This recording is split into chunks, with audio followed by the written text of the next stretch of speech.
The King's Shilling. Also by Kate Mulholland.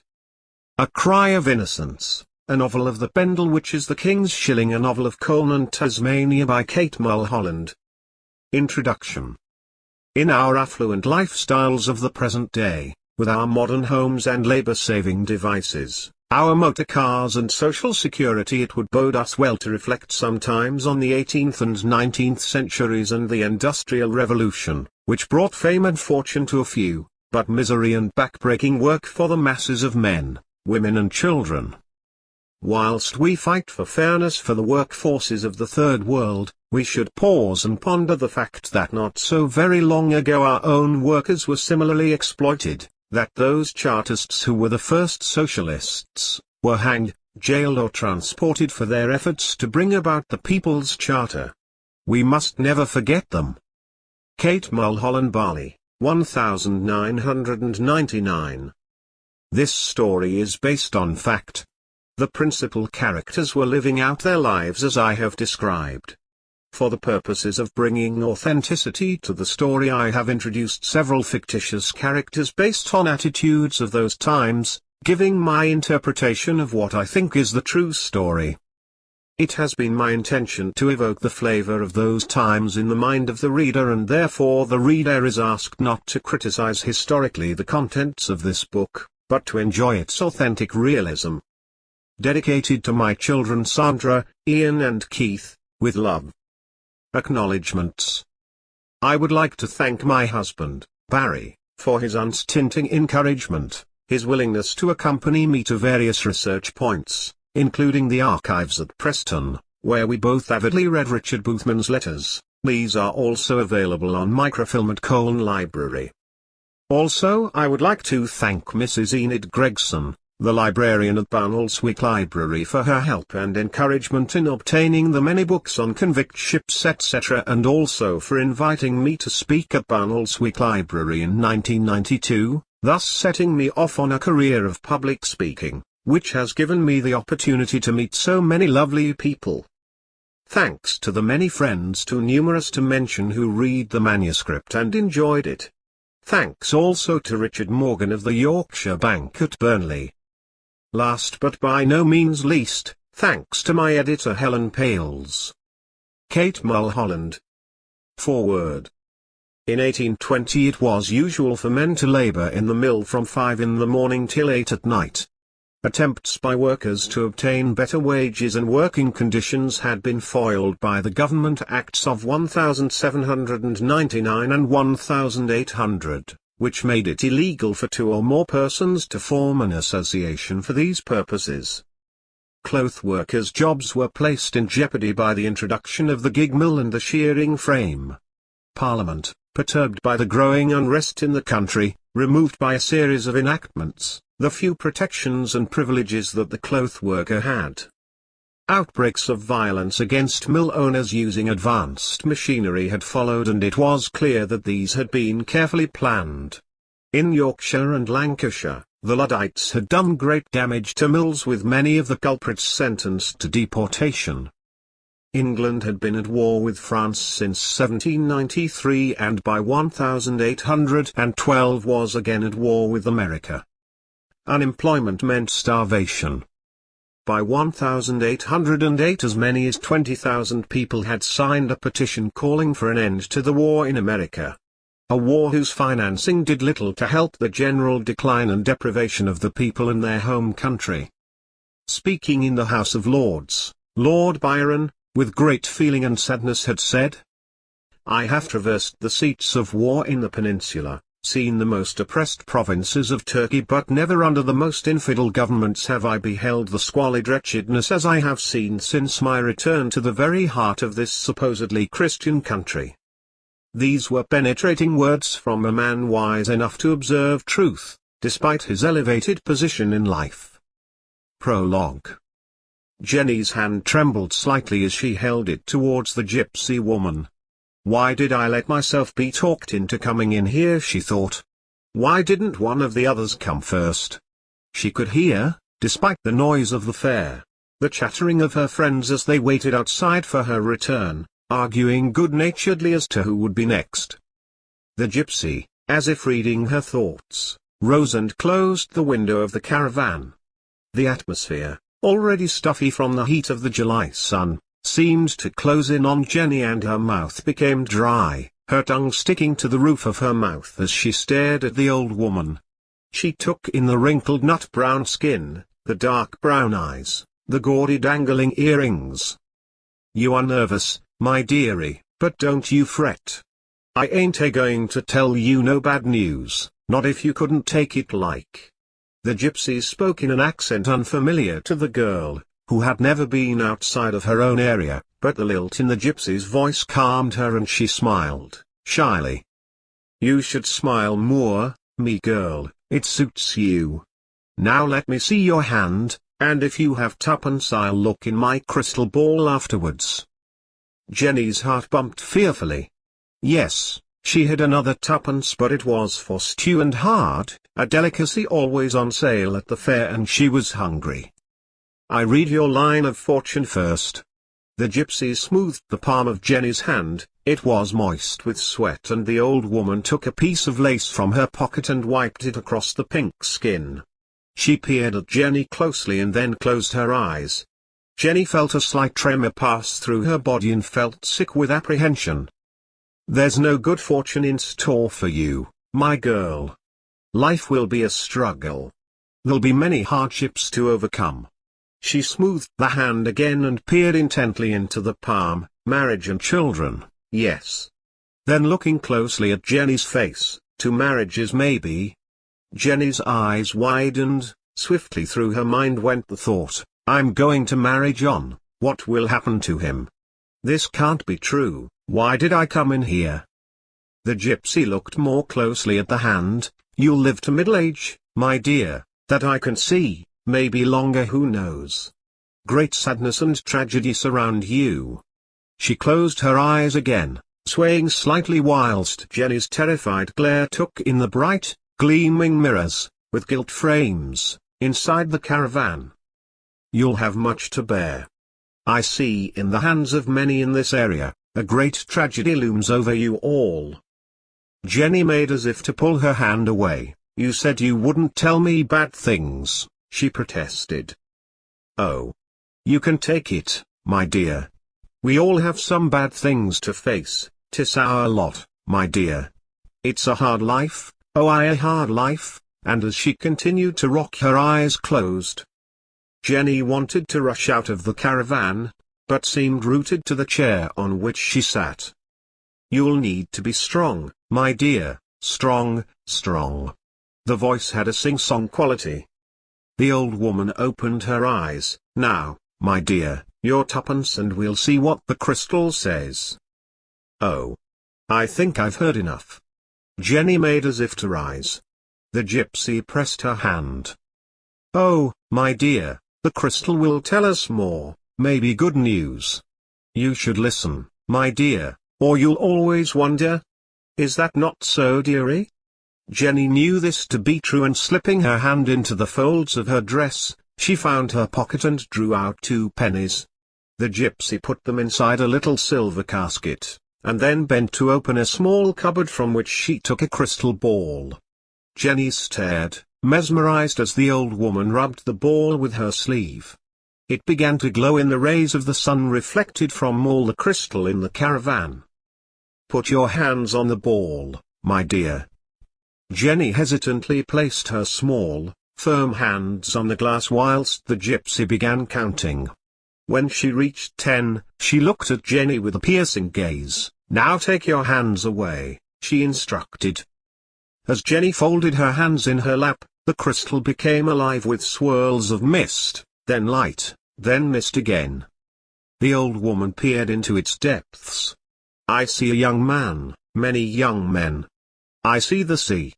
"Have you seen the sea, my dear?" "Only in picture books," Jenny replied. "To generations lost through the sea, lost to you and yours." "How can that be?" Jenny asked. "We don't even live near the sea." She felt mildly angry, remembering the stew and hard, and how hungry she was. "The sea will take someone of yours, and in another generation a young man will go to sea in chains. But look quickly. A bright light shines over this one, and good fortune will spread from him to all your family. Book 1 Chapter 1:1795. The small boy ran, panting and excited, along waterside. He presented an incongruous figure in his cut-down trousers tied with string, his boots 2 or 3 sizes too big, and several layers of shabby garments tucked in at the waist. His cheeks were glowing red, and under the abundance of bright ginger hair his blue eyes sparkled with anticipation. He crossed the street, tripping over loose stones, and as he ran on, several mongrels hounded him, barking and yapping at his heels. Not stopping to catch his breath, he skidded round a corner, coming to an abrupt halt outside a cottage in Parliament Street. The street was steep, and at the bottom the usual group of women were gathered around the water pump. The stench from the tannery that clung to waterside caused them all to keep their shawls to their faces. Here they discussed all manner of things, and in particular would air their views about a member of the group who happened not to be present at the time. The sight and sound of the untidy boy, who they all knew, rushing down the street in such an ungainly manner, would not excite any real interest, but merely elicit a tut-tut and slow shake of their heads in slight disapproval. The lad flung himself against the door of his home, and almost fell into the room, surprising his mother as she stood stirring a pot over the fire. "Mercy me, Richard," she cried, "you fairly startled me. Where haven't you been?" Richard, exhausted with the effort of running so hard, was not of a mind to answer his mother's concerned question directly, but instead launched himself into the telling of his news. "Ma'am, Captain Barcroft is by the cross, shouting for men to join him and fight the Frenchies. He promised a silver shilling to those who go. Where's me dad? He can go, and come back a hero, like the stories say, and we'll be rich." All this the boy gasped out in one breath, then flung himself on an old oak settle positioned against the wall. "Nay, Richard lad, he'd more like end up dead, and I'd not want that. He may be out of work now, but not for long, I'm sure. Now, get a bowl for some porridge, there's a good lad." She smiled at his eagerness as he did so. From a corner of the room, a baby set up a disconsolate wail, and the mother gently lifted the child out of the humble makeshift cradle, and sitting on a wooden chair bared her ample breast and set to feeding the infant. Once settled to the breast, the child gave an appreciative murmur, and to it at least, all was now well. She smiled gently at her child, and the likeness between them became apparent, as her own red hair caught the light and her blue eyes met those of her daughter. "You keep away from that new reservoir. Nellie Dyson was telling me when I was down at the pump today, that she saw you there last week with Billy Stern. You'll be drowned one of these days." Richard helped himself to the porridge, their staple diet in these hard days, his eyes still bright and his imagination running riot. "We saw the new tunnel, man, it goes all the way through Foul Ridge. I've told you, keep away from that canal and those Irish noise, they're rough. Your father'll thrash you if you don't do as you're told. We've enough trouble." The mother continued feeding the baby, and Richard ate his porridge greedily. The interior of the house was quite dim, very little light came in, although the sun shone fitfully on the houses across the street. Sometimes, Richard, staring through the window, would see the sun turning the windows opposite into liquid gold, and imagined the insides would always be light, causing him to wish, fleetingly, that he lived on the other side of the street. Again the door opened, and Richard's sister Lizzie came in. Taking off her shawl, she crossed the room and bent to kiss her mother. Then, she crouched to stroke the round fresh cheek of the feeding child, who of course would pay no heed to Lizzie's advances until her hunger was appeased. Lizzie crossed the room and helped herself to porridge from the pot. For an 8-year-old, Lizzie was aging before her time, having a pale complexion and slender frame. Her elfin face was framed with wispy ginger hair. Yet for all this she had an air of strength about her, caused by the fact that for some 2 years she had been working from 6 a.m. till late afternoon at one of the fine houses on Burnley Road. "Had a bad morning?" her mother asked, noting the weary droop of the child's shoulders, and the dark shadows under her eyes. "Like usual. First light the fires, then empty the chamber pots, then the old dragon wanted her breakfast in bed." "Oh, Lizzie," her mother scolded, "you shouldn't call Mistress Fouds such names. If she only said a kind word to me now and then, ma'am, but it's do this, do that, from when I go to when I leave." Lizzie's voice broke as she continued, "and for 2 pennies a week. When I grow up I'm going to have a maid and I'll treat her well," she finished fiercely. Lizzie, you've big ideas. Keep praying for better times. Your 2 pennies buys us oats these days, without it we'd be on boiled nettles like some of the families down the street." "I wish Dad could find work," Lizzie said petulantly. "Does he try?" Richard looked up. "I've told Mam he could sign to be soldier and earn the king's shilling," he said eagerly. "Get killed more like," his sister replied. "Why don't you try and earn some pennies? See if someone needs an errand. I'm going to bed for a while." She opened a door and climbed the staircase to the room she shared with Richard. She paused only to remove her clogs before collapsing onto the hard pallet bed, where she very soon fell into a deep sleep. Their mother, a tall woman with a kindly disposition, rose to her feet and gently laid the baby down. She then wiped her hands on her sackcloth apron and went outside into the street. Above the street a washing line was strung, from which hung, despondently, the shabby, threadbare garments of her poor family. As she began to gather them in, the door of the house next door opened and her neighbour and good friend Alice Stansfield came out. Standing with her arms akimbo, Alice asked, "Heard about the captain wanting recruits? Richard came home an hour ago with the tale, wants his dad to go and be a hero." Jenny Boothman sniffed. "My Bert's signing on. I can work the loom when he's gone so we won't starve," Alice told her. Most of the houses had their own hand loom. Efforts to mechanize these had met with severe opposition from all the handloom weavers who saw their livelihoods in jeopardy. Alice ran her calloused hands through her skimpy grey hair and looked anxiously at Jenny and asked, "How would you manage if John went to war?" "Well, he's not earning now, so it would be one less mouth to feed," Jenny replied bitterly. Suddenly, as they spoke, there came the sound of many clogs echoing.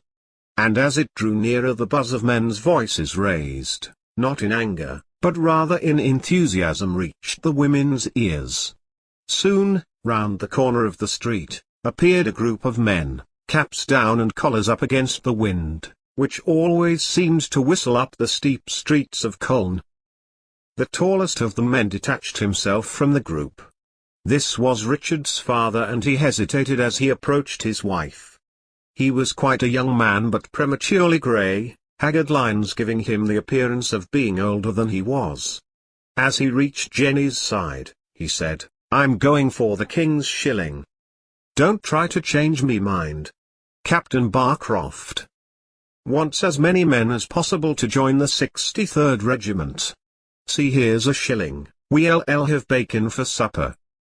"Oh, John, don't leave us. What's a shilling if you don't come back? Trade will pick up for weavers surely?" She broke down and put up her hands to cover her face. "Trade for handloom weavers will only get worse, believe me. They're experimenting with machinery now," he said sadly. "What if the French win the war then?" she asked. "No chance of that," he scoffed. "You just wait and see. I'll be back with my pockets full of silver." Richard, open-mouthed and eyes gleaming, stood and gazed up at his father, and at that point mentally saw his father as a gallant soldier. He could contain himself no longer and shouted, "Dad, Dad, are you going to be a hero?" Richard, with a picture of Street George and the dragon briefly entering his head, flung himself on his father, who picked him up and placed him on his shoulder, and turning, they set off up the street. We'll bring bacon home for supper, lad, and then he'll tell you a story." The two women watched them go, anxiety on their faces. Alice gently took hold of her friend's arm. "Don't fret, Jenny. Come on in and I'll mash some tea. Our Sarah pinched some from work, they never miss it. That woman she works for breaks her heart, the idle rich, I'd string 'em up." Jenny went into her own house and picked up the baby before joining her neighbor next door. Later that week, some 200 men, loyal, but perhaps more than that, needy, assembled at the market cross. The parish church stood sturdily in the background, as it had for the past 700 years. If asked, then each amongst those present would surely know what it was that had driven them to make the decision. Some of the younger men among the throng were, perhaps, purely emulating similar actions of friends, or of relatives from the past.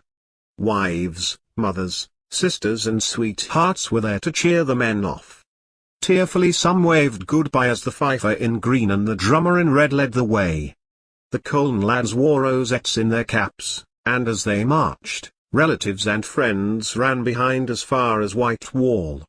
The officers and men were resplendent in red and gold uniforms, their horses as bold and handsome as themselves. The regiment was due to sail with Captain Barcroft on the Piedmont on Sunday 15th November. Jenny Boothman, holding her baby daughter close, walked slowly down Colne Lane. Her heart was heavy with dread, whilst Richard chattered excitedly of what brave deeds his father would do and how many Frenchmen he would kill. At the door of their home, Lizzie waited. "He's gone then?" she asked, her eyes overbright with unshed tears. Her mother nodded. "Aye, it's still porridge for us and what your uncle sends from the farm. It's no use crying. Just say your prayers at Sunday school that he'll be back, eh?" She cast about for something comforting to say to the girl. "If it's fine next Sunday we'll walk to your Uncle Tom's at Blacko after Sunday school. Last time your dad went over there hens were laying well and he brought us eggs. We'll have dinner at Aunt Mary's too." Jenny's own face creased into a smile in happy anticipation. When she had left the farm to marry, her parents had still been alive and her father had never missed a week bringing her provisions on horseback. He had died when Richard was a baby and her mother had grieved herself into her own grave a year later. Jenny's brother had taken over the tenancy of the farm and she was always welcome there. John Boothman, Jenny's husband, had been a handloom weaver when they married and a good one. In addition to his weaving skill, John was a hard and conscientious worker. His concern for himself and his fellow workers had led him to become involved with a group of men whose aim was to improve the workers' lot by agitating for better rewards for their labors. Before long John's relationship with these men led local employers, the putters out, to turn their backs on John, branding him a troublemaker, refusing him work, preferring to employ the more docile weavers who would simply accept the pay offered. "Now I'm left with empty mouths to feed," Jenny reflected bitterly. Her momentary pleasure in the proposed Sunday outing was blighted by her jolt back into the present. The troop of men marched on. As the miles passed, the singing faded and then ceased altogether, and only the sound of leather scratching against the surface of the mud-track roads beat a thud, thud, in time to the drum. The sky grew overcast and John felt the rain begin to trickle down his neck and soak into his shabby clothes. The first excitement had now faded and he felt a stab of remorse at having left Jenny to cope alone. Looking around him he knew that he wasn't alone in his regrets. The captain called a halt at Whalley. The grounds of the old abbey provided welcome cover as chunks of cheese were passed round with large hunks of bread, and tin cups overflowing with ale. "I suppose this is to encourage us to walk a bit faster," John remarked ruefully to the man next to him. "I'd as soon be walking the other way," he replied. "Me too," agreed John. After a break of about half an hour, the troop of men regrouped, the officers on horseback rounding up a few stragglers. They tramped 25 miles that first day, and when at last they reached the barracks at Preston, none among them were free from bleeding and blistered feet. With another 200 miles to march to Portland, there were those who already thought about deserting. Having passed a reasonably comfortable night in the barracks, John awoke with fresh hope. He tried to work up some enthusiasm as he and the others splashed themselves with water from the pump in the square. The basic breakfast of gruel and tea was adequate and they ate gratefully. "My feet are killing me," one of the men remarked to John. "If we've to tramp as far today as yesterday, I'll be crippled." John took his shirt and, ripping the tailpiece off, he tore it to shreds. "Wrap these round your toes, it will provide some relief," he said. The man gratefully did as he was bid. "We're a sorry crew, for sure," John remarked, "and this only our second day." There were already murmurs of discontent throughout. The enthusiasm they had felt the day before was missing on this morning when the drummer and fifer once again took their places at the head of the column. Day followed dismal day. The gentle countryside of Cheshire gave way to flat lands. Some of the barracks in which they stayed at night were better than others, and sometimes Captain Barcroft gave orders for extra ale, gratefully received each night. Several men deserted.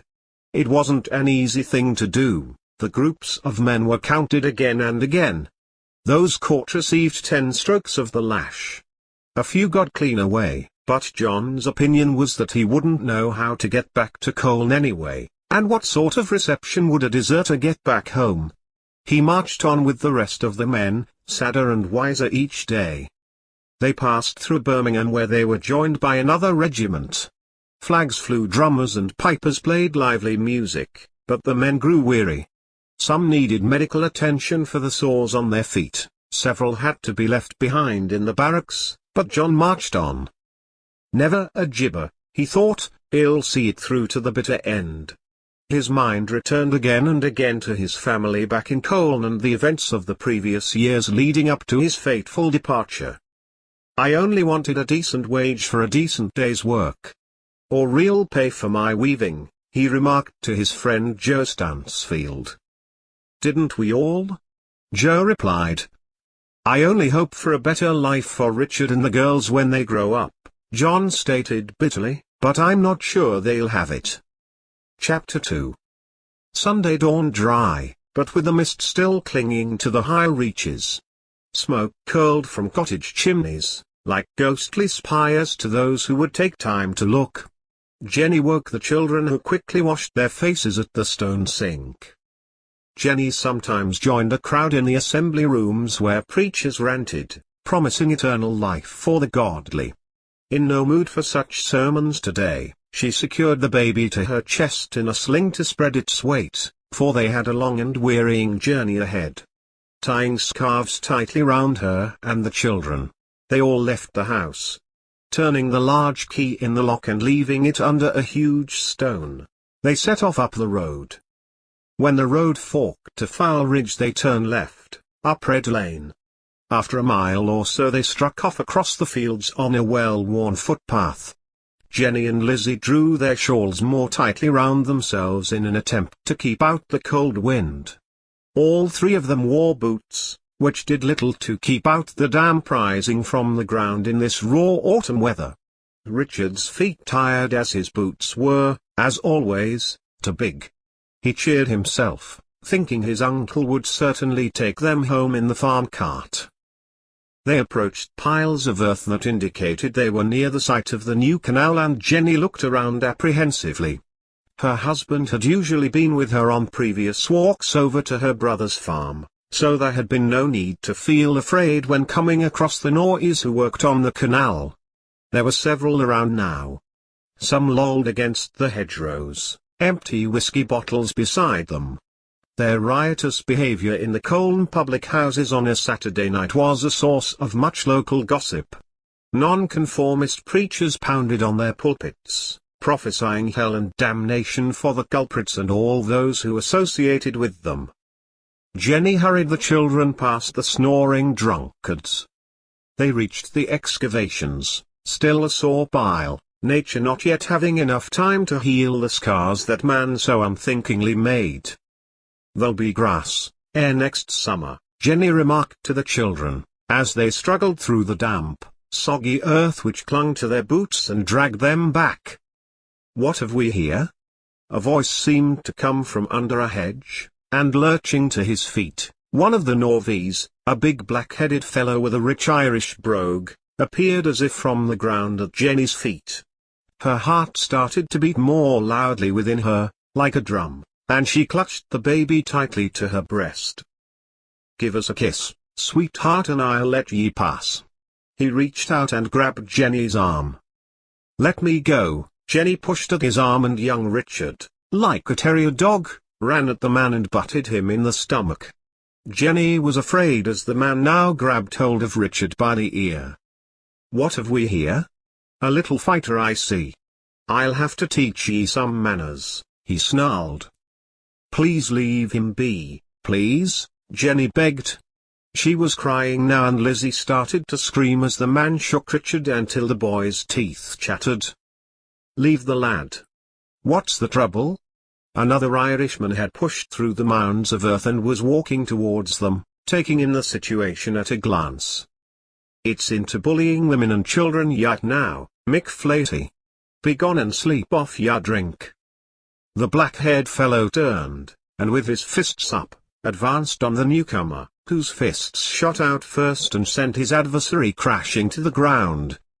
Jenny and Lizzie were both sobbing now.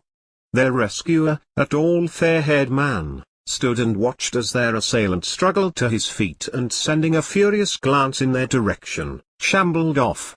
They looked gratefully at their savior, living proof that Irish navvies were not all the same. In fact, most of them were just poor unfortunates who had come to England to work as a means of survival. This newfound friend now looked at Jenny and the children with a wide, gentle smile and filled them all with a sense of relief. With the warmest of West Coast accents the man spoke again. "Me name's Patrick Kennedy, ma'am, at your service. We're not all rogues. I'm sorry for the behavior of Mick yonder, but he's always nasty in drink. Nice enough when he's sober and high. I be sorry later when he realizes what he did. Now, let me walk with you." "Where are you going?" "We're going to visit my brother who lives in Blacko," Jenny replied. She was still shaking, with the baby slumbering in her arms, Lizzie and Richard clinging to her skirts. "Come then, and here laddie, climb on me back. You re a brave lad. I saw you tackle Mick there, your mam should be proud of you." Richard was hoisted upon the man's back and they set off, trudging through the piles of wet earth which hindered their progress. They reached a stile and having climbed over, they were on a more definite track. This was Slipper Hill and the ascent was now easier. Jenny was calmer now, although she longed for the comfort and warmth of her brother's home. Patrick looked down at her with bemusement. "Why are you out in a rough area of the canal workings on your own? Where's your husband, ma'am, that he lets you set off on such a journey?" "My dad has gone to the wars to be a hero," Richard interrupted proudly. Jenny looked quizzically at Patrick. "He went with Captain Barcroft last week. He was out of work and thought it would be a good thing. I'm left with children and it's hard," her voice shakily replied. Patrick did not comment, busy with his own thoughts. Shortly, they turned a corner and the sturdy grey walls of a stone house showed through the mist. Smiling with relief, Jenny pointed out her brother's farm, pasture head. "'T'll leave you now then. Be careful in future walking alone in the country, 'tis not wise." Their tall rescuer had a soft strength in his manner, which filled Jenny with more confidence than she had known for some time. Patrick raised his rough, work-worn hands and lifted Richard gently to the ground. "Oh please," Jenny smiled at him, "my brother and his wife'll want to thank you. They'll make ye welcome. You're wet through and had no need to escort us. Please come and meet them." Yes, please come with us," Richard pleaded, taking hold of the hand of his newfound friend. Thus urged, Patrick smiled his thanks and followed Jenny through the farmyard. As they approached the farm, dogs set up a loud barking. Patrick looked, thankful to see them chained. Hens ran screeching and flapping as the door opened. A plump, rosy-cheeked woman appeared, Mary Brown, Jenny's sister-in-law. "Jenny, how nice to see you. But where's John and who have we here?" She looked inquiringly at Patrick. "John's taken the king's shilling and gone to war, Mary. And this here is Patrick Kennedy. We were crossing by the canal workings and a navvy attacked us. Mr. Kennedy came to our aid and kindly walked here with us. I can't thank him enough." "Oh, my dears, you're all wet. Come in by the fire and dry your clothes. Mr. Kennedy, you'll take a glass of ale with us?" "I'll be most grateful for your hospitality, ma'am," Patrick replied, following the women into the house. Mr. Kennedy knocked the man down, Aunt Mary, Richard boasted, gazing at Patrick with admiration. "Well, your Uncle Tom will take you home tonight and don't go risking the walk again. You know you only have to send a message and he'll come for you," Mary admonished, shaking her head. "I had no time to send a message. I was so upset that John had gone. We've all been earning a penny or two where we could," Jenny explained. Mary bustled about, taking their wet clothes and fetching the Irishman a glass of ale. "I begged John not to go, but he's blacklisted by the butters out who wouldn't give him work." Forgetting Patrick for the minute, she broke down in tears. She recovered a little, enough to continue her tale. "I'll have to look for domestic work and let Alice look after the baby. John's sold himself for the king's shilling and all we had was bacon for supper." She rocked to and fro sobbing. "You know my opinion of John," said Mary, "so we'll not go into that. He never had any sense of responsibility, and now off to fight the Frenchies. This country'll never be rich whilst we have these wars." Patrick Kennedy, feeling an outsider in this domestic scene, stood up. He felt uneasy exposed to this family disapproval. It had, after all, been some time since he left his home in Ireland when he had been in a family situation. He did, however, sense that all present did not view John with the same respect as did his wife and children. Leaning forward he spoke softly to Mary. "I thank ya kindly for the ale, ma'am. I'm thinking I'm intruding here, so I'll be on me way." He moved towards to the door. Jenny glanced up quickly. "I'm sorry for breaking down," she said. "I'm so grateful for your assistance. I won't forget it. Thank you." Just at that moment the kitchen door opened to admit Jenny's brother, Tom Brown.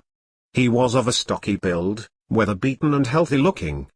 His dark brown hair curled into side whiskers, which met a bristly moustache. He brought an atmosphere of steady security with his very demeanor. He looked in surprise from Jenny to Patrick. "Uncle Tom, this is Patrick Kennedy. He saved us from a drunk navvy," Richard informed his uncle proudly. "I'll be glad when that canal is finished and our women can walk safely in the countryside." Tom looked at Patrick with suspicion.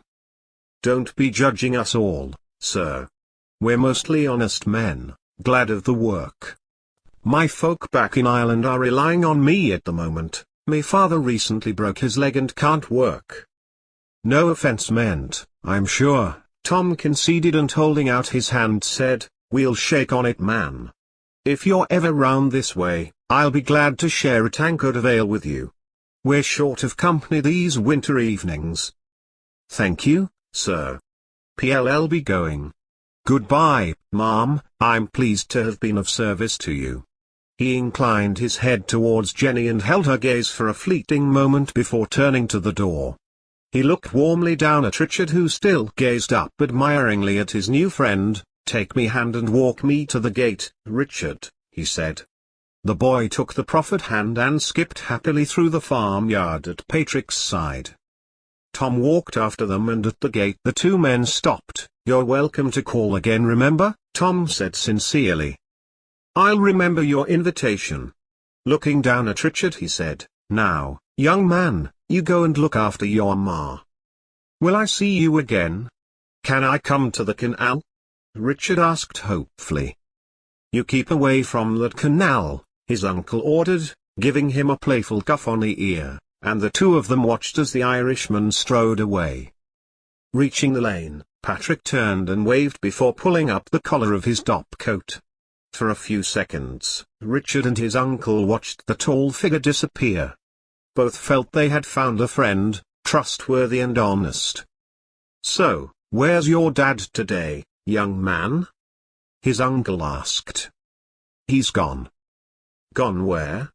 "For the King's Shilling. To fight the Frenchies and be a hero," Richard boasted. "The bloody idiot. Sorry son, but your dad's done some fool things in his time. And now your poor mother is left to care for the three of you alone." Tom strode towards the house, withholding the temper that had boiled up inside him after hearing the news. Richard, half walking, half running to keep up with his uncle, did not speak. Even at his young age he realized that his uncle disapproved of this act of his father, as he had on several other occasions in the past. Pausing in the doorway, Tom determined himself not to speak of the matter, to save his sister further embarrassment and upset. They entered the room and joined the two women at the fireside. The kettle was whistling on the hob, and on the scrubbed kitchen table, a meat pie and a fruit pie stood side by side. Richard's eyes gleamed in anticipation. Feeling a little foolish, Jenny suddenly realized that she had not asked as to the whereabouts of her nieces, and in an attempt to sound rational, she inquired, "Where's Betty and Ellen today?" "Oh, they've gone to their grandmother Windle's today. They'll be sorry they missed you." They all took their seats around the table and Tom began to serve large helpings of the meat pie. "Now, let me hear the story about the Irishman. From who did he rescue you?" The story was told again, and when Tom heard of Richard coming to his mother's defense he laughed and said, "Well, laddie, your dad may have gone, but your mother'll be all right with you to guard her, eh?" "I don't know what we'd have done if Mr. Kennedy hadn't come along," Jenny said. "The other fellow was very rough and I think he meant us harm. Richard certainly took him by surprise, butting him in the stomach." They all laughed, and Richard was the hero of the hour. When it was time for the family to leave for home, Mary declared, "I'll pack as much food as I can. The hens are laying well. Next week, Tom'll come for you on Sunday. You'll not starve whilst you have us." She smiled warmly at Jenny. Tom brought the cart to the door and they clambered aboard. Uncomfortable it may be, but it was infinitely more preferable than walking home. The weeks passed. The troops, now joined by others, numbered many hundreds, although several men deserted every day. Captain Barcroft led a large detachment into Portland Barracks.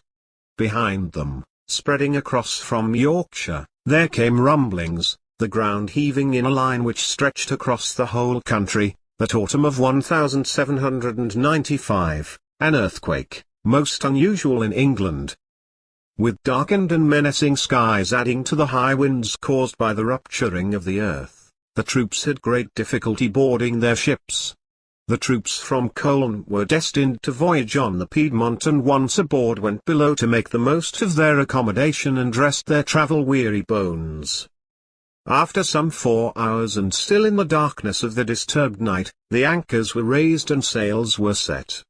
As the ships left Portland and faced the open ocean with its oncoming gale, the occupants of the trim oak vessels saw their rest turn to fear as the seas further battered and shook the ship's timbers.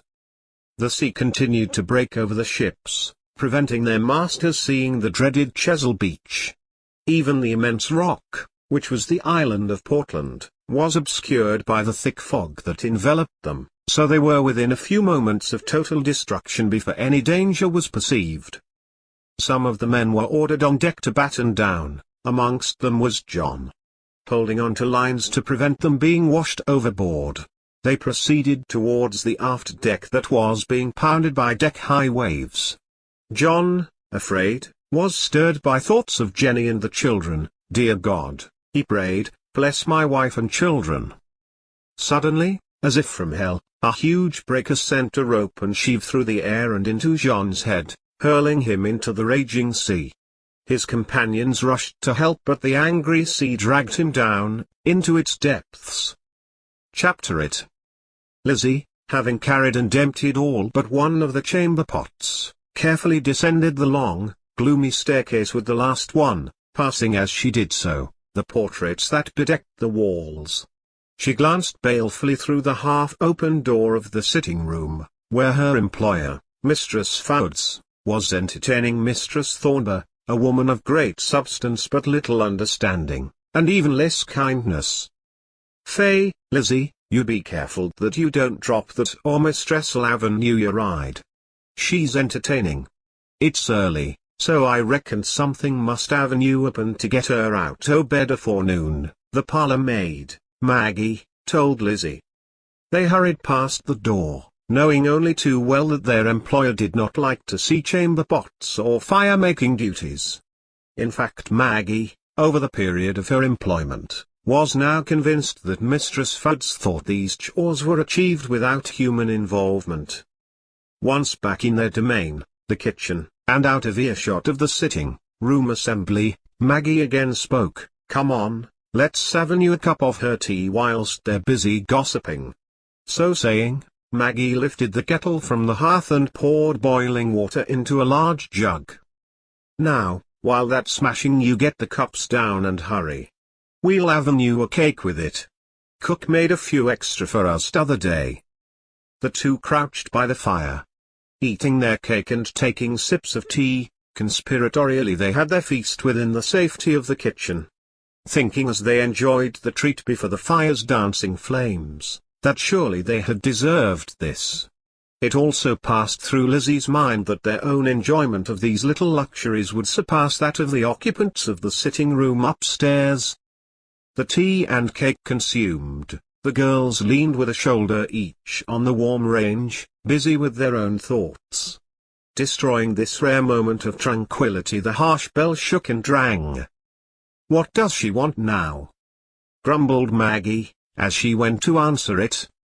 She was gone only a few minutes, then returned deathly white. Lizzie, you're to go up," she gasped. "Am I sacked then?" Lizzie questioned fearfully, gazing at Maggie's stricken face. No, it's not that. I darsn't tell you, just go." Lizzie ran quickly upstairs and timidly knocked on the sitting-room door. "Come in, Lizzie." The thought ran quickly through her young mind that this was a kindly voice. So, she wasn't going to be sacked then. Mistress Fouds and Mistress Thornber were resplendent in black. Their bonnets were tied under their ample chins with large bows. Their eyes, Lizzie noticed, were unusually concerned, and Lizzie grew apprehensive.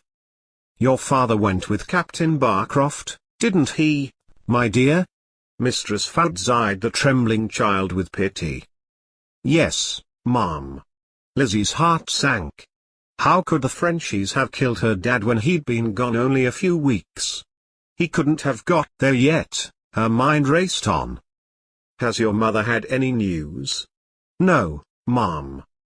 "You must run home now, Lizzie, your mother will need you. Captain Barcroft's ships have foundered in a great storm and there are only a few survivors." Lizzie's heart began to thud noisily in her chest, the room starting to spin around and around. Then, blackness enveloped her. Poor child, she is but 8 years old. There was no kinder way to break the news. I could not send her home ignorant, someone on the way would have told her. "Ring the bell quickly, she needs water." Mistress Fouds began to take command. The two women, prompted to unusual activity, wrapped a woolen shawl around Lizzie's recumbent figure. Maggie answered the bell. She had been expecting the summons, so she took with her a cup of water. This she held to Lizzie's lips. The child's eyes opened and, as reality hit her, tears ran slowly down her cheeks. Mistress Thornber helped her to her feet and, as warmly as she knew how, said, "Keep the shawl, child. Now you run home to your mother, she needs you today." Lizzie nodded dumbly and, grasping the shawl around her, fled out of the house. She ran stumbling over the cobbles, down the long, steep slope, which led to her home. She heard the town crier's bell and his voice rumbled along the streets. Sad news, Captain Barcroft and his men drowned. Little groups of people stood at street corners, their faces registering disbelief and sadness. Scarcely a home had not lost a husband, son, brother or friend with Captain Barcroft. The street slowly filled with lamenting, wailing families. As Lizzie reached Parliament Street, she saw the magistrates walking slowly down the road. They held a list and were knocking on doors. Lizzie ran into her home and her mother mutely held out her arms. Richard was curled up on the rag by the fire, his body shaking with sobs, his dreams shattered into pieces. The door opened to admit Alice Stansfield. "Bert's gone too," she sobbed. Her face crumpled as fresh tears poured down her face. "We'll have to help each other now, love," she said to Jenny, who reached out an arm to her friend, to share their grief. Few in the doomed ships had lived to tell the story, but the news that filtered back to Colne in the next few weeks told of the awful sight on Chesil Bank. 230 bodies, soldiers and sailors, washed ashore. Chapter 4. Christmas approached, and on Waterside, which ran across the bottom of Parliament Street, the holly bushes were weighted with berries. Sights such as this did little to lighten Jenny's heart, which ached remembering Christmases past when her family had been complete. Richard, who had been so pleased to see his father march off as a soldier, was having to live with the reality that being without him was not as he had imagined. Jenny from time to time would find him weeping, but how difficult to comfort him when she herself had none. Lizzie too, was quiet and withdrawn, and gone was the twinkle in those large eyes. Only baby Annie chuckled and laughed and pulled at Jenny's hair with her plump pink fingers. Jenny would look at the child and wish that for a short respite from her anguish she could herself have the mind of a child. It was the needs and demands of Annie that helped Jenny to accept and live with her situation. There were times when Jenny had to admit to herself that her present financial situation was no worse than if John had been there. It was, perhaps, this realization which hurt the most. During those hard days Jenny had the support and love of her brother and his kind wife. Most Sundays Tom arrived at the house good and early and helped Jenny and her children into the cart, always with a joke as he hauled up Lizzie and Richard. Tom was always aware that he must make these Sundays a pleasure. They would make the journey to his home with Tom singing hymns with the children in order to keep their spirits high. Lizzie enjoyed the day playing with her cousins Betty and Ellen. Richard would help his uncle with the animals, playing with the seemingly endless litters of kittens tumbling around in the cozy warmth of the barn. Jenny relaxed in the farmhouse kitchen, which had after all been her own home when she was young. Through her mind would flit loving memories of her mother and father bustling around, busy with the endless chores of working a farm. The return journey saw them in the cart with every spare corner filled with food, and before the journey was half done, the children were asleep after a full day of activity, love and attention. As soon as Jenny returned to Parliament Street, she, on Alice's door. "Jenny love, haven't you had a good time?"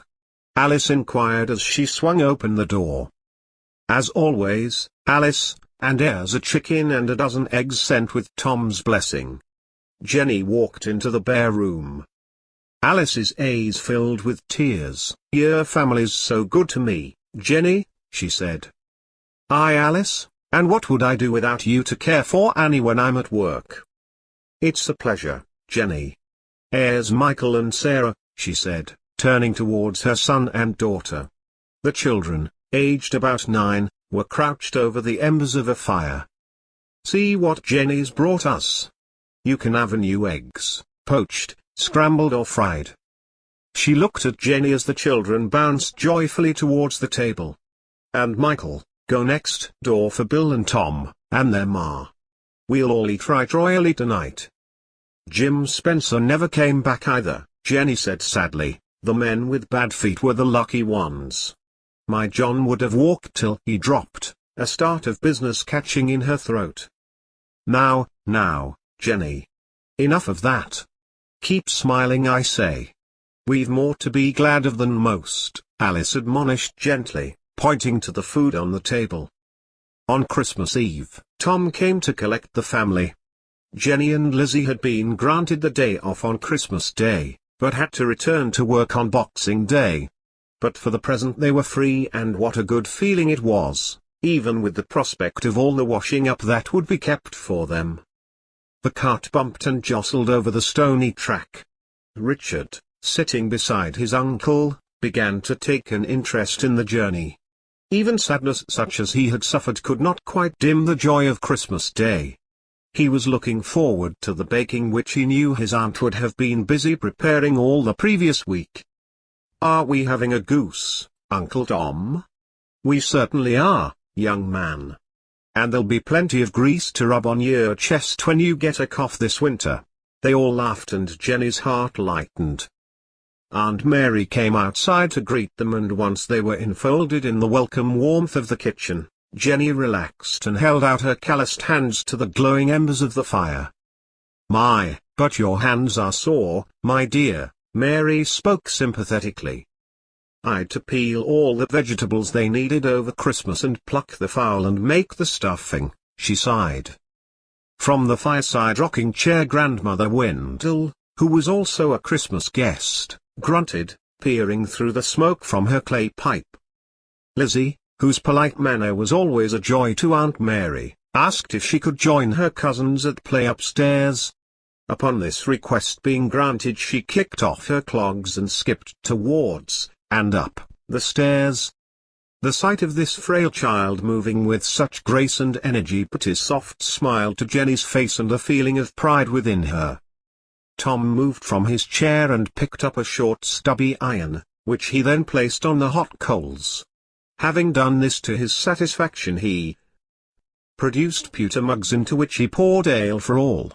Placing the mugs by the hearth, Tom took the iron from the fire and held it aloft to allow the metal to glow a deep cherry red, then plunged it into each of the mugs in turn, sending up sweet-smelling plumes into the room. Having watched this ritual, Richard now decided that he had seen all of interest, and without his sister's charm or tact leapt across the room and up the stairs to join the others at play. Tom handed round the now mulled ale to all and watched with anticipation as they one by one tasted the brew, and in particular viewed his mother-in-law's reaction, in the hope that just once he would see some kind of approval. But alas, just the usual animal grunt before she replaced her clay pipe in her mouth and sucked noisily, the smoke curling round her head. With a shrug, Tom raised his mug and said cheerfully, "Drink this up. It's Christmas and we're all going to enjoy ourselves, even if it's only for a day. Jenny, you forget your troubles. We'll look after you and always will." He smiled at her and she beamed back at him contentedly. Jenny relaxed in the home where she had been brought up, and the memories of her mother and father continued to dance like shadows in her mind. Richard, whose powers of concentration were short, soon descended the stairs, seemingly bored with the games upstairs, and curled up on the hearthrug with the kitten for company. His mouth was full of Aunt Mary's special homemade Christmas toffee. He wondered idly what presents he would have at the foot of his bed in the morning. Whenever possible, his mother put a rosy apple in his stocking. Grandmother Wendell, continuing her enjoyment of her pipe, puffed away in a cloud of smoke, and Richard, watching her, thought, "She looks like a genie from a lamp, like I saw in a book at Aunt Alice's." He enjoyed looking at pictures even though he couldn't read the book. Jenny's head began to sag forward. She'd had a long, hard day and the ale had made her even more sleepy. "Come along, Richard, bedtime," she said, and picking up baby Annie, who was also nearly asleep, she led the way up the twisting staircase to the little oak-beamed bedroom under the eaves where she had slept as a child. Lizzie shared a bed with her cousins with giggles and talk that went on far into the night. Christmas Day dawned and young Richard awoke. Dressing hurriedly, he skipped down the stairs to find his aunt and uncle already by a roaring fire. Had Richard been older in years, he would have viewed the scene with gratitude, realizing that the established blaze and set table meant that hours of effort had already been made that very morning in order to present this most joyous of scenes. In fact, Tom and Mary had been up long before dawn preparing the breakfast, which could only be started after the farming duties were completed, but this was their very nature. Betty and Ellen were also up, hopping around the kitchen in anticipation of the day to come. Richard reached up and pulled hard on Ellen's pigtail, and she, grimacing, took off her slipper and aimed it at him. "Settle down now," her father ordered, "it's nearly time for presents." This year Tom had hung the stockings on either side of the inglenook fireplace and refused to let Richard open his until everyone was present. Later in the morning, breakfast finished, the family exchanged presents. Jenny had saved up what she could and bought tobacco for Tom and sweets for Mary and the girls, as well as ribbons and slides for their hair. Mary went to the pantry door, opened it and bending down retrieved a large package. "Look, Richard, this is for you." Richard stared in wonderment. "Who from?" "Remember the Irishman, Patrick Kennedy, who rescued you from a drunk navvy that Sunday? He didn't forget you. He brought this package up 2 days ago." She turned to Jenny. He was sorry to hear about John, though of course he knew of the loss of the Piedmont, she added. Richard was eagerly unwrapping the package. He had never had such a large present before. He shrieked with delight when the gift was revealed. It was a little cart, handmade in wood, with wooden wheels and a loose piece of wood with which to steer. It was just big enough for Richard to sit inside. He said not to go down any steep hills, Mary shouted after Richard, who was already on his way outside to try out his new possession, the girls pushing and pulling him in excitement. It was very cold outside and soon only Richard remained. For the rest of the day, despite the cold wind and flurries of snow, he pushed himself round the yard in the cart. "That was very thoughtful of Mr. Kennedy," said Jenny. "The cart will take his mind off his father and the fact that he'll not see him again." She sighed, temporarily overcome with sadness. In the evening, when the baby and Richard, who had quite worn himself out, were asleep and the girls were playing a game on their own, Tom, Mary and Jenny discussed the kindness of the Irishman. "I thought he'd have forgotten us long ago," Jenny said. "In all the sadness I'd quite forgotten him." "Oh, he's called round and supped ale with Tom once or twice. In fact, Tom asked him to call round today, but he said he didn't want to intrude on a family gathering," Mary confided. "He's a well-mannered man," Jenny replied wistfully. "I wish he'd called, just so we could thank him." Following a sound night's sleep in their temporary haven, they all woke to a fine breakfast, prepared by the ever-thoughtful Tom and Mary. Perhaps only Jenny fully appreciated what effort was expended and with what consideration they prepared the scene to please their guests. Having eaten and collected their presents, they all loaded the cart and prepared for the journey home. Following the warm farewells, they climbed into the cart and left. Aunt Mary and the 2 cousins waved until they were out of sight. Jenny looked down lovingly at Lizzie by her side and knew that the child would be dreading her return to her unthinking employer, Mistress Fouts. Lizzie caught her mother's eye but responded only with a squeeze of her hand and a smile. A smile from Lizzie was one of the most treasured gifts to Jenny at this time. There were times, and this was one of them, when Jenny grieved at having to send her 8-year-old out to work without the choice of employer. She also knew that even with all the kindness from her brother and his wife, she and her children as a family were in fact alone.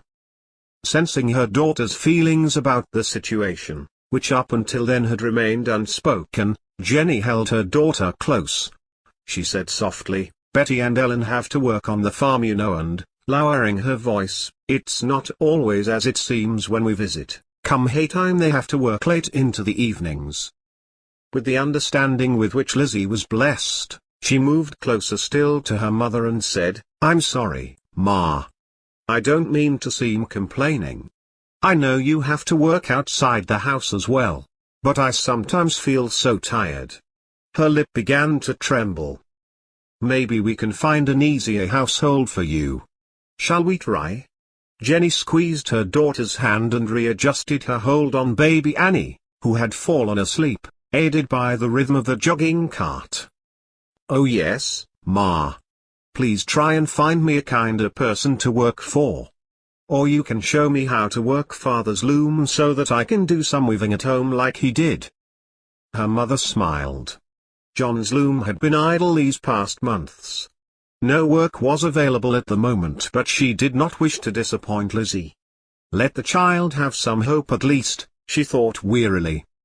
They arrived at Parliament Street and Tom helped them climb down from the cart. It wasn't a long journey, but with the jogging of the cartwheels over the rutted tracks, Jenny felt every bone in her body ached. Alice Stansfield came to the door as they stood on the roadside. Jenny hugged her friend saying, "Come in, Alice, and share the good food Mary has packed." Tom followed them into the house, smiling at Alice's eagerness to see what he had brought from the farm. "You keep us all going, Tom, thank you," Alice smiled, gratefully at Tom, who in return squeezed her arm as he passed. "You're right welcome, dear. Anything we can do, we try, you know. Times are hard, we're lucky we haven't you the farm, so we feel we must share. Enjoy it while you can." Returning to the cart, Tom was soon touching the horse lightly with his whip and the cart was off up the street. Jenny and the children waving until he was out of sight. Chapter 5. January had been a cold, snowy, frosty month and the family had not visited Blacko. On market days Tom called with eggs and sometimes a hen. With the extras Jenny and Lizzie were sometimes given, they did not have to rely on porridge as their staple diet. They were more fortunate than most of their neighbors. Jenny would knock on the wall for Alice whenever Tom brought a hen and together they made broth, which fed both families.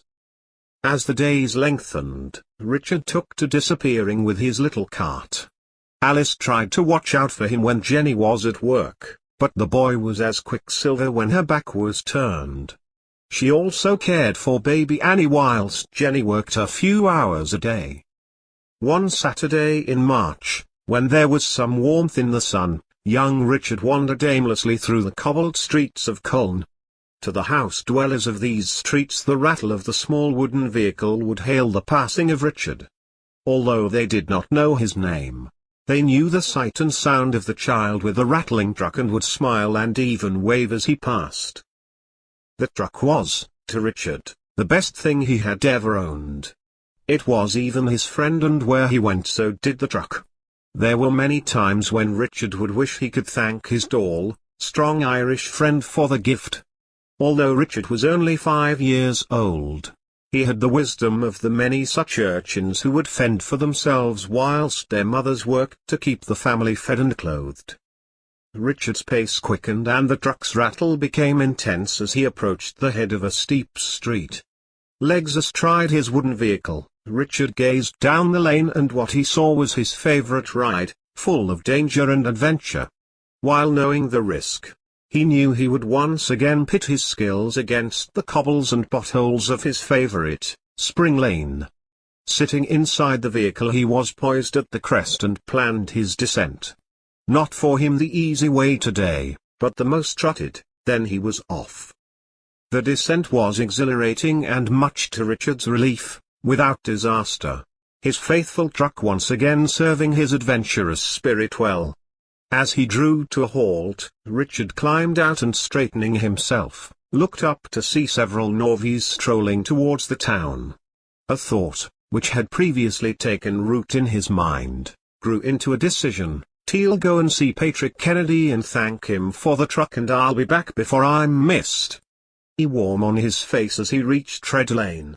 Jenny always are plenty of clothes on the basis that he was better too warm than too cold.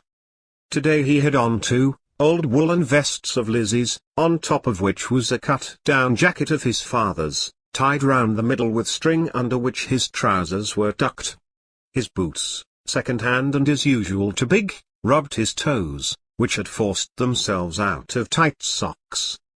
Richard hauled himself and his truck up Red Lane and reaching the crest, settled himself on a low stone wall before proceeding. From his restful vantage point he could see the descent before him, rutted and, in parts muddy where the sun had failed to reach the ground, due to the overhanging trees at the roadside. Rising and giving a little stretch, Richard positioned the truck to avoid the ruts.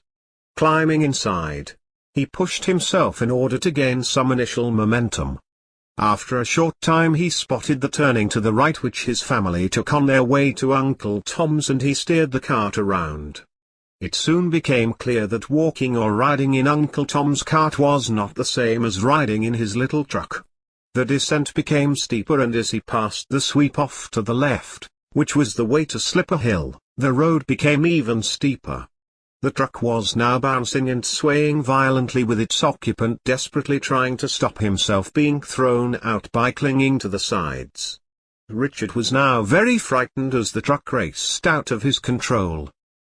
At the foot of the hill loomed a ford and worse, a series of large stepping stones by which to cross. As he raced towards the first of these stones, Richard knew that he and the truck were fated to hit it. No matter how hard he tried to swerve, he could not get the truck wheels out of the rutted course, and with a dull thud, came the impact. Richard was thrown clear of the truck and into the waters of the icy, swollen ford. He splashed frantically around in the chilly water, when suddenly he felt himself gathered in two strong arms and heard, to his further amazement, a strong and familiar voice. "I left a message with this truck that you weren't to go down steep hills in it." Patrick Kennedy looked carefully at the wet, bedraggled boy. Apart from a bleeding nose and knees, he seemed none the worse for his spill. "Well, no bones broken, I'm sure. It's lucky ye're well padded with clothes, young man. But, ye're a mess, ye'll have to come back with me to dry out by the brazier." "I came to find ya. To thank ya for me truck," Richard explained, his teeth chattering. "It's the best thing I've ever had." "Is it broken?" he asked anxiously. "No. I think it survived, but I'll check it over for you later." "You're lucky to have no broken bones," Patrick replied. The Navvy's camp was a cluster of makeshift buildings. In front of each, a brazier glowed cheerfully. Richard sat huddled in a large piece of sacking, which both tickled and pricked him at the same time. He held out his hands to the warmth whilst Patrick draped his wet clothes as near to the heat as was safe. Disappearing inside the cabin, he soon returned with a bowl of steaming broth, and Richard gratefully sipped the tasty liquid. Warmth gradually returned to the boy's limbs, and he sat, with Patrick, in companionable silence until Patrick said, "I'll be worried, young man. When your clothes are dry I'll take you home." Parliament Street was in uproar as Alice Stansfield and a group of young helpers tapped on doors and windows in an attempt to find young Richard. A good portion of the occupants joined in the search once it was ascertained that the missing child was not within their domain. Before long a veritable army combed the street and those adjacent. Alice and a few more that were close to Jenny knew she would be home soon and would be in great distress at Richard's prolonged absence. They all knew Jenny had already suffered enough. As the searching group realized that their efforts were fast becoming fruitless, they caught sight of Jenny approaching. Her shawl clasped tight around her head by her work-worn fingers. As her eyes met those of Alice, she recognized anxiety in her friend's glance and was filled with a sense of foreboding. Jenny's pace quickened as Alice moved towards her, and as they came face to face, Alice spoke. "Jenny, the rascal slipped away. I've told him to stay round here. There's a few out looking for him. He can't be far. It's just mischief he gets into with that truck." Alice took Jenny's arm in a reassuring gesture. "Come inside and I'll mash some tea. Lad'll turn up, never fret." "I should go and look," said Jenny, her face now drained of color. For all her inner strength, despair and fear showed clearly on her features, knowing she was alone to face these seemingly endless stresses. Alice was the first to see the tall loping figure approaching, effortlessly carrying a boy on his shoulders, a wooden truck swinging at his side. Seeing this, she gently turned Jenny so that she also would see. Turning her face back to Alice, Jenny softly said, "It's the Irishman who made Richard the truck. You know, the one who helped us when the Norvey attacked us by Slipper Hill last year." With this, Jenny ran towards Patrick, not knowing whether to hug or scold the wayward child. The strong, understanding look on Patrick's face quietened Jenny's wrath, and without a word the boy was eased from the broad shoulders to the ground. "We've been so worried," Jenny said. "It seems I'm in your debt again. I was on my way to Colne this afternoon when this young rogue near drowned in Reedy Moor Ford." Patrick chuckled as he tousled Richard's hair. Alice followed them as they went into the house, carrying a large pot of tea. "We all share and share alike down there," said Alice. "Sit ye down and I'll find ye a cup." "Alice, this is Patrick Kennedy," Jenny introduced, and smiling at Patrick, "my good friend Alice. I'd be lost without her these bad times." Removing his cap and with a slight nod of his head, Patrick said, "Pleased to meet you." He sat himself by the fire, thanking Alice for the tea. Alice left, explaining she needed to see if baby Annie had awakened, as she'd been asleep when the tea was being made. Richard, now feeling his mother was perhaps more approachable, exclaimed, "Ma'am, Patrick has a brazier and he dried me clothes." Jenny smiled at Patrick. "I'm very grateful to you, but Richard has been told not to go so far alone. You've had some sadness since I last saw you." Patrick looked at Jenny. "Please accept my condolences." "I'm learning to accept things," she replied sadly. "Now, Richard, you're never to go so far away again on your own." Richard's face showed his disappointment, but he knew better than to say he had enjoyed himself at the Navvy's camp. Sensing that the atmosphere was calmer, Patrick, with a smile, spoke in Jenny's direction. "If you'd agree, I'd call for Richard next Saturday and take him fishing." The Irishman had such a pleasant manner that Jenny found it difficult to refuse, and she nodded her agreement. With that, Patrick held out a hand and hauled the jubilant child onto his knee. Jenny, viewing this scene, felt warmth within her. She knew her son would be safe with this man. "Are you sure that it'd be no trouble to you?" she asked. "I've a nephew back in Ireland this age, so don't you worry. I know what pleases lads, and it'll give me pleasure too. I've been fishing round here with some local lads, so I know where to find some trout." He looked questioningly at Jenny. "Well, of course he can go." Richard received this news with a shriek of delight, already looking forward to the following Saturday. As Patrick rose to take his leave, Lizzie arrived home. Looking inquiringly towards Patrick, she quickly realized that some situation had brought him to the house. "Richard's been in trouble again, Lizzie, and Mr. Kennedy once again came to the rescue," Jenny explained. Patrick said his goodbyes, and Jenny and the children stayed at the door until his tall figure, with the determined stride, was out of sight. Returning to the fireside, Jenny told Lizzie the story of Richard's adventure, whilst the now subdued child sensibly kept in the background, hugging to himself the prospect of next Saturday's fishing. "He's a nice man, Ma. It's time something pleasant happened to us," remarked Lizzie ruefully. "Yes, I think we've made a good friend," Jenny replied. Chapter 6. As the shafts of Saturday's dawning light fell on Richard's sleeping face, he awoke. Jumping off his pallet, he rushed to the window to see whether the planned fishing trip would be blessed by a fine clear day or not. As he peered out, the scene he saw was clear blue skies with only an early morning mist that he knew would soon clear. Having dressed hurriedly, he descended the stairs with more haste than would be thought safe by an adult. Once downstairs, he served himself some porridge.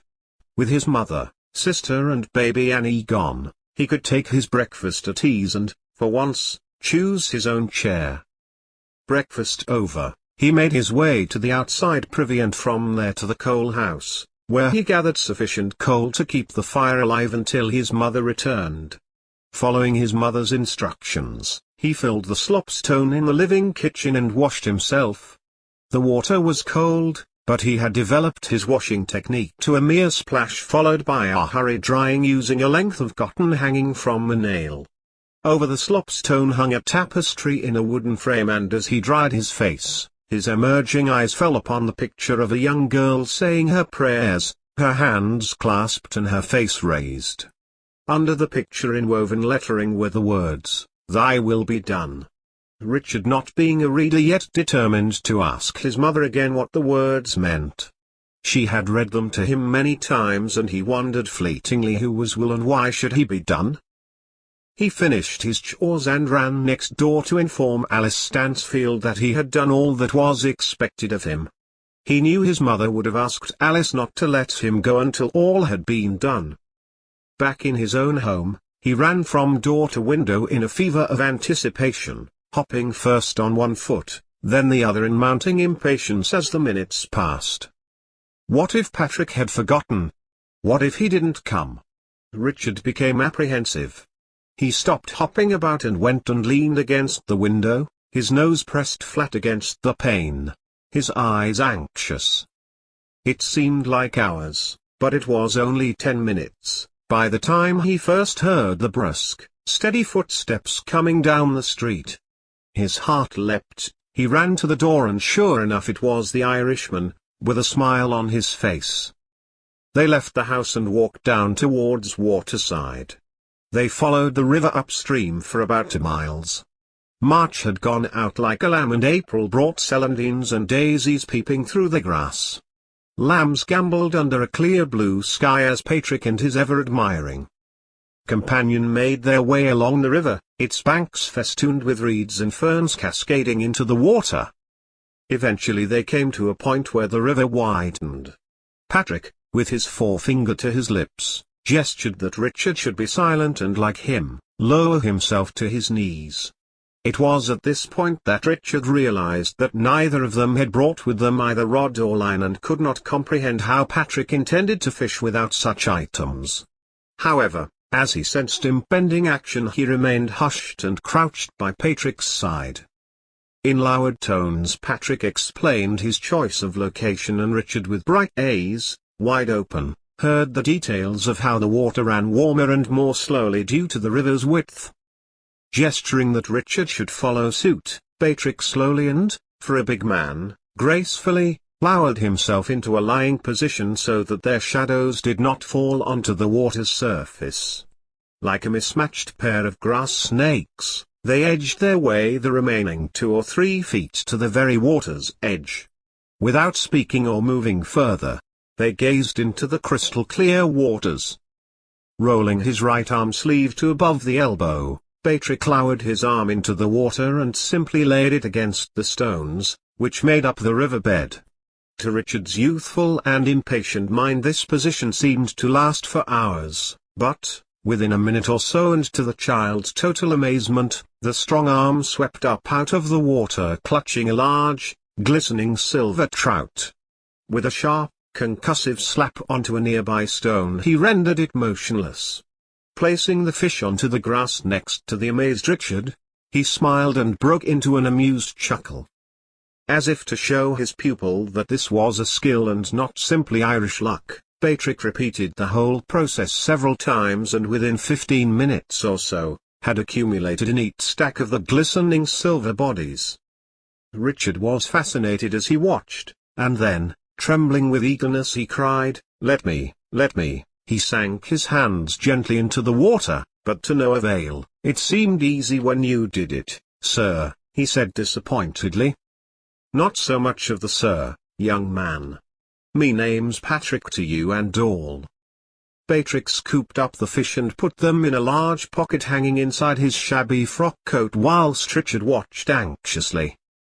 "Don't shout about what we've got, eh?" Patrick winked at him. "Come on. We'll go further upstream and see what we can find." Rabbits scuttled out of their way and a water rat dived for its hole in fear as they passed. It was early yet for many people to be about, and the two trudged on in companionable silence. Where the river widened again, forming a pond before it spilled down a small waterfall, then became fast flowing again, they stopped, looking down into the calm water. "Dig for a worm," he told Richard, who pulled up sods of earth to find several of the wriggling creatures. Patrick took a piece of string from his pocket and tied a struggling worm, then held it out over the water. Almost immediately, it seemed to Richard, a fish jumped up at the worm and Patrick grabbed it. "You'll learn, young man. Only a few more lessons and we'll make a fisherman out of you yet. You can then help your ma to eke out the oats, but don't tell anyone or you'll be in trouble." "Are we poaching then?" asked Richard fearfully. "Some might say so, but I say the Lord's bounty is there for us all. Particularly when half the population is starving," Patrick replied. "Now, young man, we'll walk quietly back and this afternoon your mam can make us a real feast, eh?" He ruffled Richard's hair affectionately. Taking Patrick's hand, Richard skipped happily along the track. The countryside was still deserted and peaceful. The only sound was the angry squawks of some blackbirds as big black and white magpies swooped over their nests of young. Even this was not discordant, being in keeping with the eternal cycle of nature. Coming across a spring bubbling up from the ground, Patrick knelt and, forming a cup with his large hands, offered Richard the first sip. The water was clean and cold, and as the boy drank thirstily, it was clear the drink had been welcome. When both were refreshed, they continued on their way and within the hour had reached Parliament Street. Richard bounded into the house to be welcomed by a smiling Jenny. "We've a feast for you, Mom. I'll prepare and cook it for you if you like. The way we eat them back home in Ireland, in oatmeal," offered Patrick. Jenny was cradling the baby and Lizzie lay on the floor by the fire playing cat's cradle with string round her fingers. Patrick smiled at them as he produced fish after fish from his capacious pocket inside the coat. He ably cleaned the fish, removing their heads and tails. "The lads at the camp share this coat, Mom, when we're wanting a feast. There's many a good trout caught round here," he grinned conspiratorially at Jenny. "There's so much. Can I ask Alice and her children in to share with us?" she inquired anxiously. "I brought bread from Mistress Fowd's today," Lizzie told Patrick. It'll be like Christmas at Blacko, a proper feast. All your friends are more than welcome, there's enough for all." Patrick smiled at Jenny, appreciating her generous thought for her neighbors. Jenny banged on the wall. It was their usual signal and Alice bustled in almost immediately. She returned to her house with the good news and her sons and daughter eagerly followed her into the cozy kitchen. Alice brought a contribution of milk and tea. Her son, Michael, worked on a farm, so together the two families did not starve. Today's fare was indeed lavish and they did it justice, sitting round the large scrubbed table. When Alice and her family had returned to their own home, Jenny, Patrick and the children pulled their chairs closer to the fireside and with palms facing the glow, enjoyed its warmth. Jenny had made mugs of tea and with the light from the window now fading, there was little to see other than the illuminated faces in the fire's glow. Gazing into the fire's glowing embers, Jenny spoke wistfully. "It's a long time since I had fresh fish. Not since I used to go with my father and my brother fishing in the stream at Barnoldswick. There's great trout there and all, or there used to be, before they diverted the stream for the feeders to the reservoir. I wonder if it's still the same." Sensing Jenny's despondency, Patrick spoke gently but firmly, "Te'll get a cart one Saturday and we'll all go to Barnoldswick together." At this Jenny turned her head, which for all her hardships, had a silhouetted elegance about it. As her eyes met those of the now smiling Patrick, she felt a deep warmth within her heart. A warmth, which she had thought, she would never feel again. Chapter 7. When his work was finished for the day and he had washed himself down and eaten, Patrick had developed the habit of walking up to visit the farm at Blacko. Taking a pouch of tobacco to share with Tom, the two men would put the world to rights, talking late into the night.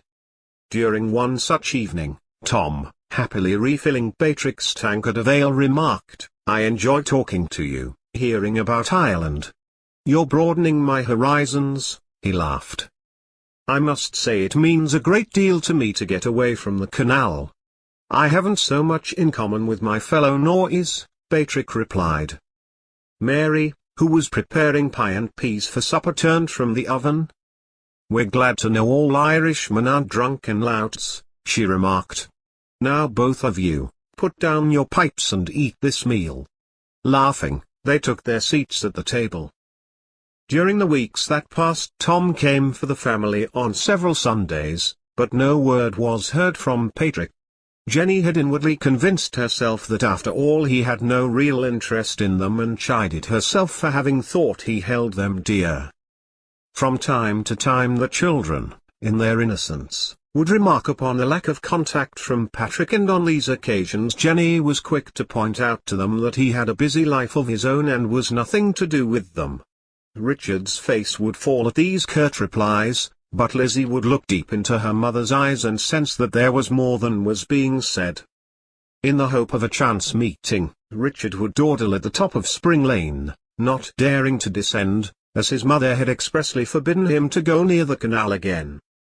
One Saturday in late May, Jenny, weary from her morning's work, crested the head of Parliament Street, and from that point saw the sight of a horse-drawn cart at her door. Surely not Tom on a Saturday, she thought. Then, excitement grew within her, maybe. But, oh yes. Richard came hurtling up the street shouting, "Patrick's here, he's got a cart, we're to go a ride, quick ma'am, get ready." With emotions mixed between Patrick's arrival and a little annoyance at his absence and recent lack of contact, Jenny spoke quietly. "Richard, I've been working since 6 o'clock this morning. I feel too tired to go for a ride. Perhaps you and Lizzie could go." As Jenny came into the house, Alice met her with the baby, and Jenny took the child, whose arms were held up to her in welcome. "I'm grateful, Mr. Kennedy, but I'm too tired," she said. "Not so much of the Mr. Kennedy, me name's Patrick," he gently berated. "T've worked every weekend since I saw you last to earn the money to rent this cart. Ye'll not be turning me down after that, will ye? All you've to do is sit in the cart. I've brought the food. Away with you, Jenny, and enjoy yourself for once." "I'll keep the baby," Alice instructed. Jenny felt the tiredness drift out of her limbs, and she knew that it was the thought of spending time with Patrick that was lifting her spirits. "All right, as soon as Lizzie is home." "Thank you, Alice, for your kind offer." Ma'am, I've given a carrot to the horse." Richard's eyes shone. His hair, thick and curly, nearly stood on end at his delight. Jenny was glad that he would not be disappointed. "Tea'll mash some tea while we're waiting for Lizzie and have a wash," she smiled shyly at Patrick. He noticed the tired lines on her young face and saw them soften as she relaxed in her chair with her tea. "She's had a hard life," he thought, "widowed so young." It wasn't long before a breathless Lizzie appeared in the doorway. "I saw the cart from the top of the hill," she gasped. "I knew it was Patrick. I knew he wouldn't forget a promise." At this, Patrick looked inquiringly at Jenny as if, without speaking, to ask what promise this was. Jenny, looking at Patrick, explained, "They've been looking for you for weeks. I told them you'd be busy." "Well, lass," he said, lifting Lizzie onto his knee, "I'm no tarrich man, why no. I'd to work to save the money for this cart for the day. Now, let's be off." He got up from the chair and Lizzie darted out of the house, her tiredness forgotten.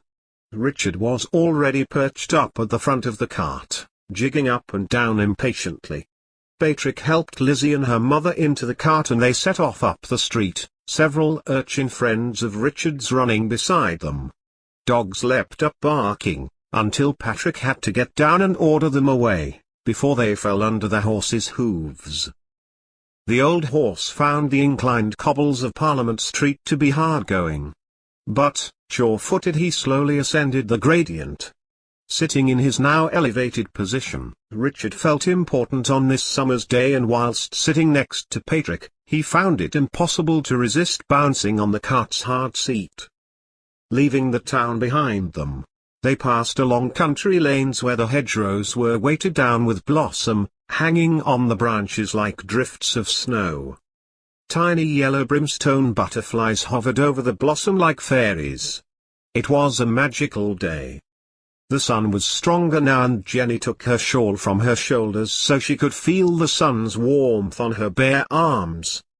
Richard laughed with glee as they saw ducks quacking in a pond below a hillside where lambs chased each other round their dams. A great oak tree gave shelter to cows whose tails relentlessly flicked at the pestering hordes of flies. As the journey continued, the warm sun and gentle sway of the cart proved too much for Lizzie, and she fell asleep with her head on Jenny's shoulder. Without addressing anyone in particular, Jenny said, "She'll enjoy herself better for having this rest first." By now they were passing through the village of Foulridge, and as usual the clatter of hoofs and trundling of wheels brought the more inquisitive to their doors and windows. Turning left at Salterforth, they joined the delightful narrow track unknown to all but Patrick. Jenny could not help wondering at Patrick's seemingly vast knowledge of the surrounding area. And him from another land. She thought the lane was an old pack-horse trail and was still used by cotton merchants taking their cloth to the towns. Patrick hoped they wouldn't meet another cart coming the opposite way. Passing through a farmyard, they roused a sleeping dog that ran behind them, barking, much to Richard's amusement. In the distance they could see piles of earth marking the course of the new canal. Patrick, busy with the horse, was lost in his own thoughts. Jenny nodded her head drowsily over Lizzie's head. Only Richard gazed about alertly, not missing a thing. What a treat to ride in a cart to a picnic, he thought. They approached the village of Barnallswick, affectionately known to its residents as Barlick. Patrick jumped down, leading the horse to a water trough by the village green. Cupping his hands, he caught fresh water as it came into the trough and drank deeply. Again he cupped his hands and offered the water to Jenny, who gratefully slaked her thirst. Meeting Patrick's gaze as she lifted her head, she smiled shyly. "This is a rare treat to be out on a picnic," she said. Lizzie stirred and lifted her head, and Jenny gently wiped the perspiration from her face with the corner of her shawl. Patrick then helped them both down from the cart, shouting to Richard to hand the bags of food down to him. "Are you hungry, young man?" he called jovially, happy that the day seemed to be turning out a success. Jenny glowed with pleasure as she saw custard tarts, fruit loaf, wedges of cheese and slices of ham being unpacked by Patrick. The grass was dry. May had been a dry month, and brown patches in the village green showed the strength of the sun. In a noble manner, Patrick, with a typical gesture of gallantry, spread sacking on the grass and invited his 3 guests to join him, as he followed welcoming guests to the baronial table. Flies buzzed noisily around as they ate. "Patrick, please light your pipe and chase these flies away," Richard pleaded, waving his arms and hands in the air. "Goodness, Richard, let Patrick eat his food first," Jenny chided her son. Patrick laughed. "All right, young man. I'll chase them away, then it's my turn to eat." As they ate heartily, Jenny thought of the work and planning which had gone into Patrick preparing such a spread. As if in an elevated position and not really within the gathering, Jenny could not help being spellbound by Patrick's care and attention. She wondered how a man of his mental stature could be brought to work on the canal, alongside men who were not of the same nature or intellect. "Who baked the fruit loaf, Patrick?" queried Jenny. "Can't you guess?" He grinned. "Mary, of course. And she made the custard pies, I know the taste." "So, Tom and Mary were in on the secret," she laughed. "Well, weren't you surprised that Tom hadn't come for you today when it's so sunny?" "I really hadn't thought about it. I was working and when I got home you were there." A thrush hopped close by, then a brave chaffinch and Richard threw crumbs in their direction. "The birds are having a feast today as well as us," he cried, then laughed as a pair of blue tits, who had joined the scavengers, started to fight each other for a crust of bread. Lizzie and Patrick shared the work of packing away the plates and eating utensils. This completed, Lizzie crumbed up the uneaten bread and scattered the pieces to the birds that were still hovering hopefully. It was pleasant sitting in the afternoon sunshine with the mellow breeze bearing the scent of bluebells from the cottage gardens, which framed the green. Jenny was in fact realizing that she was happier now than she had been for many months, and without really raising her head, she looked towards Patrick, who was busy, as usual, entertaining the children, in a way that only he seemingly could do. Jenny decided with herself to accept the relationship as a blessing and not to torture herself as to whether or not it would be long-lasting. She resolved to make the most of her day. "We're lucky to have such a lovely warm day," she remarked as Patrick stretched himself on the grass. Taking his pouch, he opened it, releasing the sweet smell of his rubbed tobacco. With one hand he lit the pipe, sending up plumes of rich-smelling smoke. Richard watched spellbound for a moment and then springing to his feet cried, "Watch me, ma'am," as he jumped up and down, trying to catch the spirals and rings that Patrick projected into the warm afternoon air. This developed into a game and Jenny laughed watching them. "Richard has a lot of energy," Patrick remarked to Jenny, and then noticed she was nodding off to sleep. He winked at Lizzie. "Let your ma have a sleep, love. We'll go and see if we can find a sweet shop." Taking her hand they walked along Wamsgate, past the corn mill and alongside the stream for a little way. They came to a stone-built bow-fronted shop where Patrick bought pear drops and other boiled fruits. Returning to the green, Patrick and Lizzie saw that Richard had entered into a ball game with the village boys, but upon seeing Patrick, Richard raced towards him. "These lads say there's trout in the stream. Will you come?" he pleaded, his eyes shining with the prospect of fishing again. Patrick laughed. "Stay here with yum ma'am, Lizzie, until she wakes. Me and Richard'll do some fishing." The two made their way to the stream, flanked by several local lads. Richard skipped happily along, his heart full to bursting with all the glorious things happening to him today. Lizzie lay down beside her mother, gazing idly up at the patchwork of clouds and blue sky. She listened to the twittering of two industrious blue tits flying in and out of their nest in a cottage wall. She thought fleetingly of her father and the last time she had seen him, marching off to join the other men, with a feather in his cap, never to return, and she shook her head sadly. "I must be happy today," she thought, "but I miss my dad. He never had a chance to bring us on a picnic in a cart." A cooler breeze began to ripple through the flowering trees, sending petals showering down like flakes of snow onto the grass. Jenny stirred and opened her eyes to find Lizzie bending over her, tickling her face with a feather. "You've had a long sleep, ma'am," she said, gazing fondly at her mother. "What'll Patrick think of me?" Jenny sat up and gazed around. "He told me to let you sleep, ma'am. He's taken Richard fishing." Jenny looked at her in amazement. "We've no fishing line, Lizzie."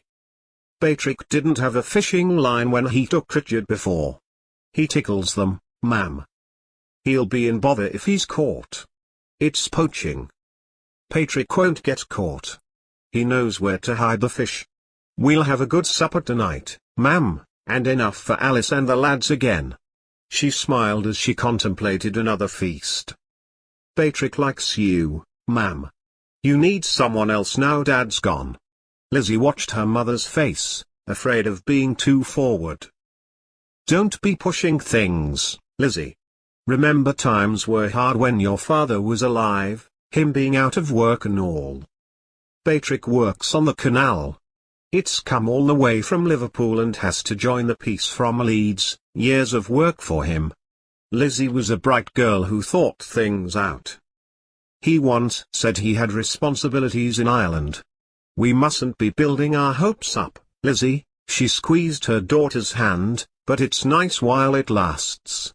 But Jenny's intelligent daughter knew her mother had not cast their short conversation away, but would dwell on the matter, albeit in silence.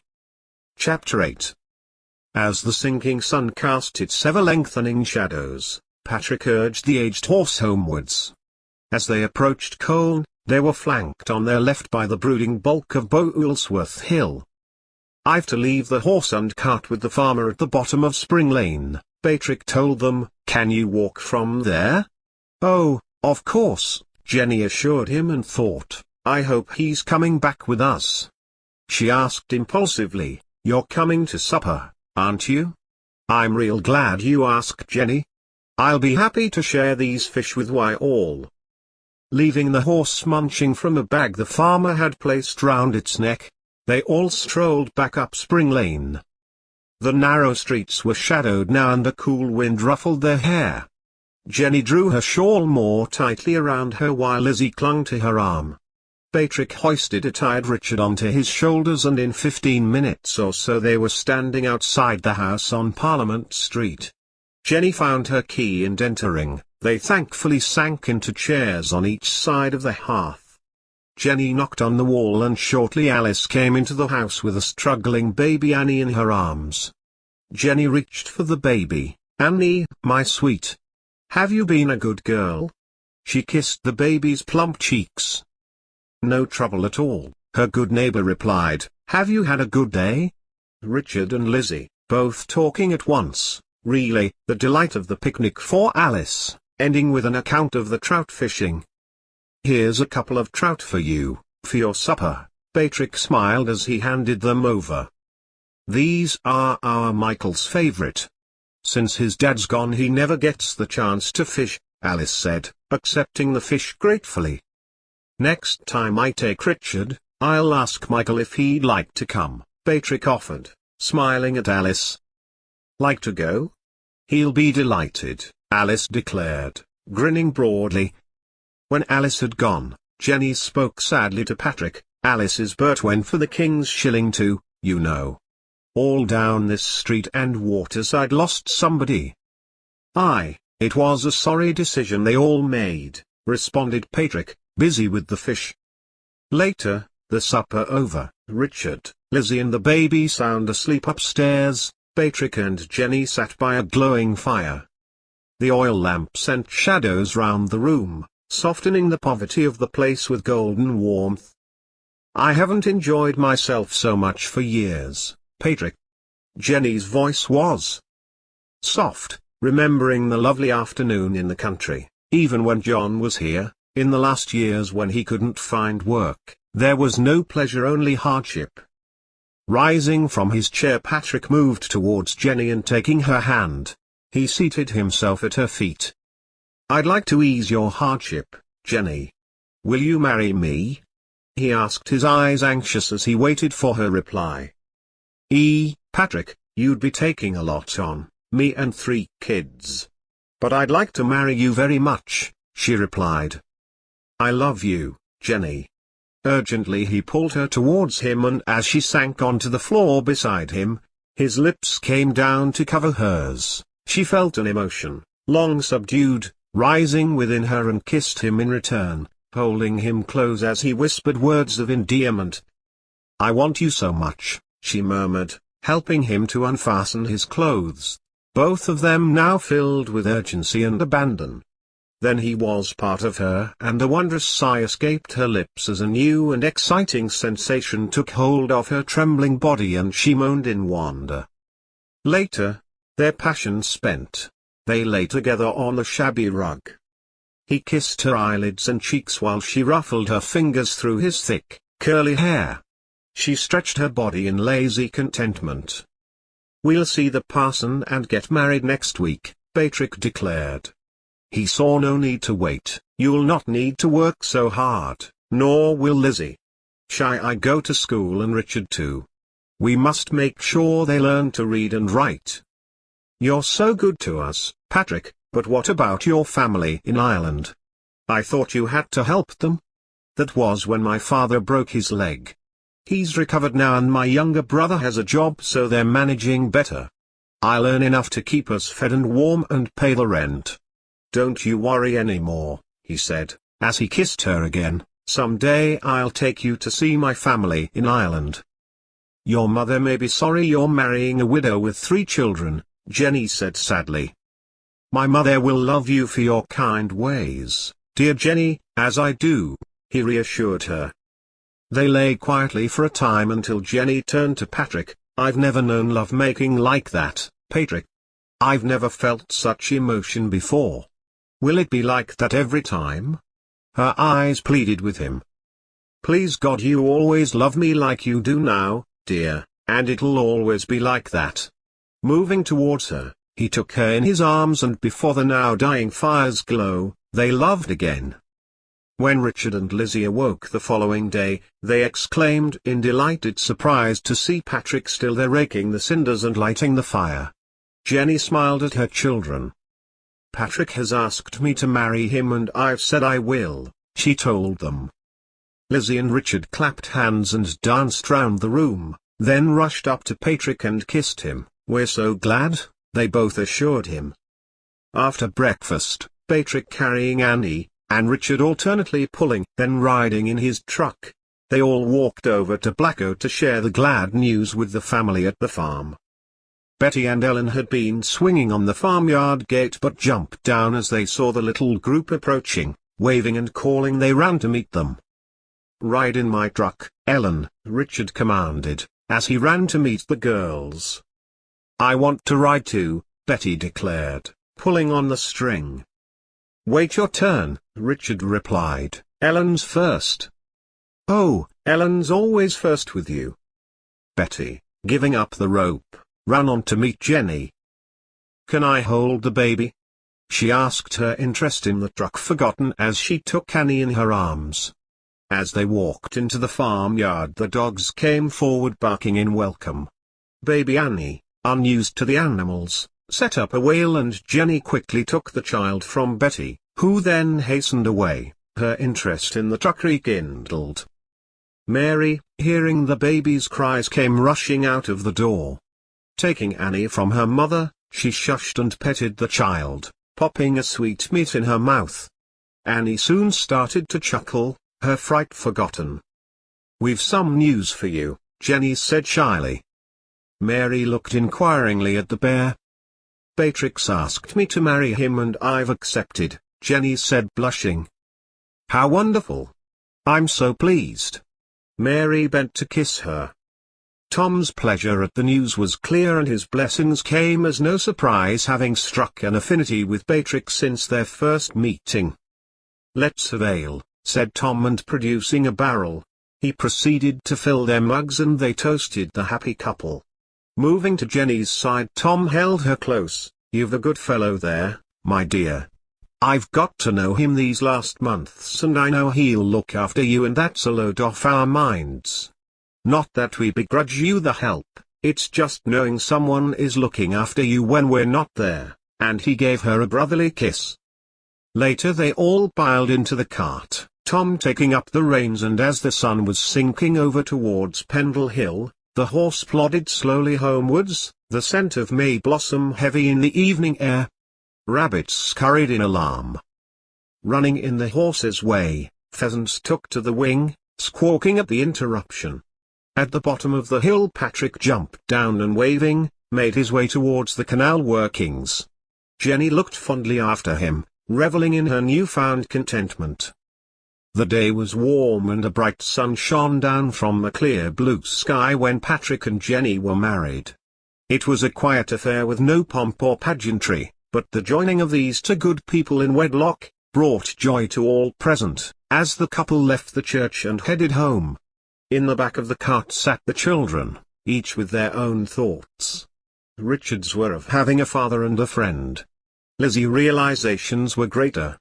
Lizzie was a thinking, caring girl who knew well that her mother now had a reason to live life, not only as a mother but also as a wife. As the cart made its way homeward, its occupants felt it was as if God himself had decided to inject the missing element into their lives. The element of strength. Chapter 9. Jenny continued to work a few hours each morning, and Patrick was still working on the canal, which was winding its way, through Skipton, towards its final destination.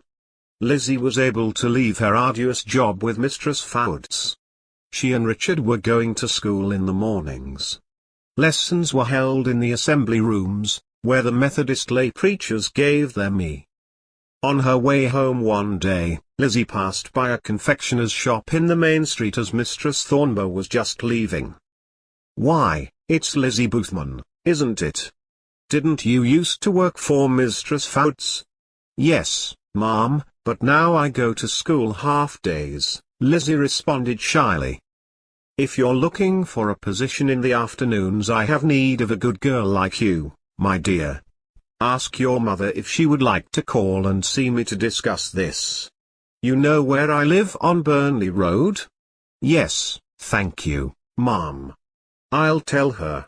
Lizzie bobbed a curtsy as Mistress Thornber swept away, her bombazine skirts rustling as she moved towards her carriage, which was waiting at the roadside. Its horses restless, pawing the ground and snorting, their harnesses tinkling as they shook their heads. Lizzie and Richard watched as her carriage was driven away. Wouldn't you like to be rich like that, Richard? An Avenue carriage?" "I would." Tucking his hand in hers, she ran with him towards home, wondering apprehensively what sort of employer Mistress Thornber would be. She was sure her mother would have need of the money. Even with Patrick now looking after them, there were still things they couldn't afford. Leaving Annie with Alice, Jenny walked along to the Thornber house. "I'd better go to the back," she thought. A sharp-faced woman in a cook's hat opened the door. "I've been asked to call and see Mistress Thornber," she said, in her own shy way. "Come in then. What name is it?" "I'm Jenny Kennedy. My daughter, Lizzie, has been asked to work here. The mistress is just having a rest. Sit down and I'll brew a pot of tea while we're waiting." Jenny, feeling more relaxed, accepted the chair held out to her. She decided that the cook was more pleasant than she looked. Over the pot of tea, Cook had her life story out of her. By the time she was shown into Mistress Thornber, she was quite hoarse from talking. "I remember your daughter well from when she worked for Mistress Fouts," Mistress Thornber smilingly told Jenny. "I was sorry to be present when she was told about her father. It was a terrible time for us all, ma'am. Things are better now though. I've married again." "I believe so. News spreads in a small town. One of the Irishmen working on the canal, isn't it?" "Yes, ma'am. But please believe me when I say what a good man he is. Not like the drunken men who come to the town pubs." "Of course not, my dear. I can see you wouldn't have chosen such a man to be a father to your family," Mistress Thornber smiled. "I like her," thought Jenny. The two arranged that Lizzie would work 4 hours a day, helping with the housework and assisting Cook in the kitchen. As Jenny hurried home, she felt grateful for this chance for Lizzie, and the extra money would come in useful. Lizzie started work the next day, and her new employer, Mistress Thornber, soon grew fond of this straight, honest girl. She held long conversations with her as the weeks passed and regularly gave parcels of clothes, for Lizzie and her mother, in a kindly way, without embarrassing Lizzie. Jenny was now pregnant and unable to walk very far. Patrick looked forward to the birth. He was careful to share his time with all 3 children. Annie was a cheerful little child who followed Richard whenever she could. Lizzie was happy at home with her mother when she was not working. Patrick would walk miles at the weekend with Richard and his friends from down the street, Michael Stansfield, Bill and Tom Spencer. He taught them how to tickle trout. They also had a ferret, which they took to Uncle Tom's when he was having problems with rabbits, and this augmented their simple diet. As the canal working became further and further away, Patrick soon became unable to return home daily. Very often it was Saturday before they saw him. As Jenny's pregnancy neared its end, she became tired and lethargic. Alice Stansfield once again became the mainstay of the family, shopping and cooking for them whilst Patrick was away. Mary and Tom called to see Jenny one market day. "How are you, my dear?" Mary asked. "This pregnancy has been my worst yet," Jenny replied. "I can hardly walk. Not long to go now though, thank goodness." Mary and Tom unpacked the food they had brought. "Now, I'll make a pot of tea," Mary said. "Don't get up out of that chair," she ordered Jenny, who was making as if to do just that. "Where's Annie too next door with Alice?" "I don't know what I'd do without her to help me," Jenny confided to Mary. "Bye, go and call. Alice may like to come and share a pot of tea with us." Mary went out. She returned 5 minutes later with Alice and Annie. "No sign of the lads," Alice said. "They wander far and wide these days. Richard may not be as old as my lad, but he keeps up with him," she laughed. Just then the door opened and Patrick's jolly face appeared. "So we've visitors. I recognized the cart, Tom. Good to see you." The two men, ever good friends, shook hands. Annie immediately threw herself into Patrick's arms as he went over to kiss Jenny, who was delighted to see him. "Sweeties for you, my girl." He pulled a bag from his pocket and Annie, squealing with pleasure, crawled behind the settee to investigate its contents. The bustle and talk in the room cheered Jenny. She moved her body from side to side as if to spread the weight. "I don't think it'll be long before the baby comes, Patrick," she told him. "I hope the birth is soon, while you're home. Today is Saturday. I'll wait until Tuesday, then I must go back. I admit, Tom," he said, turning to his brother-in-law, "it gets harder leaving my family all the time." "It's a pity you can't get work nearer home," Tom replied. "I've tried. There isn't work for local lads, so no one will give me, an Irishman, work." Patrick spoke ruefully. Then, looking around, asked, "Where's Richard?" "Off on a jaunt with my lad and Bill and Tom Spencer," Alice answered. "They were hoping to trap a couple of rabbits." Later, Mary and Tom spoke together as they drove home in the cart. "Richard wanders too far, I think. Jenny isn't well enough to check on him and Patrick is away," Mary said, looking at Tom. "I share your worry. I think we should have him and Annie to stay when Jenny has the baby. It'll relieve the situation for them," Tom replied. On the Sunday morning Jenny woke Patrick early. "My waters have broken. The baby's on its way," she gasped, sweat running down her face. "Get Alice to send for the midwife." Patrick pulled on his trousers, buttoning them as he went to the door. Lizzie had followed him downstairs. "Is the baby coming?" she asked excitedly. "Yes, put the kettle on, love." The baby was born a couple of hours later. Jenny and Patrick looked lovingly down at their son. "He looks like you," Jenny said. "Shall we call him Patrick?" "No, let's call him Benjamin, after the younger son in the Bible," he said. Taking the baby's tiny, curled fingers in his hand, he said, "He's wonderful," and bent to kiss Jenny's upturned face. Alice sent word over to Pasture Head with her sons, who came back in the cart with Tom. "Jenny, Tom wants to take Richard and Annie back with him for a week to give you a rest," Patrick said, taking hold of Jenny's hand. "I think they should go."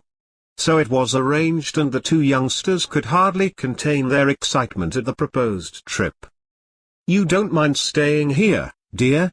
Jenny asked Lizzie, who as always, was sitting quietly, nursing her new brother. "Oh. No, ma'am. You need me here. I'll help Alice take care of you both."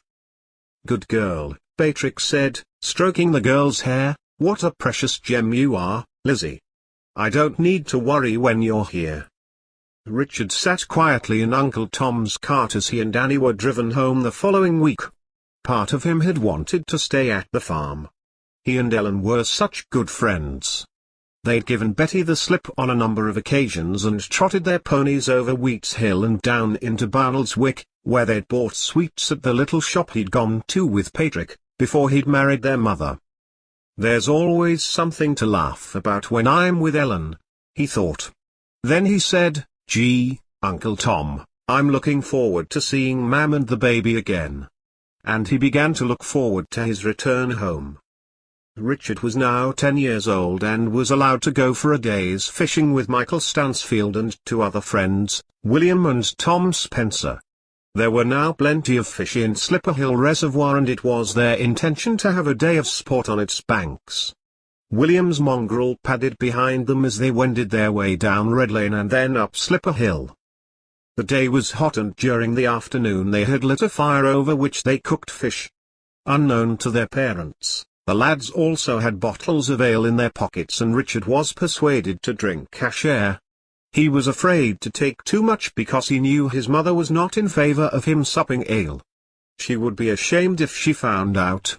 Richard retreated a little further up the grassy bank and wished the other lads would hurry up and come home.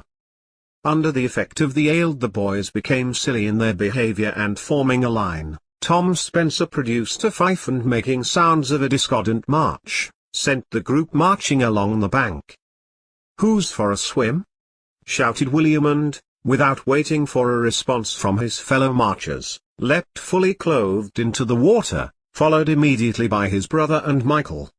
With his alarmed face cupped in his hands, Richard backed away from the bank in fear. "I daren't go in," he shouted, "I'm off home." Turning to go, Richard heard a shout. Spinning back, he saw Michael's arms aloft, and with a face etched in terror, he was shouting, "Help me, I'm stuck. Please help me." William and Tom were now swimming to Michael's aid, but Richard was rooted to the spot. The water became alive with threshing limbs, which made the surface appear to boil. Long-hidden memories came to Richard as he watched. He felt as if in a trance. "This must be how me dad died," he thought, and for a moment or two could not move at all. He watched in horror as the 3 boys descended into the murky gloom and out of sight. One by one they surfaced, gasping for air, and Richard, giving himself a shake, shouted that he would go for help. At the foot of the farm track, a farmer and his man met Richard. They'd seen the youth's foolishness turn to danger and now ran together towards the scene. "The daft lads, they're drunk, aren't they?" the farmer shouted to Richard, who was now sobbing as he pointed to the place where the 3 happy lads had been fooling around not 10 minutes previously. The farmer lay down on the side of the reservoir, pushing his rake amongst the reeds at the side of the water. It became stuck, and as he pulled, a piece of iron railing came loose and Michael Stansfield came floating to the surface, forming a human chain, with several other workmen who had now arrived. They pulled the body out of the water. They turned Michael on his side, and Richard saw water coming from his mouth in bursts. He ran towards him, crying and pleading, "Don't be dead, Michael. Don't be dead." A woman, who had followed the men, ran down the fields and took Richard's arm. She gently led him towards her farm, while the men waded and groped through the long menacing grasses until they found and dragged the limp, sodden bodies to the bank. Grown men as they were, they still wept at their failure to bring back any life to the youths and for the futility of it all. Richard sat in the kitchen at Moss Farm, shaking like a leaf, his teeth chattering and tears running down his cheeks. "Are they dead?" he sobbed. The farmer's wife held the lad's head against her bosom. "We don't know yet, lad. They're trying to revive them, you know. Now, tell me where you live, near here or not?" "Ye an uncle at Pasture Head on Gisborne Track," he sobbed a reply. A farm worker was dispatched to give the news to Richard's aunt and uncle, who came immediately.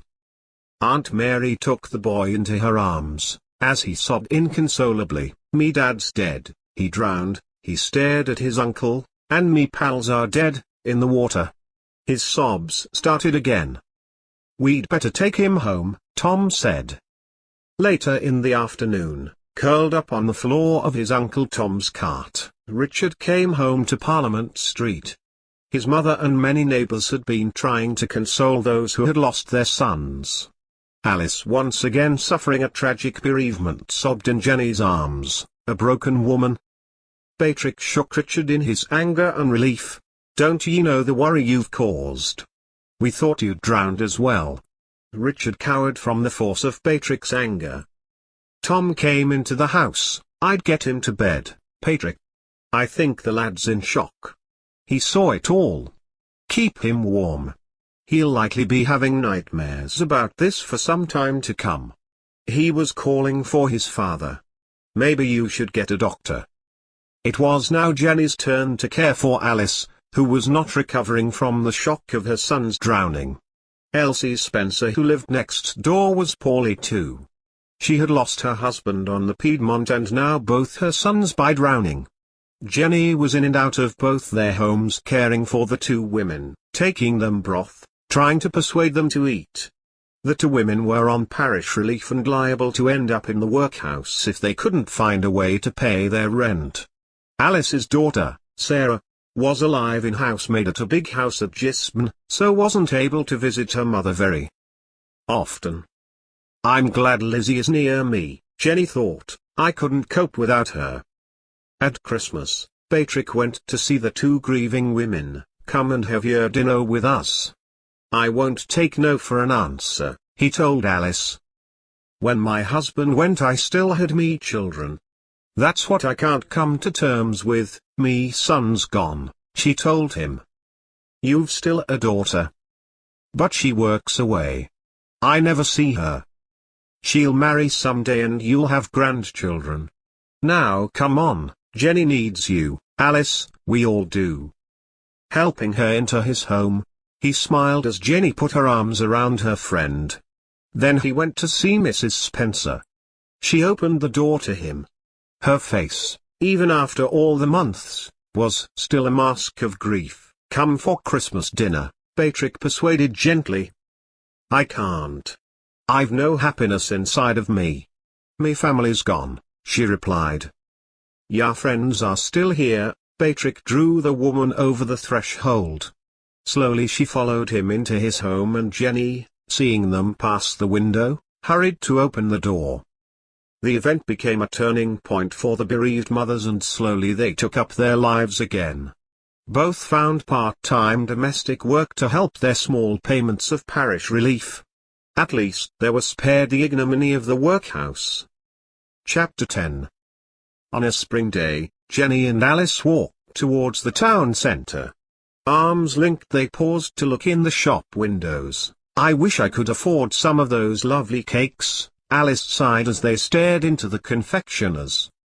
"We're lucky to have bread," Jenny replied. "Come on. These shops are depressing me. Let's walk towards the countryside." Stepping out briskly, their shawls held tightly round their heads to keep out the cool wind, they passed out of town. "Look, Alice," Jenny pointed towards a group of workmen digging a deep trough and they hurried over, a question on their faces. "Afternoon laddies," one of the men, a cheerful grin on his face, looked up. "We're bringing you piped water from Flass Spring." "Dee heard it was on its way." Alice looked at Jenny. "What a treat that will be." "Aye, no more staggering to the pump on frosty mornings." Sure enough, a couple of weeks later, notices were sent round informing everyone that the water company would be bringing a tap outside every street. Those who wanted a tap in their houses must apply. Jenny showed the notice to Patrick the following weekend. Patrick, a tap in the street, how wonderful," she said. Patrick put his arm about her waist. "You'll have a tap in the house, my dear. I've been saving me money ever since I heard they were piping the water from Lancashire Bridge." "Oh, Patrick, you're so good to us. My family have such cause to be grateful to you." She turned her head. He bent down and kissed her on the lips. "You've made my life worthwhile, my dear," he said, holding her close to him. Down at the pump the next day, the women on the street discussed the advent of the water. "We've got to have a party to celebrate," Elsie Spencer declared. "I'll make some soda bread." Jenny smiled at this. It was good to see Elsie interested in life again after the loss of her sons. "I'll make gingerbread," said another. "I'll get eggs from the farm and make pancakes," Jenny joined in. When, on a June day, the taps were turned on, the whole of Parliament Street, as indeed the whole of Colne, celebrated. Makeshift tables were set up in the streets. They were blessed by a lovely summer day. The taps were turned on again and again by children throwing water at each other, capering around, dripping wet, until someone cried, "Enough, enough! If there's a drought this summer the spring will dry out." At this everyone turned to the tables where a feast awaited. Towards the end of the evening someone brought a cask of ale and a fellow played the flute. The dancing went on until well after midnight. The following day Jenny answered a knock at her door. Standing on the step was Elsie Spencer. "Come in, Elsie. I'll make a pot of tea," Jenny invited. "I've some news for you, Jenny," said Elsie, following her in. "Well, sit down and tell me over the tea." Jenny took a brass poker and poking at the fire embers, soon had a blaze going. The kettle, always simmering, soon boiled and Jenny made the tea. Reaching up to the shelf over the fire, she brought down a tin and opening it carefully, she took out ginger biscuits and set them on a plate. "Now let's have your news. I hope it's good. You've had enough bad luck these last years. Losing your husband and then your boys." Elsie, two hands holding her cup as if for warmth, looked into the flames burning in the grate. "Would you think it wrong of me to remarry?" she asked. "How could I? I remarried and not a year after I was widowed." "Oh, Elsie, you are? Who is it? I've heard nothing." Jenny smiled encouragingly at her friend. "Matt Greenwood. Remember his wife died last year and he's been struggling to bring up his boy and girl. I've spoken to him a few times down at the pump. He's still getting some work for his handloom from the putters out. Last night, at the party, he danced with me and later on he asked me to marry him. I've said yes, Jenny. I like his children, Mary and Joe. They'll comfort me. I've been so lonely. Can we tell Alice? I've no secrets from her and she'll be pleased for you." "Of course. Bring her in." Jenny banged on the wall. The old signal when they needed each other. They saw Alice's head pass the window and her face was anxious as she opened the door. "What's the matter, love?" she asked. "Nothing bad, Alice. Come in and drink a toast in tea. Elsie's getting married." The three friends talked late into the morning about the wedding. Jenny and Alice promised TC make a wedding breakfast. Any event to lighten the hardships was received with elation. "Matt will come and live with me. We'll save the rent. I don't want to leave my good neighbors," Elsie smiled. Ben now had more friends in the street. Matt's children were in and out of Jenny's house and they became firm friends. Patrick, Jenny and the children spent Christmas at the farm as usual, coming home in the art laden with food. "We'll have Alice in tomorrow to share this food," Patrick said. "Shall we ask Elsie and Matt?" Jenny suggested. "Oh, yes please," put in Ben, "I want my friends to come." "Yes, run along now, Ben. Ask Mary and Joe, I'll come with you and have a word with Matt." The following day brought great activity in the house. The smell of cooking chickens and sage and onion stuffing seeped into the house next door. Alice came early. Her contribution to the feast was fresh scrubbed potatoes, turnips and sausages. Matt, Elsie and the children brought a dish of sweetmeats. Matt disappeared again, returning with a cask of ale. The adults, when the meal was over, talked of the local happenings. "This mechanization is going to put us handloom weavers out of work," Matt said. "They'll have us all in factories yet, on a pittance." "They're opposing it in Yorkshire," said Patrick. "I hear the Luddites have grown very strong, destroying carding machines. The spinning jenny is replacing people fast." "They burnt a mill down in Halifax last week," responded Matt. Vigilances isn't the answer, said Jenny. Surely they could negotiate with the mill owners? Mill owners don't negotiate with spinners and weavers. They walk all over them, replied Matt. We can't hold meetings to discuss these things without being in danger of arrest. Why is that? Asked Alice.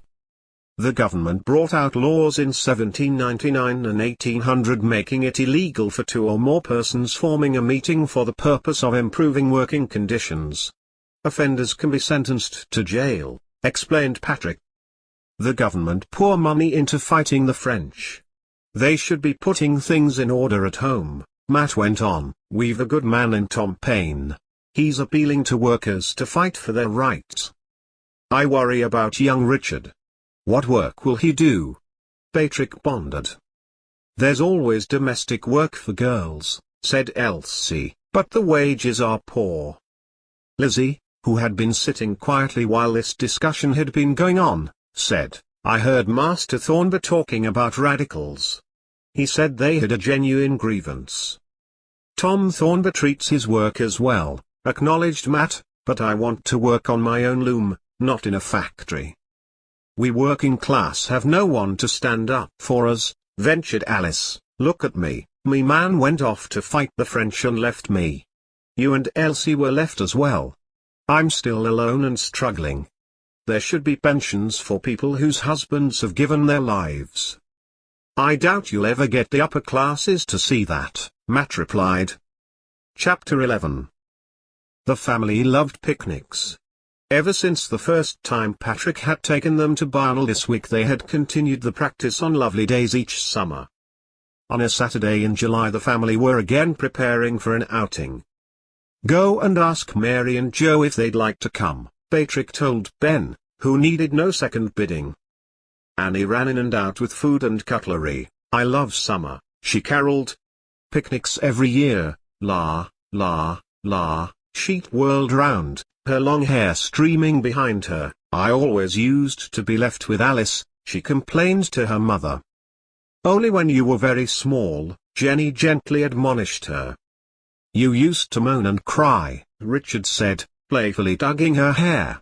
Patrick, can we picnic on Wheats Hill today and call at Uncle Tom's? Ellen may like to come. Ellen, always Ellen, Annie teased. What about poor Betty?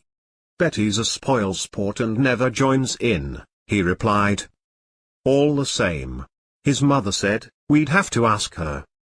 Richard loves Ellen, Annie caroled, ducking as her brother aimed a playful blow in her direction. I just think she's good fun, he said. Tell Annie to be quiet, ma'am. Annie, run along and see if Mary and Joe are coming.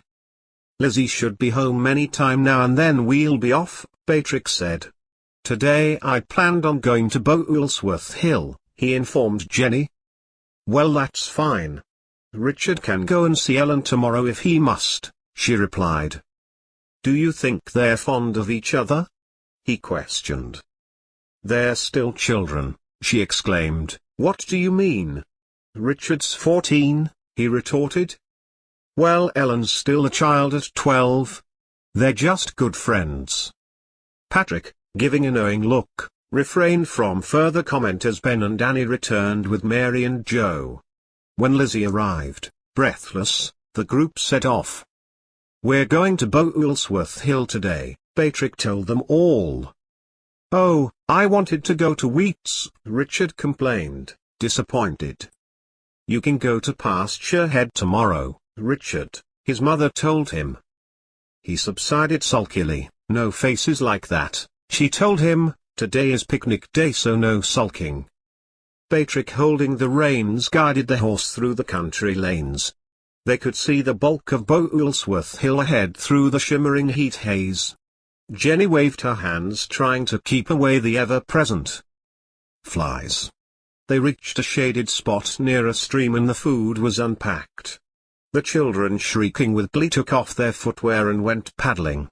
Ben filled a jar with minnows from a small pool. When they had finished their meal, Patrick stood up. Now who's going to climb to the top of this hill? We are, they chorused. I'm tired, ma'am. "I'll stay with the cart," Lizzie said. "I'll stay with Lizzie. We'll have some peace while you're away," Jenny said, smiling. She was thinking of how nice it would be for her to have a quiet time with Lizzie, alone for a change.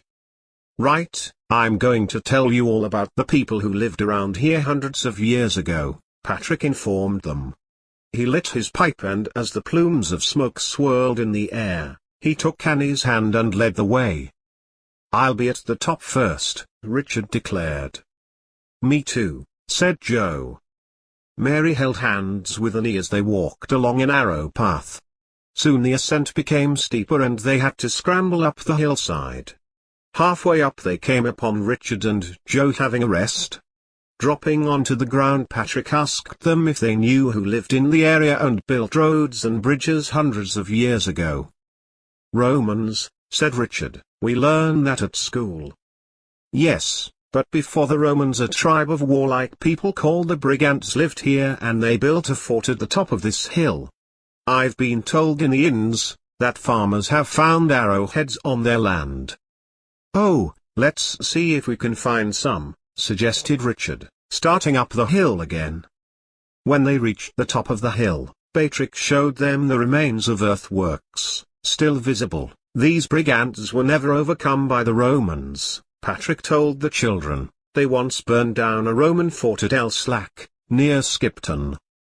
"I'm a Brigante, you're a Roman," declared Richard. Taking up a stick, he advanced on Joe, who ran to the edge of the earthworks hunting for a stick of his own.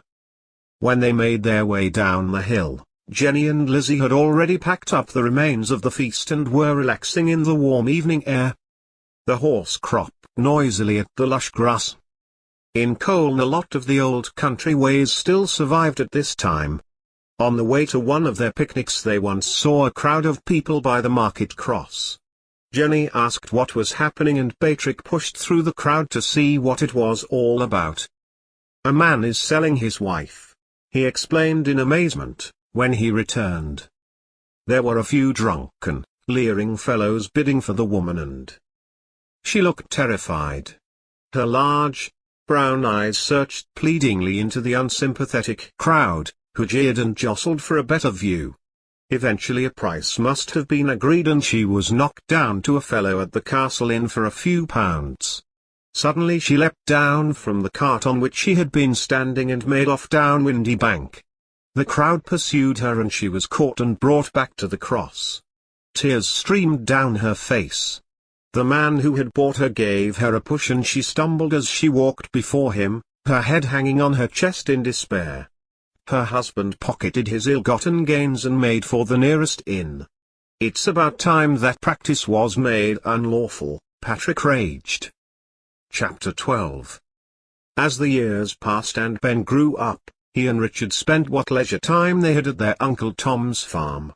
Tom taught them how to send a ferret down the rabbit holes and many a rabbit pie was enjoyed by the family at Colne after their forays over Wheats Hill. Their cousin, Ellen, often went with them on these excursions. She was as adept at finding a badger's trail as the boys were. Together they would find a sheltered spot, deep in the woods, and watch the badgers making their way to the stream to drink. They never told anyone where these trails were because there were always those who would cruelly have organized a badger baiting. There was a harvest supper at the tiny chapel at Crossgates and Mary Brown had been busy helping the other women. They had made potato pies and other pastries. Big dishes were filled with sliced onions, red cabbage and chutneys. As the members of the community assembled in the small room which was nearly all taken up by the long tables, stacked with food, there was much teasing and banter, particularly of plumper ladies who struggled to slide into the places on the forms at the tables. Richard jumped over the table and squeezed himself into the vacant seat next to Ellen. They blushed, as further banter was directed at them. When later the group of friends set off on the road home, Ellen and Richard lagged behind. A harvest moon shone with an orange glow above them. An owl, perched on a wall nearby, watched them as they passed, its gaze beautiful and mysterious. Taking a shortcut, Richard climbed over the stone wall and held out his hand for Ellen to take as she followed him. Loose stones started to tumble and Ellen slipped forward. Richard caught her in his arms. He held her to him, suddenly not wanting to let her go. She raised her face to his and the moment became heavy with expectancy as he brought his lips down on hers and they kissed. Standing together, it seemed the moment would never end. "I love you, Ellen," he declared. "I love you, Richard."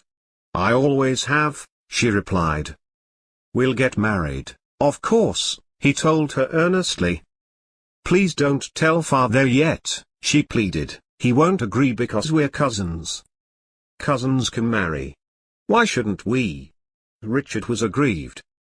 "He doesn't agree with it. When David Brown married his cousin a month ago he went on and on about it not being healthy. Please let's keep it a secret, for a while, just between the two of us," she pleaded. He kissed her again and they sank down onto the soft grass. Their newly revealed love made them eager to express their deep feelings. He whispered into her hair, "I must have always loved you. I've never wanted another girl. I've always loved you and we will marry, but I know Father will place barriers on our meeting if he knows there's something between us," she replied.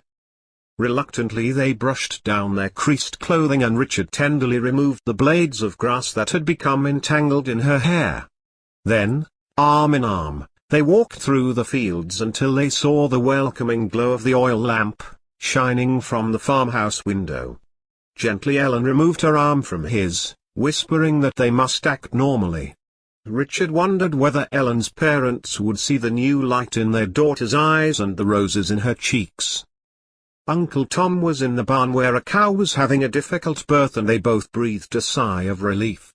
Aunt Mary, who had arrived home first, bustled about making them a drink as she always did. She chattered all the time, about the harvest supper, apparently not noticing their new attitude towards each other. "So, why has it taken you two so long to arrive?" asked Betty maliciously. "Mum and me have been home half an hour, we stopped to watch a badger," Ellen hastily replied. "A likely story," her sister sniffed. Richard tweaked her hair playfully and the awkward moment passed. Later when Richard rose to his feet and bent to kiss his aunt goodnight, Ellen stood up also. "I'll walk to the gate with you," she said. "For a secret kiss?" Betty whispered. "Shut up, will you?" Ellen nudged her as her father came through the door. "Just going, Richard?" Tom asked. "Yes, Uncle, sorry you missed the harvest supper. I've a cow calving, son. I'll be up all night I do believe. Come and have a drink, love." Mary pushed Tom into a seat and as she fussed around her husband, Ellen and Richard quietly left. Betty, with a sly look at her parents, followed. "I'll walk to the gate too," she announced, as she caught up with the other two. Richard's eyes met Ellen's, she shrugged her shoulders and the three walked to the gate. "See you on Saturday night." Richard lifted his hand in salute, he had a long walk home. As the two girls turned to go back indoors, Betty said, "You'll get folk talking about you and Richard. I think he's sweet on you." "Well, why not? What's wrong with that?" Ellen asked. "You're cousins. It's not against the law to love your cousin," she declared. "Oh, you love him. Well, Dad'll have none of that, I can tell you. He doesn't believe in cousins marrying. You heard him going on last week when Billy Smith married his cousin. Said their children would be deformed," she added nastily. "He said no such thing," Ellen retorted indignantly. "Well, that's what he meant," her sister replied. "Don't you dare say anything in the house or I'll tell what you and Jim Horsfield were up to in the wood. Me and Richard saw you."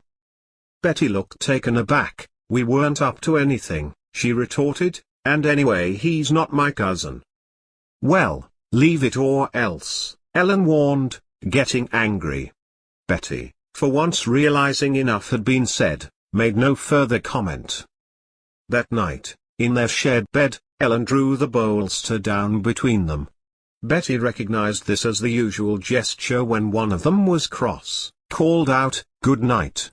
Ellen, her head buried in the pillow, made no reply.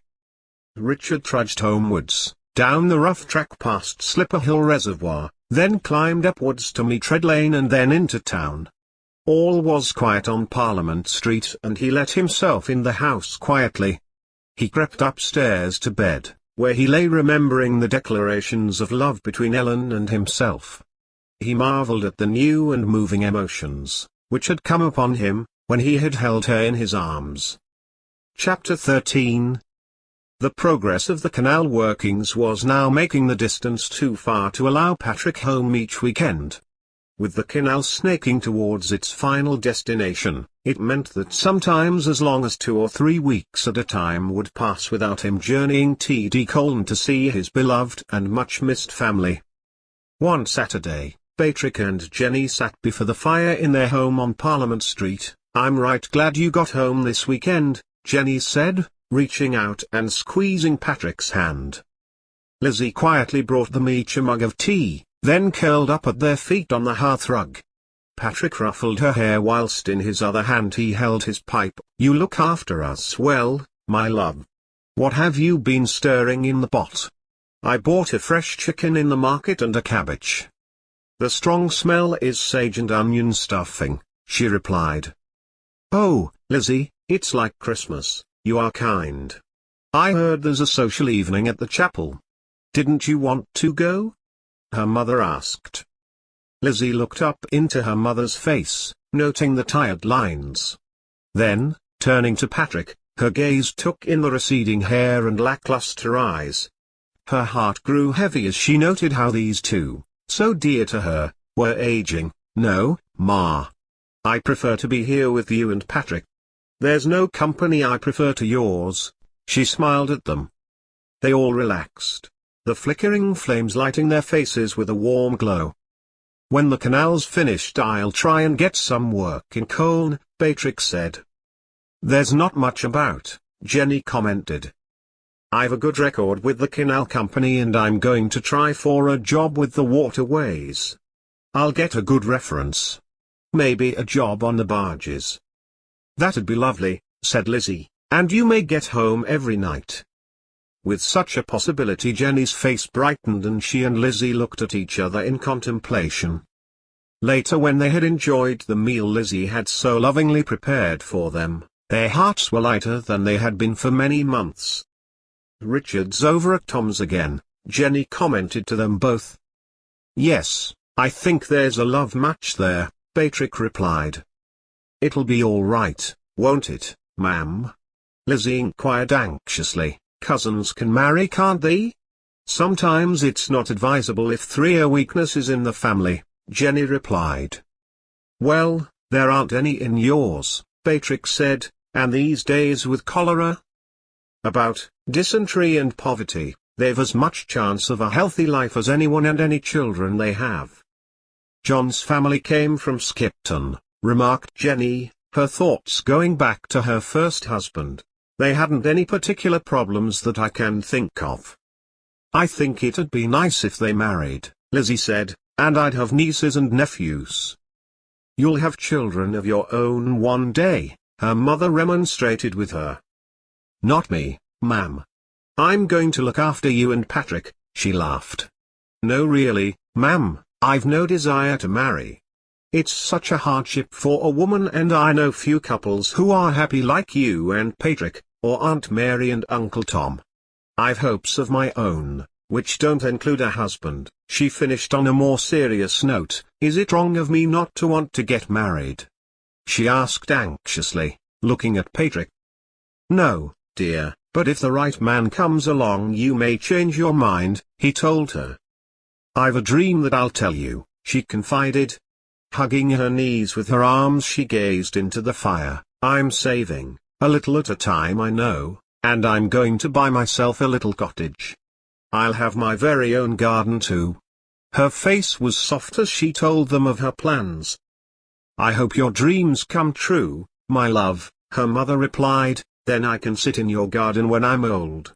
They all laughed together at this, and when Annie came in, she was pleased to see her mother looking happy.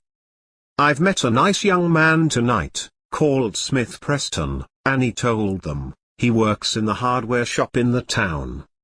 "Oh, I've seen him," said Lizzie. "I went for a new sieve for Mistress Thorner and I noticed someone new."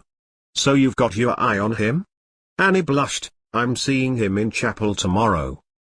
"That's nice, Annie," her mother said. "I hope you'll bring him in for a nice pot of tea afterwards."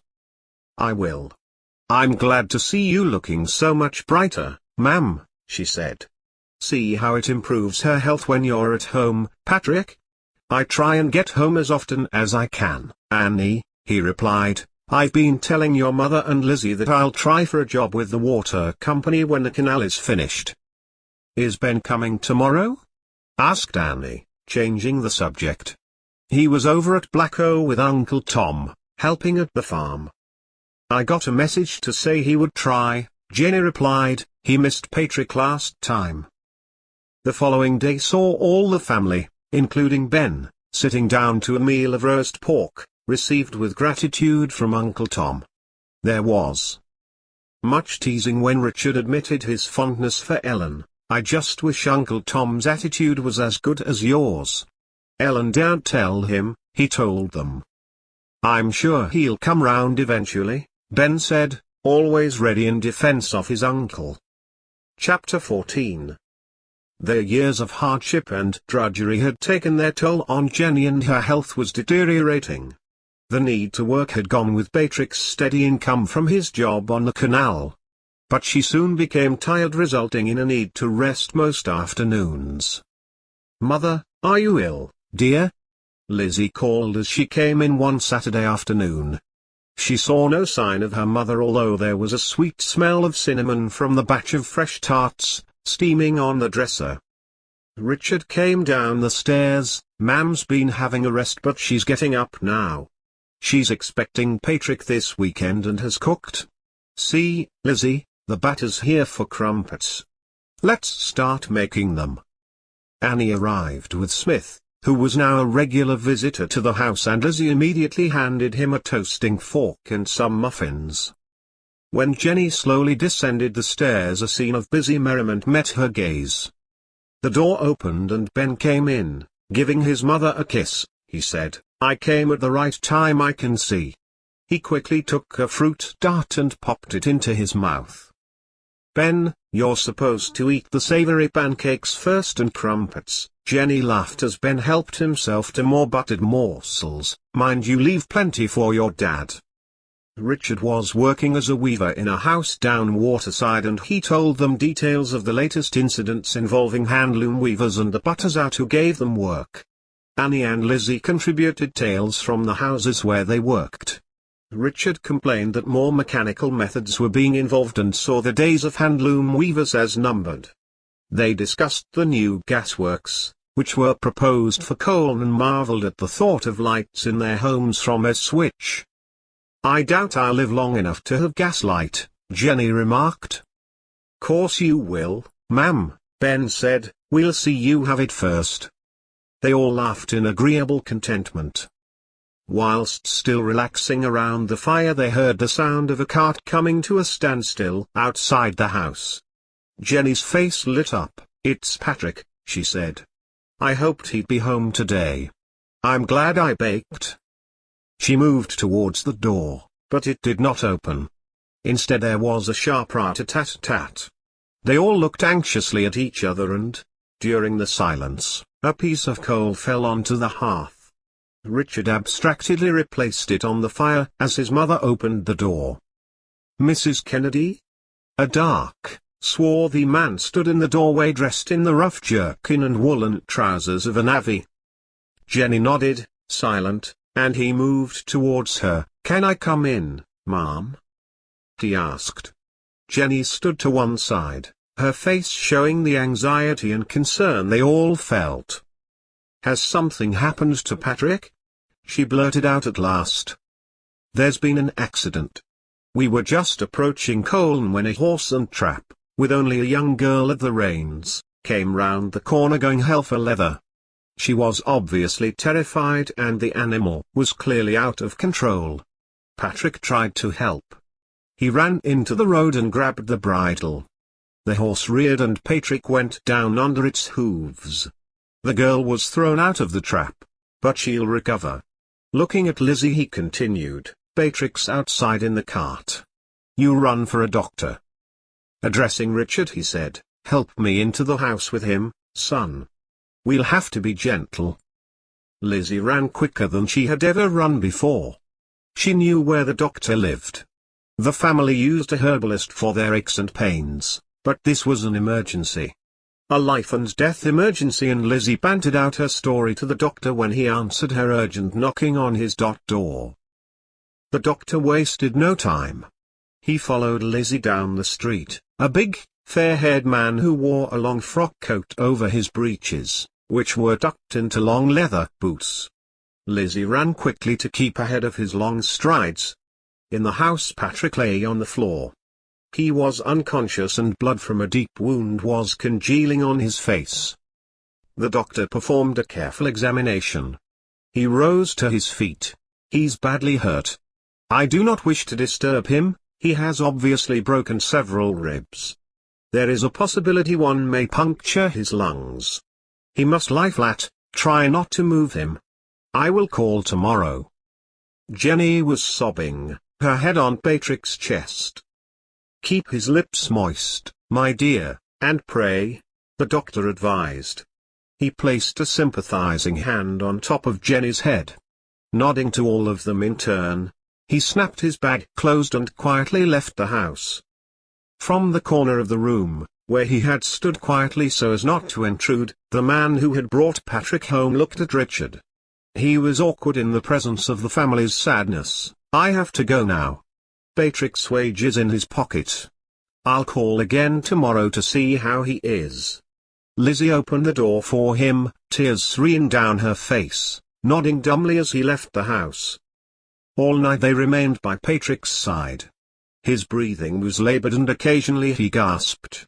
Jenny gently raised his head and dabbed at the trickle of blood, which escaped his lips. They all sent up silent prayers as the shadows lengthened and the flickering flames from the dying fire lit their anxious faces. Smith stood up. I feel an intruder, he said. Please stay, Anik pleaded. I need you here. When at last Patrick's breathing seemed easier, Richard rose to his feet. Stretching his cramped limbs, Ben was asleep on the rug by the fire, worn out with worry and anxiety. Richard covered him with a coat, then lit the oil lamp and filled the kettle. In a few minutes they were gratefully sipping hot tea. Richard insisted Jenny have a few hours' sleep. He, Lizzie, Annie and Smith then took turns to sit with Patrick through the remainder of the night. When the doctor returned the following morning he asked Richard to help him undress Patrick. They gently removed his clothes. His trousers were wet with urine. Jenny sobbed and kissed the poor bruised face of her beloved husband. Whilst he's surviving, there is hope, my dear. The doctor spoke gently to Jenny. Together they bathed his bruised limbs. I would be happier if he regained consciousness. He must be badly concussed. The doctor held Patrick's wrist, taking his pulse. It beat, but only faintly. I will call again later. If he recovers consciousness he will need laudanum for the pain. Picking up his bag, he quietly let himself out of the house. The seemingly endless day passed. The doctor returning, but there was no change in Patrick's condition. There were one or two callers at the door. Patrick was well liked and there was genuine concern on the neighbors' faces. Alice came in and out, bringing hot soup and offering quiet sympathy to Jenny. These old friends who had already been through many past tragedies together. In the late afternoon, just after the doctor had left, Patrick opened his eyes. Oh! Praise be, he's conscious, Jenny exclaimed, her eyes bright. She bent towards him as he tried to speak. A priest, please, love, he gasped. Richard, find a priest. Someone will know where, the doctor, he'll know. Go and see him. I'd forgotten Patrick was brought up Catholic in Ireland. He never practiced in Colne to my knowledge. Richard left the house. Running swiftly he came to the doctor's house and banged on the door. The doctor was able to direct him to where the priest lived. It seemed an age to Jenny and the others before Richard came back, but in reality he had returned within the hour. A black-robed figure accompanied him. The priest knelt beside Patrick and took his hand. With experienced eyes he saw the man was sinking fast. He asked for a priest. The man looked at Jenny. "Yes," she replied. Taking his rosary from around his neck, he declared, "I will administer the last rites." They all bowed their heads as the priest's voice rose and fell.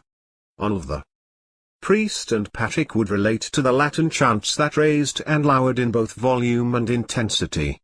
Then, making the sign of a cross, he rose to his feet. Gently he took hold of Jenny's hand and she also rose, facing him, her sadness overwhelming.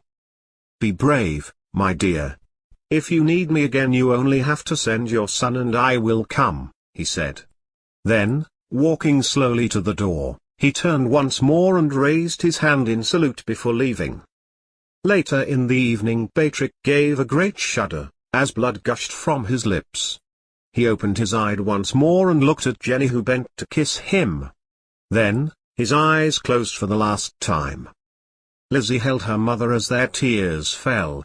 Annie turned to Smith in abject misery. The mainstay of their lives was gone. Richard put his arms around his brother, Ben, his thoughts a mixture of sadness and despair, the unfairness of life. Patrick deserved a better end.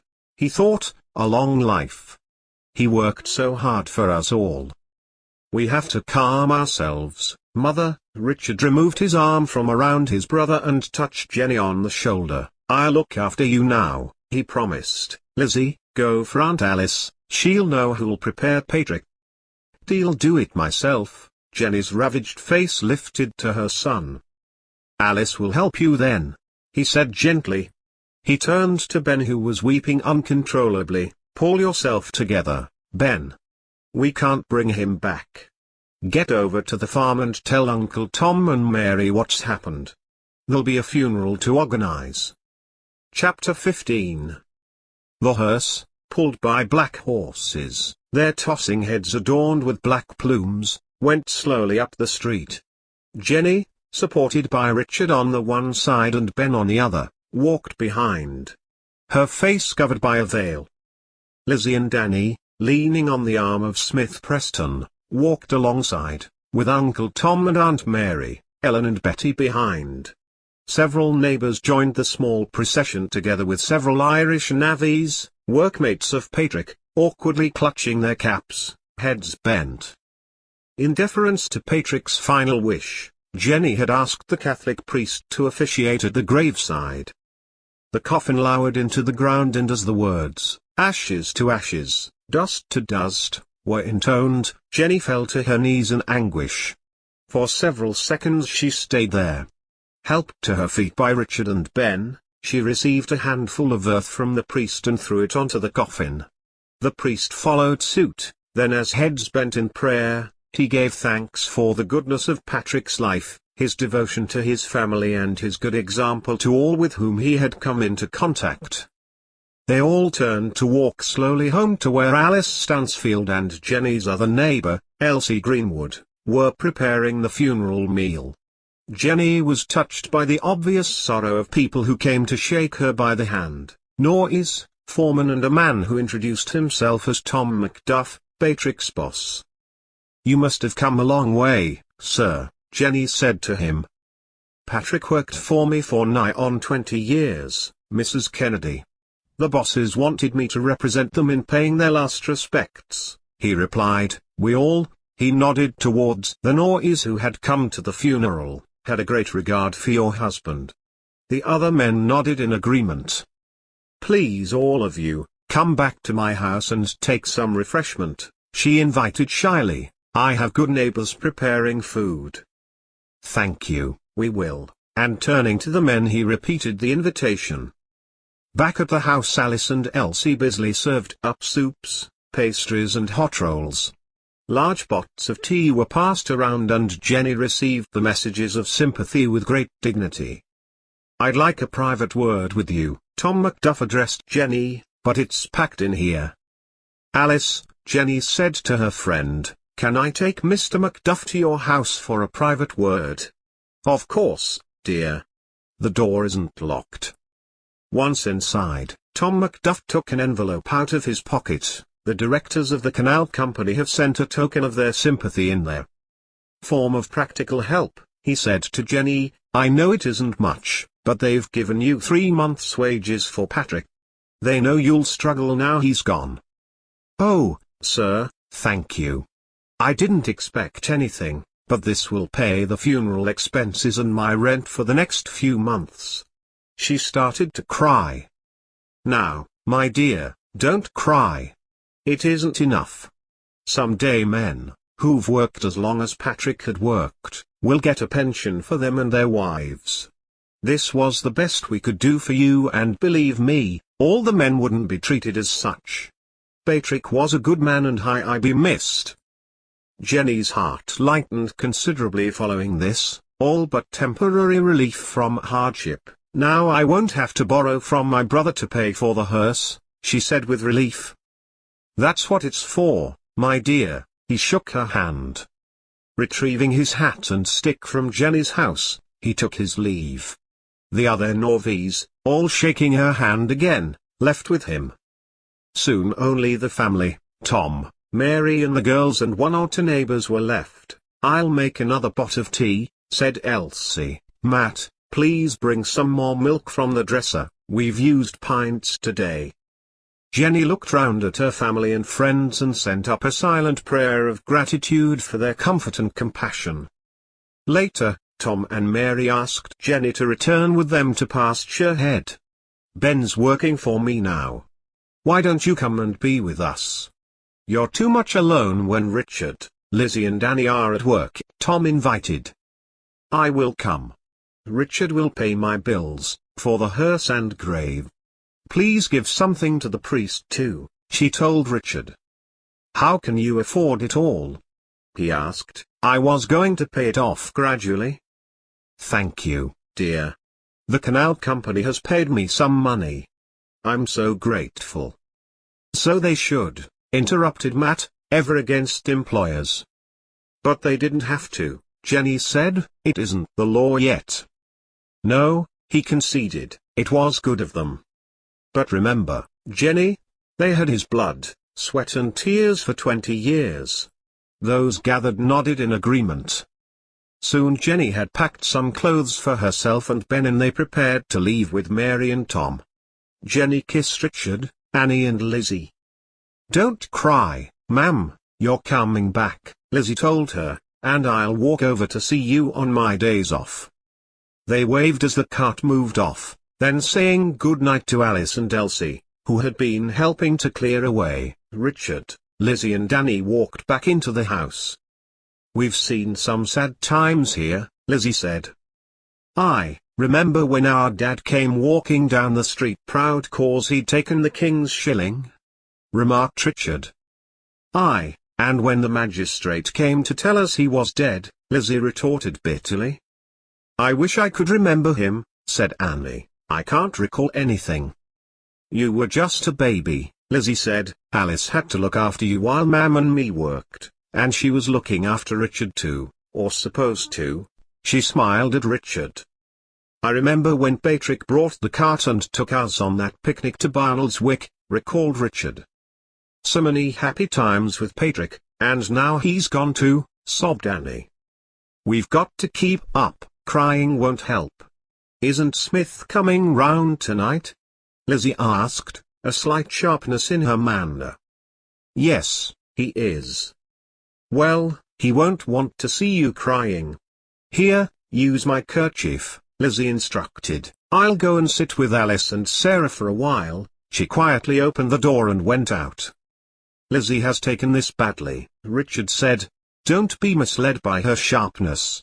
Mam and her are very close, and now she's gone to Blacko, Lizzie feels left out. You have Smith, remember, and I've Ellen. Lizzie hasn't met anyone." Lizzie doesn't want anyone. She told me no man is going to keep her down with childbearing, Annie told Richard. Good luck to her if she can survive alone then, Richard replied. Annie heard footsteps in the street and ran to open the door. Sure enough, it was Smith. Your ma has gone to Blacko then? He asked as he came in. He shook the rain from his top coat, which Annie then took from him and arranged over a wooden chair to dry. Yes, replied Richard, it's the best place for Harry and Ben at this time. Ben can be useful on the farm and Mam isn't well. He took a pipe from the mantel shelf and offered tobacco to Smith. They smoked companionably for a while until Richard rose to his feet. I'm going for a pint of beer, see you at supper time, he said. The firelight flickered on the walls and ceiling, giving warmth to the shabby room, which had known both joy and sadness in turn. Annie thought of the happy hours with her mother and Patrick, remembering the stories he used to tell them, her mother happy and relaxed whenever Patrick was home. All in the past now, she reflected bitterly. Smith leaned over towards her. Don't look so sad, Annie, you've to make the most of life now. Your mother had a happy married life with Patrick, now it's your turn. Marry me and I'll look after you, we'll have a family of our own. Annie broke down in sobs, whether from sadness or joy it was difficult for Smith to understand, and he looked worried. Oh, Smith, don't worry, of course I'll marry you. I'll make you happy too and look after you, like Mam looked after Patrick. They fell to making plans. Will your Mam and Dad be pleased? Annie asked. Yes, they're fond of you and I'm making a decent wage at the shop now. I can work for a year or two, she said. Until we have a family, he said, with a roguish twinkle in his eye. Can I knock and tell Alice and Lizzie? They should be the first to know. After the usual knock, Alice, Lizzie and Sarah came in. What's the hurry, why the knock? Lizzie asked. Smith has asked me to marry him, was the reply. Lizzie smiled. If that's the life you want, my dear, I pray you'll be happy. She gave her sister a kiss. Teal put the kettle on, Alice's reaction to everything. So much chatter was going on that no one noticed Richard's return. Hello, there. I'm glad to see the tears have turned to laughter. Why the party? Oh, Richard, we're not laughing really. It's just that Smith has asked me to marry him, Annie explained. Congratulations. Life has to go on and I can't think of anything to cheer us up more, he replied. Let's walk over to Blacko on Sunday with the news. You all go, Lizzie said. I promised Mistress Thornberry I'd help with a christening party for her grandson. You give lots of your time, Richard said. I don't give it, Richard, she pays me. Anyway, they've been asking me to live in for ages, but I wouldn't while Mam needed me. Will you be living here, Annie? She asked. We haven't thought about that, her sister replied. Well, if you do, don't consider me because I take up Mistress Thornberry's offer. She's promised me my own room, Lizzie said. Richard leaned against the fireplace and surveyed the scene. He had taken up Patrick's habit of pipe smoking. He puffed gently and listened to his sisters. Things were going to change, he thought. Annie and Smith getting married, Mother may be staying at Blacko, this house won't be the same. His thoughts strayed to Ellen. I don't see why we can't get married too, he thought. Chapter 16. It was late autumn, most of the trees had shed their leaves and a light frost still covered the grass as the trio walked up Red Lane, the Sunday following the funeral. Memories came to Richard and Annie and they told Smith about walking with their mother and Patrick to Pasture Head and being taken home by Uncle Tom. As Annie and Smith chatted together, Richard dropped behind. He felt he knew every tree, every bush, and every break in the walls where sheep came through. I remember my truck, he thought, and as they descended towards Reedymoor Ford he thought of the truck, careering out of control towards the water. He remembered how frightened he'd been and what relief he had felt when Patrick picked him up. In his mind's eye he saw the piles of earth, the noise shacks and the brazier where Patrick had dried his clothes. He was consumed by an indescribable sadness as he contemplated the smooth grass and, further on, the calm waters of Slipper Hill Reservoir. Annie and Smith were waiting for him as they leaned against a stone bridge. "Lagging behind, Richard?" Smith joked. "A lot of memories along here. For us. Some of them good, some bad. Alice Stansfield lost a son, and Elsie lost two in this reservoir," Richard told him. Smith listened with horror to the story, and for Richard reliving that day was terrible. They were having so much fun. They'd been drinking, he told Smith. They just got caught in some old fencing someone had thrown in. It was awful. He shivered at the memory. They walked on. The holly trees already had berries and they remarked on the fact that Christmas would soon be here, anxious not to dwell on the fate of the three boys. Jenny was lying on a cushioned settle in the farmhouse kitchen when they arrived. Aunt Mary fussed around, plump and rosy as ever. Richard went outside with Ellen, no one taking any notice. Smith and Annie told Jenny their news. She said that if Richard agreed, after all he lived there too, they could live in Parliament Street, as she held the tenancy. "I've asked your mother to stay with us," Aunt Mary explained. "Think I will, now that you two are to be married," Jenny said. "Tom couldn't manage without Ben," Mary said, "as we've no sons. Ben is like our own." She looked through the window at Tom, now stooped with arthritis, bending low over a horse's hoof for removing a stone. Richard and Ellen came into the kitchen and Richard bent to kiss his mother. "You must congratulate me as well," he told them. "Ellen has promised to marry me." "But your cousins," Aunt Mary exclaimed apprehensively. "It's not forbidden to marry a cousin," Richard replied, curtly, and took Ellen's hand. She was near to tears, and Annie ran over to her and kissed her. "I hope you'll be very happy, Ellen," she said. Uncle Tom entered the kitchen. "Quite a little gathering here," he said. Annie told him her news. "We must celebrate this happy occasion." He reached for the tankards on the shelf over the fireplace. There was an uncomfortable silence. Jenny and Mary looked at each other, at Tom and then at Richard. "Well, is this a happy occasion or not?" Tom asked, puzzled. "You all seem to be mighty quiet, considering." "Three are happy occasions to celebrate, Uncle," said Richard, quietly. "I'd like to marry Ellen and she wants your blessing." "How long has this been going on?" he demanded, his voice raised, and Ellen's lip began to tremble. "I don't approve of cousins marrying. It ain't healthy. We've as much chance of health as anyone these days, Uncle. We're both healthy and we'll take our chances with our children. I love Ellen, I always have, and she loves me." Richard's voice was firm. Jenny leaned forward and took Tom's hand. "Let them be, Tom," she said, pleading. "This life's uncertain, we all know. Let them have their chance of happiness, it's in short supply." Tom looked at Richard and Ellen, who were holding hands. "On your own heads be it then," he conceded. "I never saw what was under my nose." He turned towards the door. "Well lads, get the ale out. You know where it is," he instructed, and the family relaxed. Whilst Mary bustled around, helped by Betty, Ellen and Annie, Richard sat down beside his mother and took her hand. "Has the doctor been to see you, Ma?" he asked. "Yes, he's very good.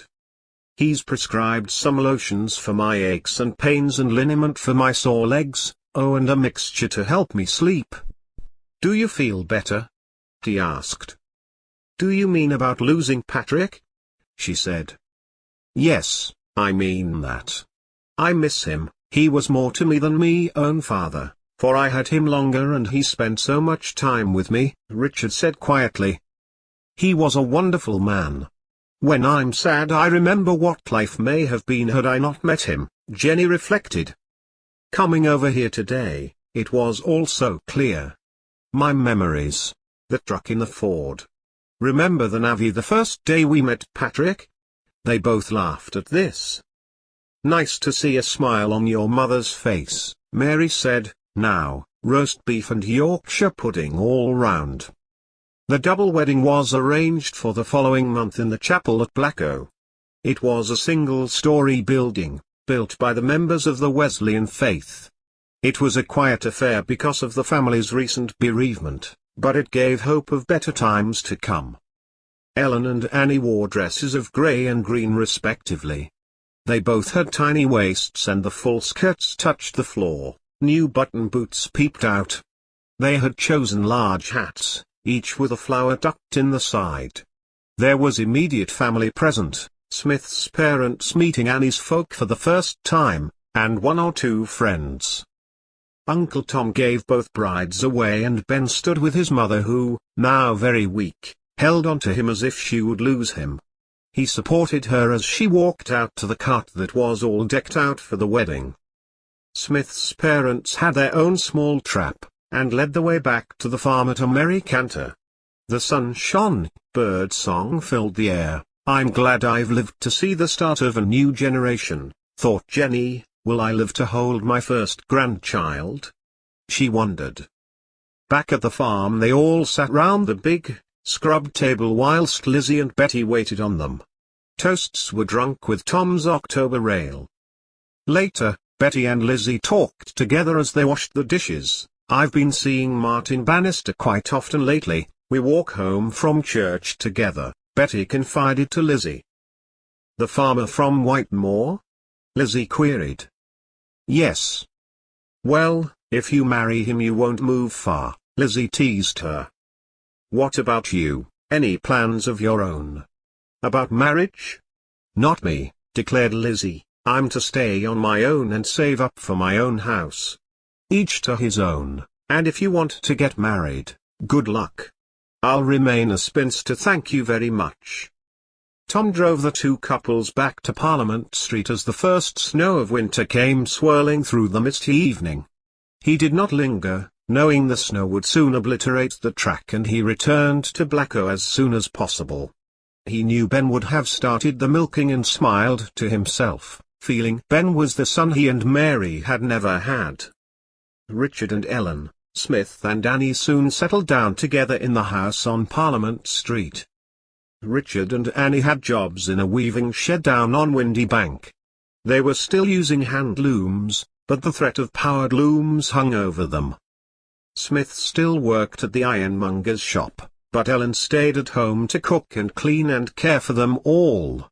Alice Stansfield, next door, was far from well, and Ellen looked after her needs as well. Matt Greenwood was now out of work, having been found to be inciting weavers to protest against the power looms. He was always in the hole-in-the-wall pub, holding forth about workers' rights. He's not the man I married, Elsie confided to Alice one day, now I've to go to work cleaning to make ends meet. His ideas are all right, Elsie. It's the bosses don't want to pay their workers more, Alice replied. I'm glad I've you to confide in. Now Jenny's gone, Elsie said. I can't tell you how I miss Jenny. We were so close, Alice's voice faltered. Sarah wants me to go and live with her. I'm sorry to leave you, Elsie, but I'm not well. I'm glad I've Matt's children then. It seems I'll need them more than ever now, Elsie sighed. Chapter 17. Richard came in from work one night and hanging his cap on a hook, he went over to where Ellen was making a pot of tea. I've had a hard day. What about you? He asked. I've had a lovely day. I've been to see the doctor, Ellen replied. The doctor? Richard looked worried. I'm having a baby, she laughed at his surprised face. Haven't you been expecting this news? I was happy as we are, I never thought further. He looked at her in wonder, as if she was the first woman in the world to have a baby. Wait till Annie and Smith get home, we'll have a toast tonight. He took up a jug from the dressers and went out of the door. At that moment Smith came home. Where's Richard going? he asked. For some ale for a toast, she answered. A toast to what? Has he got a new job? Wait till Annie gets home and we'll tell you, she promised. Richard came back with the ale and was pouring the rich, dark liquid into pots, a head of froth showing over the top, when Annie arrived home. Ale on a Tuesday, what's up? She asked. Smith shrugged his shoulders. They wouldn't tell me until you came, he replied. To my son and heir, Richard solemnly declared, drinking from his pot. Oh, shrieked Annie, Ellen, you're pregnant. Yes, Ellen's face went pink as Annie kissed her soundly on the cheeks. Congratulations, Smith accepted a pot from Richard and took a deep draught. They began chatting, 19 to the dozen. What if it's a girl? It won't be. It might. We'll send it back. Ha ha. Oh, we're forgetting Alice. Richard, take a drink in, she's always celebrated with us, Annie said. We'll all go, Richard said. They trooped into Alice's house. She looked glad to see them, trying to rise from her chair, her limbs stiff with arthritis. Sit down, Alice, Richard said, we've come to tell you the good news. We're going to have a baby. A tear ran down Alice's gaunt cheek. Don't cry, Alice, Ellen said, be happy. It's a tear of happiness, dear, I'm happy for you. Your mamm'll be pleased. She looked at Richard. She doesn't know yet, but we'll go on Sunday and tell her, won't we, dear? He put his arm around Ellen's waist. I'm thinking of going to live with Sarah at Fowlridge, Alice told them.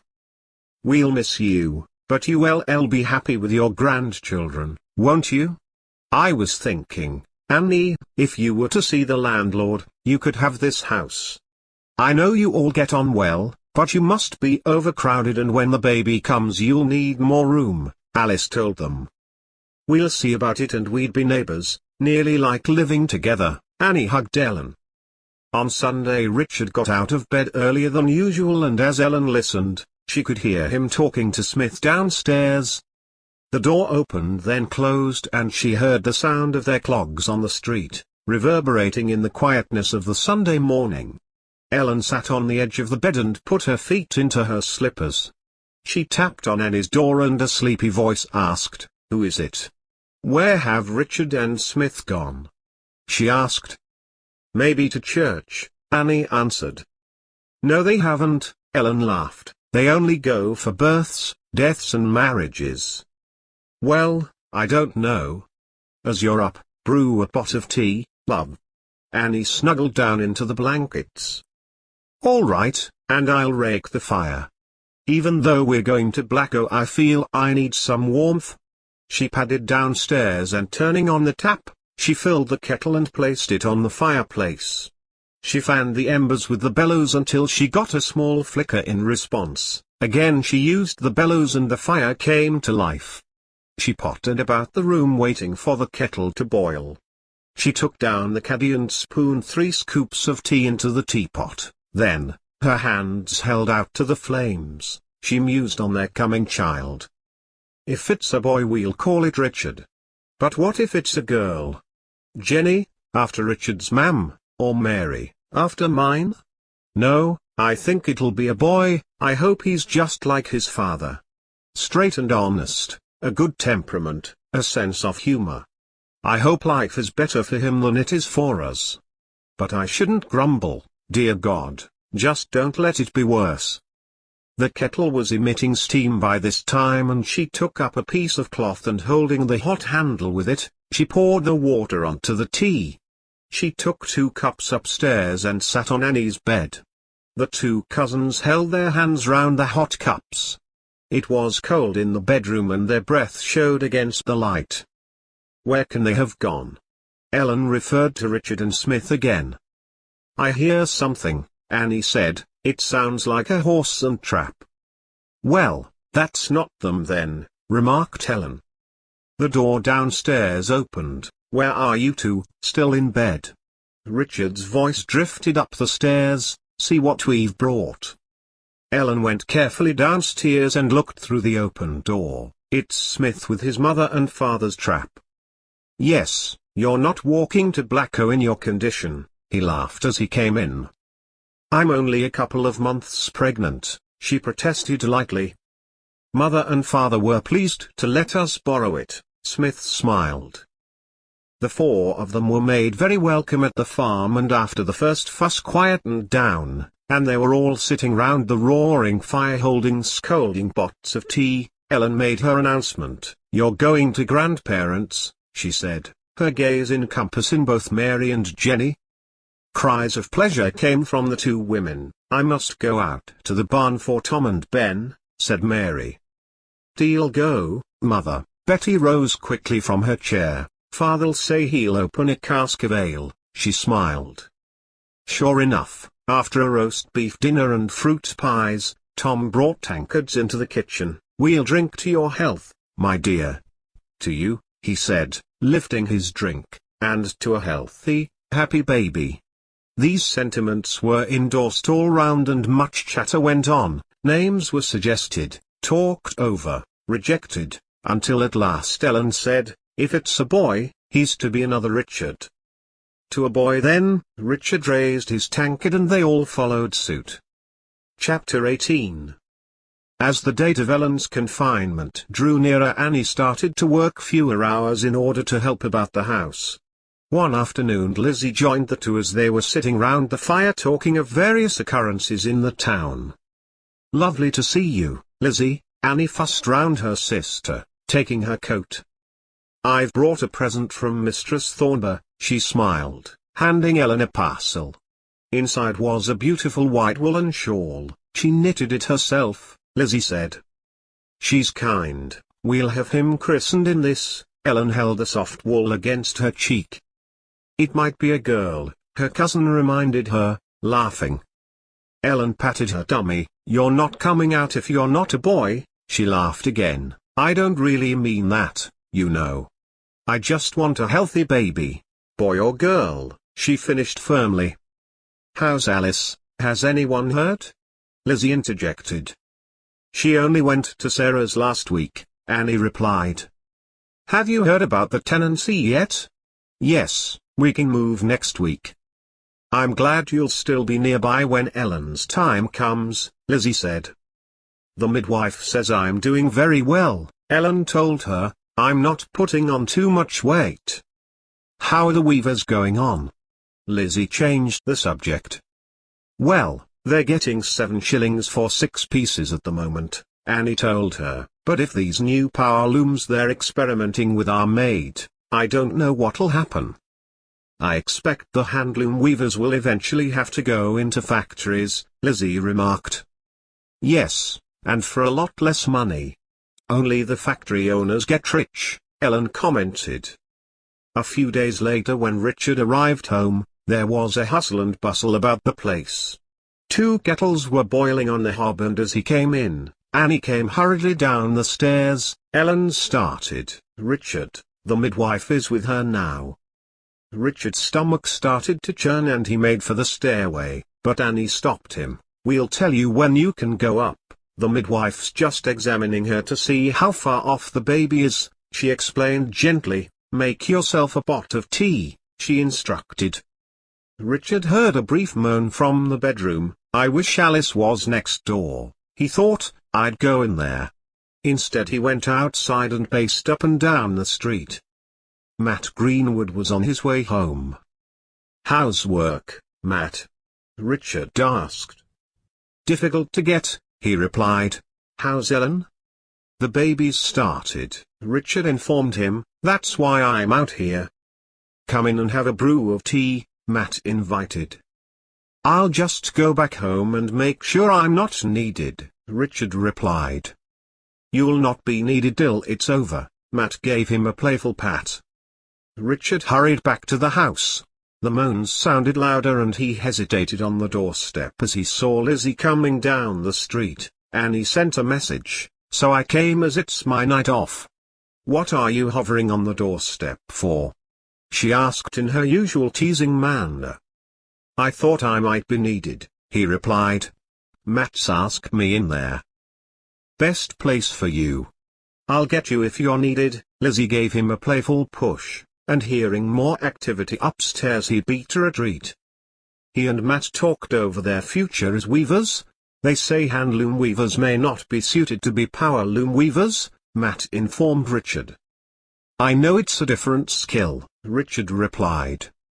"Power looms have to be driven by something called a hand crank. Setting them up won't be easy," Matt told him. "Well, we don't set up our own looms, do we? Will they be needing loomers?" "I should think so. There's a couple of hundred in the town. I'm sure it won't take much for a good loomer to puzzle out the difference." "Looks like they'll be all right then." Richard looked glum. "I've heard they're bringing them in from out of town. Don't want us handloom weavers to know they're setting up power looms." "They've been breaking power looms in Yorkshire," Matt said. "Aye, and the culprits get transportation for life," Richard added. "We won't win against the rich. All we can hope for are better conditions if we do get into the factories," Matt added. Elsie handed round bowls of broth.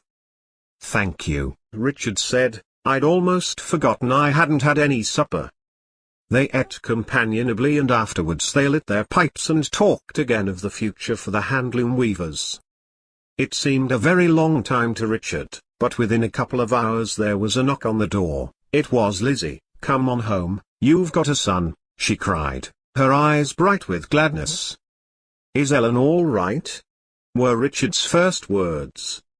"Tired but fine," was the reply. "Give her my love." Elsie pushed him out the door. In the bedroom, the flickering light of the oil lamp cast a warm glow on Ellen as she sat up in bed. From the bundle in her arms came a loud cry. "Here's our son, Dick," she said. Richard felt his heart would burst as he took the wailing infant from her. The baby, surprised at being handed over, stopped crying and looked at him out of sharp eyes. "I thought they couldn't see at first," he said. "I don't think they focus properly," Ellen replied.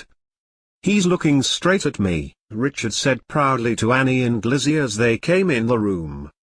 "We'll have to send word to Blacko," Lizzie commented. "I'll see if Matt knows anyone who'll take a message tomorrow," Richard said. A couple of weeks later, when it was felt that Ellen was fit to travel in the trap, the four set out for Pasture Head. They passed Red Lane where the sharp heads of daffodils pushed through the frosty earth. In the fields rabbits popped out, white tails bobbing as they ran for cover. The canal stretched still and blue, snake-like into the distance. The reservoirs, also reflecting the sky, rippled into tiny waves when a light wind played over the water. Talk round the table was again about the handloom weavers, who had once again been given a reduction in their wages. When Matt went to the putters out last week to hand in his finished cloth, and draw his warp and weft at the agreed rate, he was told he'd only get half that. Richard told them. Hundreds of weavers went storming down Waterside, calling the news to all those at work at home, and they all came swarming out. "I heard at the market," said Tom, "that they're thinking of bringing the military in." "The people have to have enough to eat," Jenny said. "Is it never to get any better?" Matt's friend was caught objecting to mechanization and the magistrates had him whipped at the market cross. By the time these and other matters had been discussed, it was time to make the return journey. Aunt Mary reluctantly handed back her grandson, who had been passed between her and Jenny for much of the time. They all climbed into the cart ready for home. Chapter 19. Annie and Smith had been preparing Alice's old house. They had lime-washed it all the way through. Smith's parents had given them two lovely oil lamps that had been in their family many years. Lizzie visited the day they were actually going to sleep in the house for the first time. A little party had been arranged. "Mistress Thornby has sent you some curtains." Lizzie handed a parcel to Annie. "My, it's velvet," Annie exclaimed, as she stared in wonderment at the rich, red material, wrapped in the parcel. "Folk'll think you're rich," Elsie joked, as she too fingered the material. "It'll cover both windows," Annie said. "See, Ellen, look at these curtains." Matt and Richard were trying to maneuver a large rocking chair through the door, another present from Smith's parents, who had just arrived. Jim Preston asked Smith outside and pointed to a large cask of ale. "Give me a hand with this." "We'll give you a grand housewarming, lad," he declared. Baby Dick was now holding his head up and looking around. Elsie took hold of him whilst Ellen went home for the pastries she had made. "Did you see the troops marching through?" Jim asked Matt Greenwood. "Did I? I certainly did. They've sent them to deter the rebels, who are only wanting a fair deal." "Aye, it's hard when you're up against the establishment," the man does. "If there was work for all and fair pay there'd be no need to riot," Jim agreed. "Everyone had enough to eat?"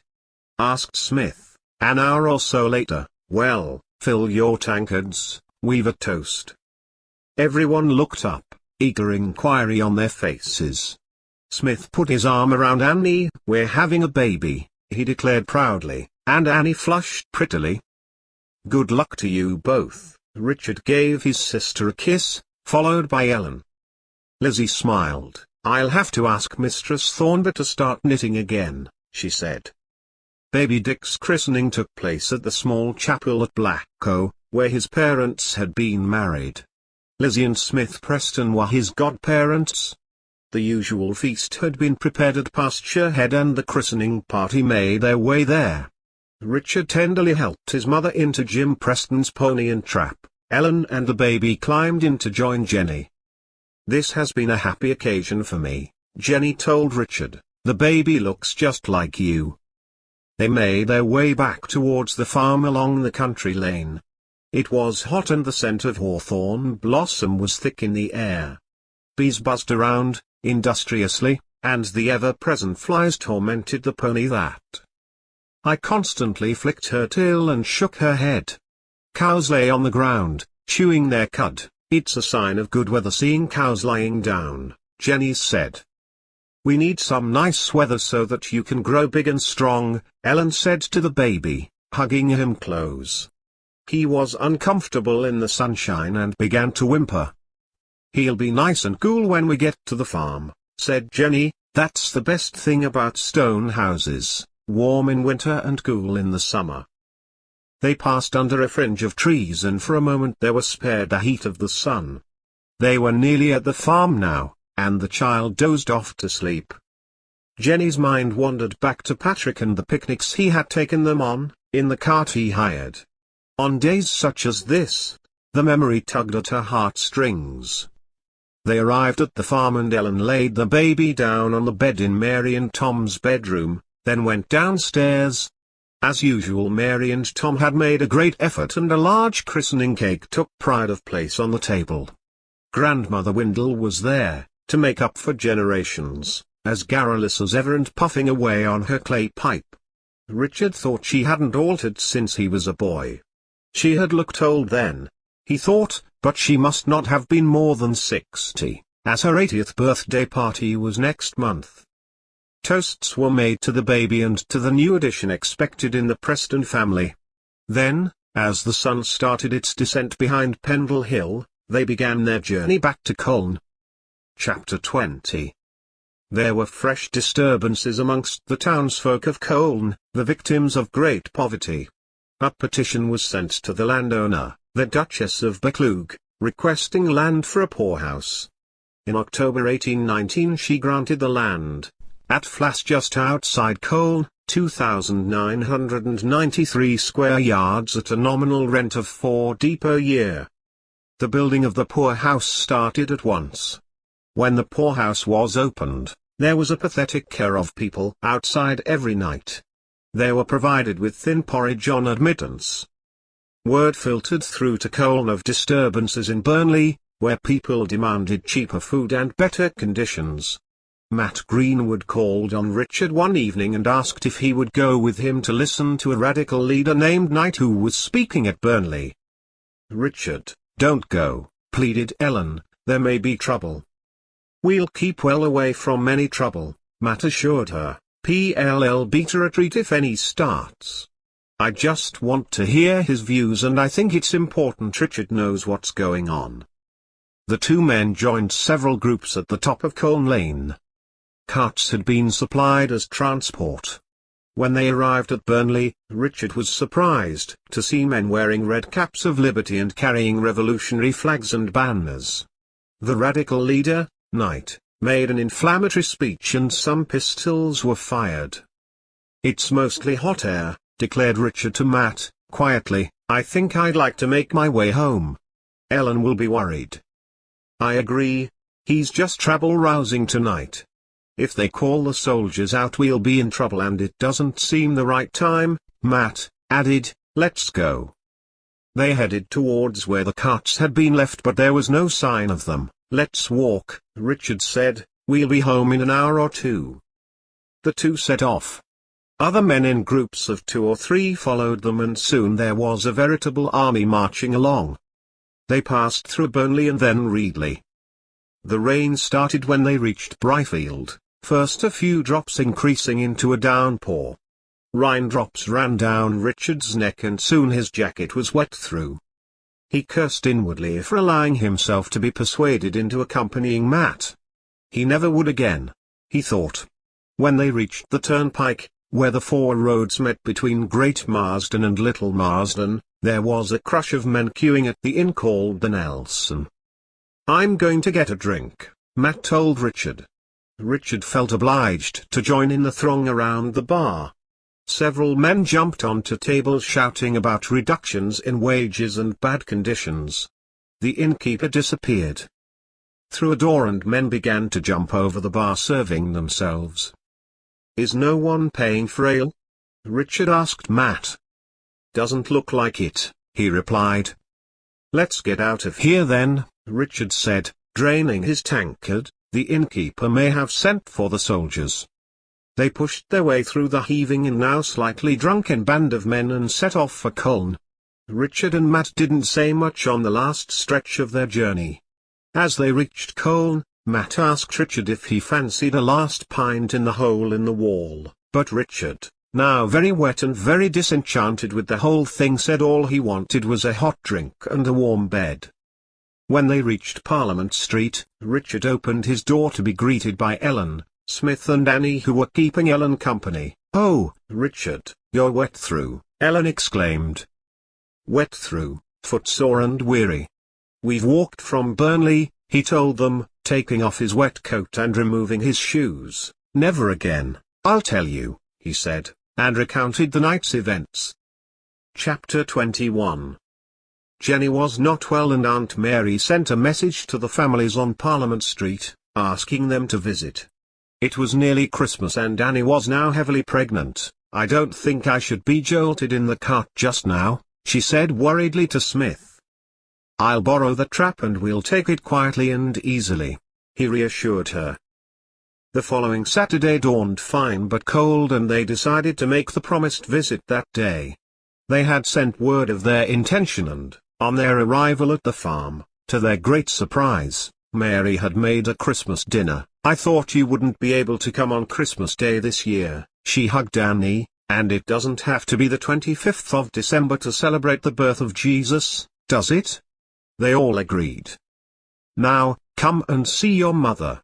She led the way into the parlor that now served as a bedroom for Jenny, now unable to go upstairs. "I'm so pleased to see you all." Jenny wept with pleasure to see all her family. Lizzie arrived later and Jenny's joy was complete. "Leave the baby with me whilst you eat," she told them. In the kitchen a large, stuffed goose took pride of place and they all ate hungrily. Lizzie took her pudding dish through to where her mother lay, propped up on pillows, dangling ribbons over the crib where Dick lay, his pink hands reaching for the curtains, a gurgle on his lips. Lizzie was shocked to see her mother looking so ill when she arrived. "Has the herbalist prescribed anything for you, mother?" she queried. "Oh yes, various potions. They don't seem to do much good and I've constant pain in my chest," Jenny replied, "How are things at the Thornbys?" She asked her daughter. "They're very good to me, mother. I'm saving for my cottage in the country, remember," she laughed. "No young men on the scene?" her mother asked. "No, I'm leaving marriage and motherhood to Ellen and Annie," she replied. "When's Cousin Betty getting married?" "Next summer, I think. That'll be something to look forward to. Grandma Windle is failing, we hear," she added. "She didn't manage a party for her 80th, too poorly." "Well, she's done well to get to 80. She was always a bad-tempered old woman," Lizzie added. "Shush, dear, don't speak ill of her," Jenny remonstrated quietly. "Oh, mother, you don't change. You see good in all." "How is dear Alice?" Jenny asked, changing the subject. "I went to see her 2 weeks ago. Sarah is good to her, but Alice has great difficulty in walking. She sends her love, of course. Perhaps Smith would bring her to see me sometime, if he could borrow his parents' trap. We were so close for so many years." She smiled sadly at Lizzie. "I'll ask him," she promised her mother. Lizzie went through to the kitchen where Ellen and Annie were helping Mary with the washing up. Smith and Richard were smoking their pipes and talking to Uncle Tom and Ben. "Smith, do you think you could arrange for Aunt Alice to visit Mother? Could you borrow the trap?" asked Lizzie. "What a good idea," said Ellen, who had overheard. "They must miss each other." "We'll fix it up for next Saturday," Smith assured her. "I tell her myself." He went through to see Jenny and, taking hold of her hand, said, "Jenny, I'll bring Alice to see you." "Oh, thank you, Smith. I do miss her so." Little Dick now started to become restless, and Smith picked him up and carried him to Ellen in the kitchen. Soon, goodbyes said, they were jogging along in the trap back to Colne. Lizzie, who was staying overnight at the farm, sat quietly beside her mother. KKKKKKKKK. The following Saturday saw Smith, in the trap, on his way to Foul Ridge to collect Alice. She had to be nearly lifted into the trap.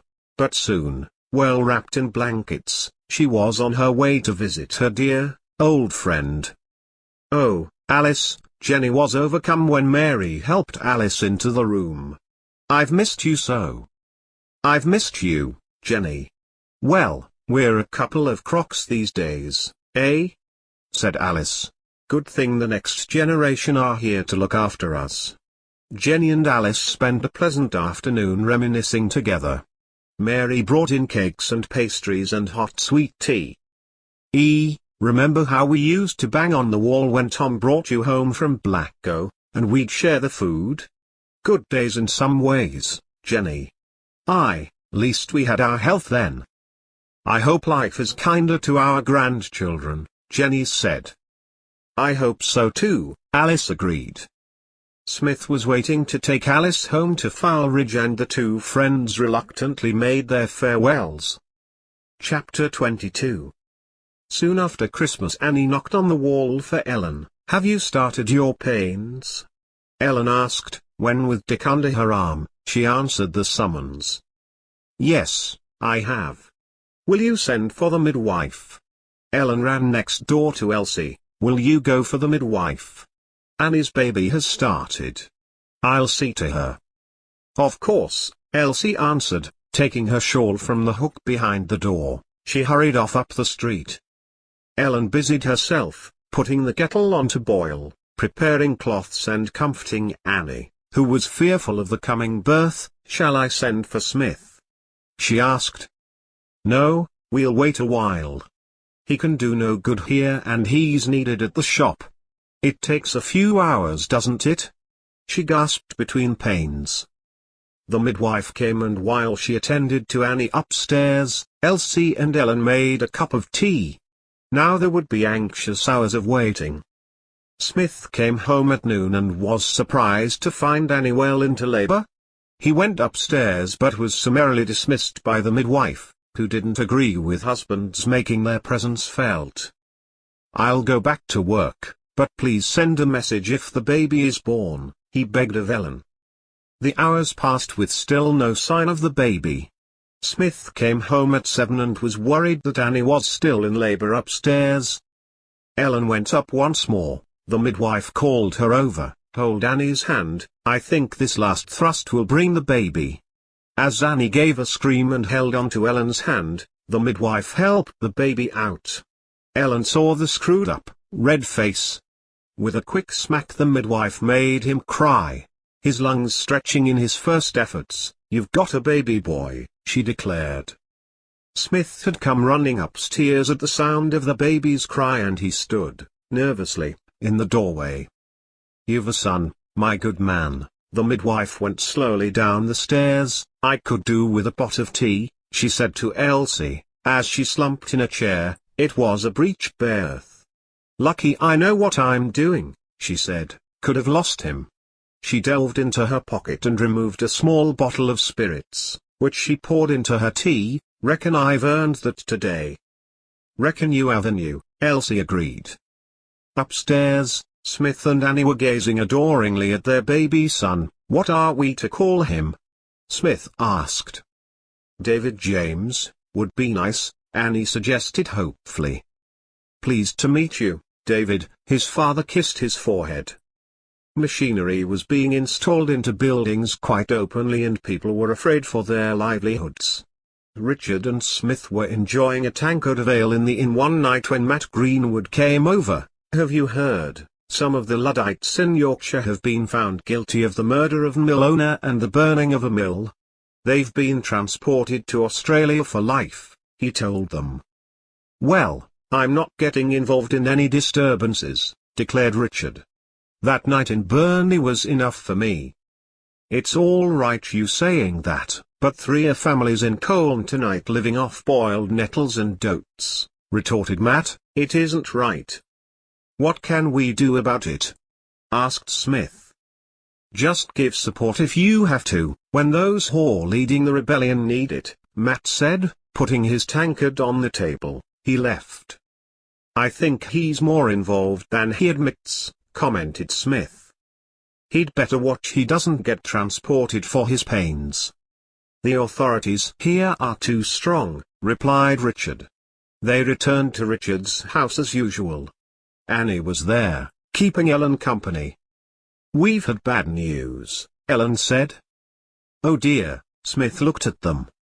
"Sarah's husband came round to tell us Alice died today." "Oh, it's so sad." "Oh Smith, aren't you glad you took her to see Mother?" Annie said. "We'll have to go to the funeral," Richard spoke gently. "You and Lizzie go, we can't take the babies," Annie replied. "Someone tell Lizzie tomorrow," Ellen said. "We'll have to send a message to Blacko too. Mother will be so upset." Annie began making plans.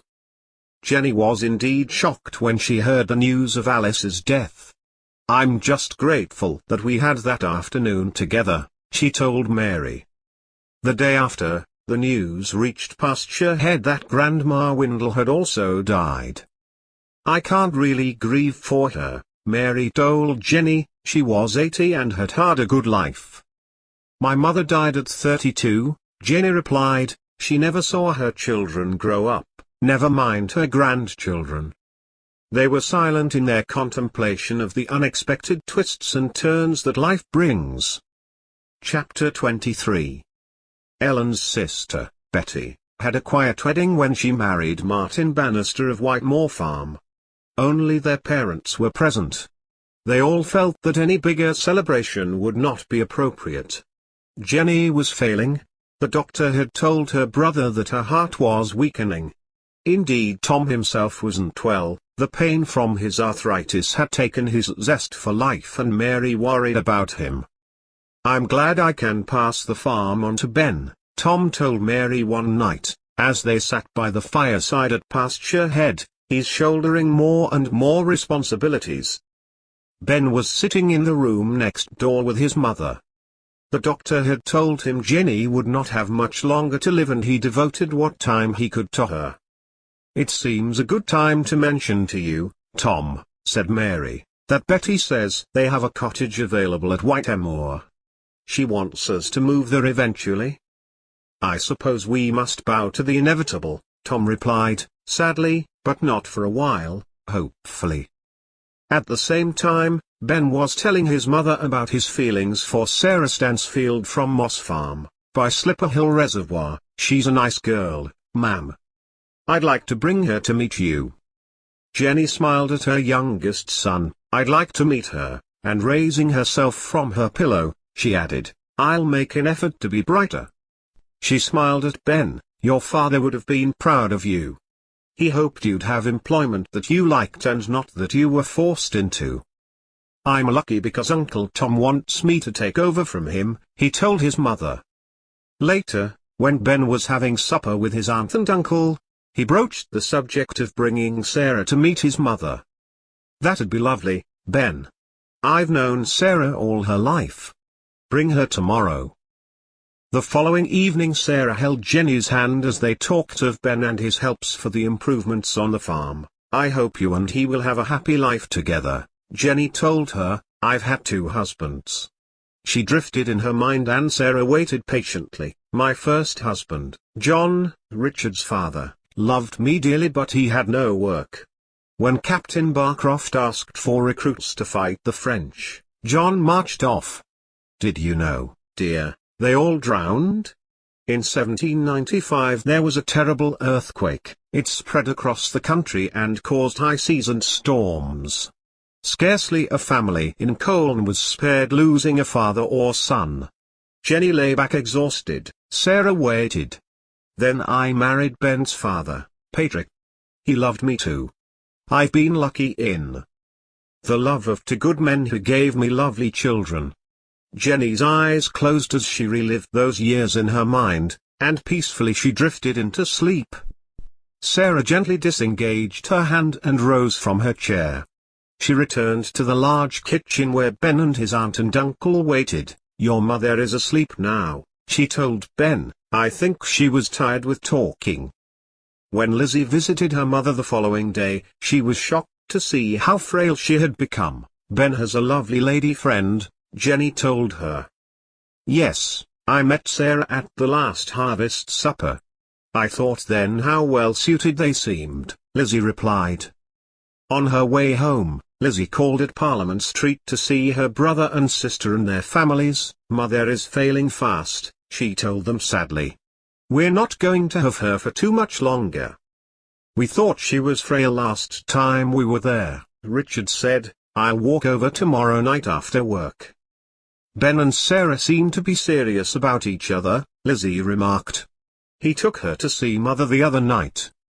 I'm glad Ben has met someone. I miss him. But we work such long hours when we can get the work. It isn't always easy to go over to Pasture Head, especially with Annie and I having the children. Ellen, who had been spreading nappies on a string by the fire, said, Has Richard told you, we're expecting another baby? Oh, congratulations, dear. Am I to ask Mistress Thornby to do some knitting? You may ask if you wish to, but the shawl will be used again, Ellen replied. They fell excitedly to planning the things which would be required for the baby, until Lizzie got to her feet. I've just time to go in and see Smith and Annie. Then it's home for me. The walk to Pasture Head and back is tiring. You'll be surprising us one day with a pony and trap, Lizzie, Richard teased. A couple of weeks later, on a grey day, with showers of rain sweeping through the streets of Colne, Uncle Tom brought his cart to a standstill in Parliament Street. He knocked at both houses and waited. Annie was the first to put her nose round her door. Come into Richard's, love, I need to talk to you both, Tom instructed. Tom explained to them that Jenny was fading fast and asked them to go with him to Pasture Head. We'll collect Lizzie on the way, he told them. Later the old horse panted up Slipper Hill with his unaccustomed load. They were met at the door of Pasture Head by a grave-faced Mary, behind her Ben stood holding a kerchief to his eyes. Come this way, she gently led them through. Jenny's eyes were closed and her breathing was heavy and labored. The doctor was present, taking her pulse. He nodded gravely at the assembled family members. "I don't think she'll gain consciousness," he told them. Lizzie went over and knelt beside the bed, taking her mother's frail hand in her own. As she bent over to kiss Jenny, a start of business shook her slender frame. Richard, Annie and Ben crouched beside Lizzie, their faces wet with tears. The doctor spoke to Mary and Tom. "I'll leave now. There's nothing else I can do. I'll call back later in the day." Mary was nursing baby David and Ellen fed Dick some porridge from the cup. "I'm glad we've the babies to attend to," Mary told Ellen. "I just need to keep busy." She wiped a tear from her cheek. "I'm having another baby, Ma'am," Ellen told her mother. "That's quick." Her mother looked surprised. "A bit, but the closer they are, they'll be friends." The last flicker of life left Jenny in the evening. Her family was around her, but she never regained consciousness. Mary quietly drew the sheet over Jenny's face and tenderly helped Lizzie to her feet. "Come on now, lass, your mother wouldn't have wanted you to fret so. She's at peace."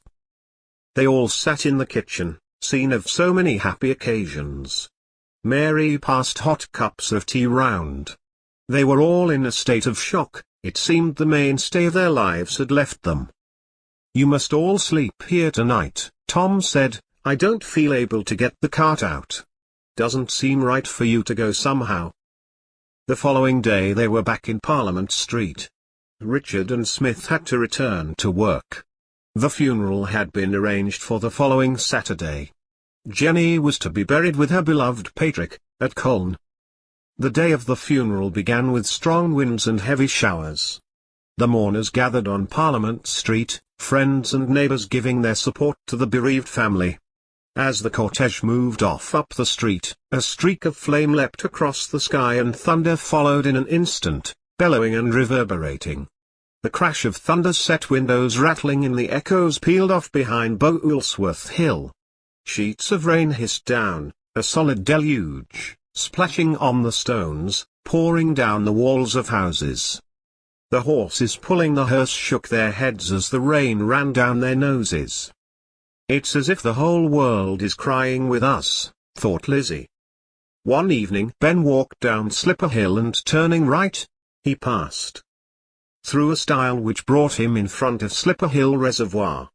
He stood for a moment, deep in thought. He knew his father had helped to dig out the reservoir, spadeful by agonizing spadeful. He looked over towards the green raised ground over the tunnel that carried the canal towards Foul Ridge. He knew he was lucky to have been able to take over the farm and reflected that his father would have been happy for him. He had said he never wanted Ben or Richard to work on the canal or in the weaving sheds. Richard had had to do that though, and maybe his son, Dick, would have to as well. He continued to stroll round the edge of the reservoir. There were several men fishing and a light breeze played on the water.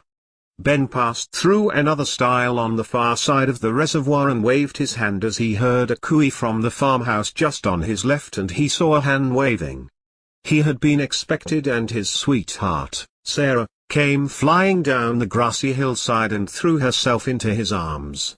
He swung her round and hugged her. The two of them then walked slowly up to the house, arms linked. "I'm going to ask your father tonight if we can get married. There's no need to wait now. You can come straight to the farm. Aunt Mary and Uncle Tom are ready to go and live with Betty. They'll all be so pleased, Ben. It'll be nice to have something to celebrate after all the sadness," she replied. The cousins on Parliament Street were delighted to hear that Ben and Sarah were getting married. As the day drew near, Annie and Ellen discussed the coming affair with Lizzie, who had called round on her day off. "Life goes on, doesn't it?" Lizzie remarked. "The new generation won't know mother, and yet she was the rock on which the family was built. After father went to be a soldier she was wonderful to us. I know I had to work as well, but mother was always there. Until Patrick came on the scene. We were happy with him, weren't we?" Annie said. "Patrick was wonderful. They both should have been with us still, they weren't so old," Lizzie said. Sarah only wants a quiet wedding, in view of our recent bereavement, Annie said. I think it's the right thing.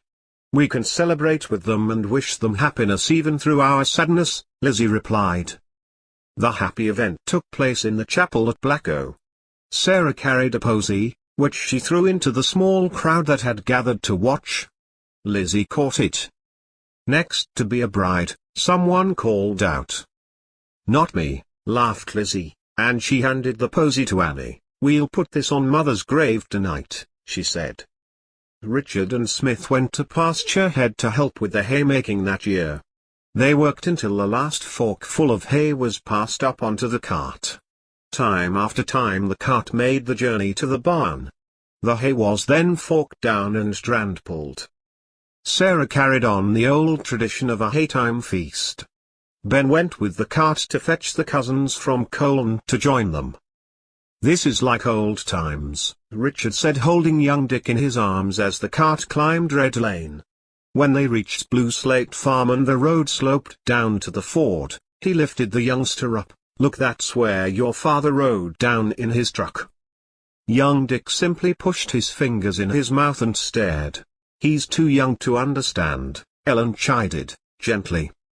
Aunt Mary and Uncle Tom were at the farm when they arrived. Shortly afterwards Betty and her husband joined them. They all relaxed as tankards of ale were passed round and toasts were drunk in gratitude for the weather that had remained fine for the haymaking. Soon talk round the table turned to the industrial troubles. I don't understand the position of the butters out in the scheme of things, said Ben. Spinners control the mill, explained Richard. Manufacturers buy the finished yarn from spinners and weigh out quantities to the weavers, thus called putting out. Weavers take it home to weave it on hand looms at an agreed price, and the rate is falling lower and lower for each piece. Well, won't it be better for you all to work on power looms? Asked Ben. They're building weaving sheds to be fitted with power looms which will be run by girls for half the price, said Richard. And we'll be out of work. In Yorkshire they have children working the looms. They never grow tall, said Annie. They recruit orphans from London, said Smith. Matt Greenwood told me. They keep them in hostels run by evil men who subject them to all kinds of abuse. Men who stand up and say these things are wrong are transported, Ellen added. Elsie told me. Well, I'm certainly glad I'm in the country, replied Ben. It all seems very political to me. Come on everybody, I'd better get you back to Colne, the babies are looking sleepy. It's nice that we can still have our trips to the farm, Ellen said to Richard later, as he doused the oil lamp and they snuggled beneath the blankets together. Life is going on and it's up to us to make the best of it now that Mother has gone. We will, dear. As long as we've each other, Ellen replied. Chapter 24. When Richard returned home from work a few weeks later, Elsie Greenwood met him at the door. Ellen's in bed. The doctor's with her. I'm afraid she's had a miscarriage. Richard pushed past her and ran upstairs. The doctor was just fastening his bag. Everything's gone well, young man, he explained. These things happen. Nothing to stop you having half a dozen healthy children. Event 2, ally. Ellen was in tears. I wanted a girl this time, she said. We'll have a girl.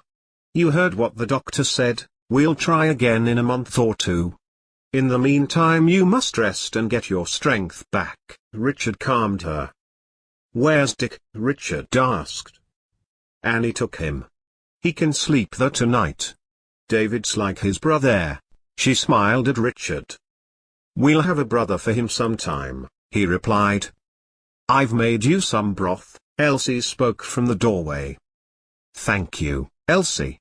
It's like the old days when Alice used to do things like this for Mother. Richard smiled at her gratefully. Ellen took several months to recover, and as the long winter days brought snow and ice to the streets, she and Annie were more or less housebound. Little Dick and Annie's baby son, David, crawled around happily together playing with the homemade toys their fathers took great pains to provide. Lizzie would visit on her days off. She always had news of the progress of John Thornber's weaving shed and tales of the opposition from the handloom weavers. There'll be opposition whilst the manufacturers aren't prepared to pay either the handloom weavers, or, in the factory, the power loom weavers, a decent wage, stated Elsie, who had called in for a cup of tea. "I know that, but I can't open my mouth. I'm just a servant," retorted Lizzie. "You seem quite content, Lizzie," remarked Elsie. "Tam. I've a nice room, days off, a wage. What more do I want?" "Still not wanting to get married, Lizzie?" queried Annie, changing the subject. "Oh, I've had my chances, don't you worry," Lizzie replied. "Tell us," pleaded Annie, "I'm in the mood for some gossip." "It's not gossip," said Lizzie, "folk just think I've never had the chance." "We don't think that, Lizzie, you're too pretty to never have had the chance. Smith says men who come in the shop ask about you," Annie told her. "Oh, do they? Wanting someone to wash their dirty socks, I'll be bound," Lizzie laughed. "Lizzie, there's more to marriage than that," Ellen admonished. "I had an offer from the Wesleyan minister at Great Marsden. He was always at the Thornbers. My, you should have seen Mistress Thornber's face when I turned him down. Admiring my apple pies he was. Pompous creature. Thought he was bestowing a favor on me. I soon told him." "Oh, Lizzie, what did you say?" Ellen and Annie were goggle-eyed. "Never you mind," was Lizzie's only reply. "Good for you, Lizzie," remarked Elsie, "be your own woman. Sometimes I wonder why I married again. Matt's always out at meetings and I only seem to be there to cook and clean for him. Now the children are grown up I get so lonely." "I'm never lonely," replied Lizzie. "I read the papers when Mistress Thornber's gone to bed and I can read any book I want." "Well, I'm glad you're content," said Annie. "Make sure you bring one of your apple pies here next time you come." They all laughed. The following year Ellen had her much-longed-for daughter, and as she and Richard watched young Dick leaning over the cradle, Richard placed a kiss on her forehead. "Now we've Elizabeth, it seems our joy is complete," he said. "Not quite, Richard, another son or daughter would be nice. Hard work to feed at this time, Ellen. Let's be content with what we have." Chapter 25. The years passed by and Richard and Ellen's family increased, with another son, Joseph. Smith and Annie next door were similarly blessed with another boy, Emmanuel, and girl, Esther, but their son David and Richard's son, Dick, still went everywhere together. They spent much of their time at the farm at Blacko, and their parents were pleased because they felt it kept them away from malcontent spent on causing trouble. As Dick and David were returning from Blacko one Saturday evening, they became aware, through the glowing dusk, of bright lights wavering, some red, and some blue. To the right was a bigger glow and they saw a huge bonfire. Beside the fire a farm cart had been placed and the dark shape of a man could be made out, his arms outstretched. They approached and became aware of the large crowd gathered around the man. They heard him calling to the crowd to stand up for their rights, to support those who would speak for them, and at this there was a loud cheer.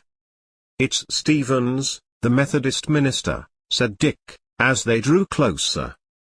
"The rights of man derive from God," Stevens said. "The poor law this government has brought out threatens you. It's not the word of God. When the fetters of the poorhouse are riveted upon you, when you are separated from those you love, who will help you?" There was a deep, savage roar from the crowd. Men were waving banners, and there was a great tension. "Let's get out of here," said David, and then suddenly they heard music, drum and trumpet, flute and trombone. The beat was clear in the dark and Dick and David hurried home. They heard the following morning that Thomas Thornber's mill had been attacked the previous night. They said nothing to their respective parents, feeling a mutual need to keep quiet on the subject. The next day the military were called in from Burnley. Ellen and Annie and their youngest children walked to the top of the street to see the troop led by Major Phillips, so it was said, of the 15th Hussars, resplendent in his bright red uniform. His horse, a large chestnut, was as haughty as its rider. Crowds of ragged men ran alongside the troop of soldiers, egged on by the crowd who knew the soldiers were not here for their good, but to protect the hated mill owners who continued to cause serious problems for the poor. The crowds dispersed when the troop broke formation and there became a danger of being trampled by the horses. The men gathered in the alehouses muttering their discontent, but unable to speak out for themselves for fear of immediate arrest.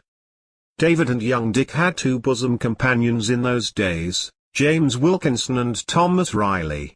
They would sometimes meet on a Saturday afternoon and wander aimlessly towards the marketplace. Here there were stalls of goods, some of them prohibited by price from a lot of the shabby women who jostled for bargains, or who waited until the market was nearly over to buy leftovers cheap, crawling under the stalls for vegetables left lying in the dirt. There were stalls of fresh chickens laid out end to end. Uncle Ben had a stall and Aunt Sarah made pies and custards, in the tradition that Uncle Tom and Aunt Mary had started. Peddlers sold whelks, sheep trotters and baked potatoes. The queue was ever present at the baked potato stall. Further along an old man shouted for chairs to mend or knives to sharpen. Mingling with the shabbily dressed common folk in their homespun cloth and hessian, would be the portly figures of the gentry and mill owners, clad in colourful jackets and crimson velvet waistcoats. A gold watch and chain usually stretched across their large stomachs. One night Dick and his friends were in the King's Head, listening to some employers discussing labour. "I said we'd have to have a loomer," one commented. "You didn't tell me he'd want 12 shillings a week," was the reply. "If you want a job done, you've to pay for it. You don't have to pay the earth for it." Dick recognized the men and whispered to David that he thought they should go. "Let's try Holt Wall," he said. The talk in there was more to their liking, the incredulity of water closets and bathrooms in the homes of the more well-to-do, whose houses by now were also fitted with gas lighting. The contrast between the rich and the poor was highlighted each day by the pathetic groups of men, women and children who passed along Colne Lane in the direction of the poorhouse. It was said that at the poorhouse, small children were put in beds with old men, and as soon as they were old enough they were hired out as scullery maids or chimney sweeps. Richard walked home from work with his friend, Thomas Parker, who worked a hand loom next to him down Windy Bank. When they came to Tom's house, come in for a brew of tea, he invited Richard, who accepted. "I've brought Richard for a brew, ma'am." "I'm right glad to meet you, lad." Tom's mother, a buxom woman with grey hair and tired eyes, rose from a chair near the fire. "Sit you down for 5 minutes. Dad'll be home soon. He works at the gasworks, you know," she added. "Is it hard work there?" Richard asked. "Hard work? Compared to what I had to do in the pit at Marsden before we moved here, it's like paradise," she said, pouring the kettle of boiling water onto the tea leaves. "Tea'll let it brew a bit. Lad, I was telling you, in the pit I had to crawl on all fours along the ground, pulling a cart with chains through me legs. Me sores are only just healing." She gazed ruminatively into the flames flickering in the fireplace. "Women shouldn't have to do such awful work," Richard was shocked. "To my mind men nor women should have to do it," she replied. "Do you know they've children working down there as well?" "No, I didn't know," Richard answered. "It shouldn't be allowed. If anyone complains they're thrown out without their wages," Tom's mother replied. "Oh, ma'am, you're on your hobby horse again. I've heard it all afore." Tom looked apologetically at Richard. "Don't apologize, Tom. Your mother must have suffered down that pit. You don't forget those things in a hurry." He smiled at the woman, who smiled back, showing a mouth of uneven and broken teeth. "You're right, lad, I'll never forget. My stepfather worked on the canal, he suffered too. It seems the working classes are always exploited. My dad is glad of the work at the gasworks anyway. It's above ground." Tom passed the pot of hot, sweet tea, which his mother had just poured, over to Richard. "My real father was drowned when the Piedmont sank," Richard told them. "He tramped all the way to Portsmouth with the army, all those men. What a death. I often think of him." "What did your mother do?" "She had to work where she could. I was too young. My sister Lizzie was in domestic service. Then my mother married Patrick Kennedy, who was a good father to us all." "An Irish navvy?" Tom's mother was shocked. "That he may have been, but he was a good man who treated his family very well." Richard drained his pot of tea. "I'll have to be going. My wife'll be wondering where I am." "I'm pleased to have met you," he nodded to Tom's mother. Richard walked up the street. His talk with the Parkers had awakened memories of his father. In his mind's eye, he recalled the scene of Captain Barcroft at the market cross, the soldiers with fife and drum, the men shabbily dressed, but most of them marching off cheerfully, hoping for better things. He walked into his home and hung his cap behind the door. "You look glum, Richard. What ails you?" Ellen asked. "Memories, Ellen. I was talking to Tom Parker's mother. She used to work down the pit in Marsden. The indignities she had to suffer." He told Ellen all about the conversation he had had with Mrs. Riley. "We've to count our blessings like the minister says," Ellen said later, bouncing Joe on her knee, whilst the newest addition to the family wailed from a cradle in the corner. Richard went over and lifted the baby up. "Now, our Sarah, what have you to say about blessings?" The baby promptly starting to hiccup, and Richard and Ellen started to laugh. They lay together, warm in their beds that night. The sound of the soil cart could be heard trundling down the back street. "That man leaves more mess on the streets than he collects," Ellen said, nestling closer to Richard. "It's no wonder there's so much disease about," replied Richard, leaning over to kiss her. "As long as we have each other and the children, I'm happy." The following morning Richard raked the ashes of the fire and carefully laid paper and sticks in place. He added a few pieces of coal and quickly, using the tinderbox, he made a fire. He held out his hands to the warmth as Ellen came downstairs. "We're all walking over to Blacko on Sunday. It's Ben's birthday and they're having a party," she told him. "It'll not be easy carrying the baby all that way," Richard remarked. "Ben'll bring us back," she replied. "Smith may get his father's trap," Richard suggested, hopefully. "Annie hasn't mentioned it," said Ellen.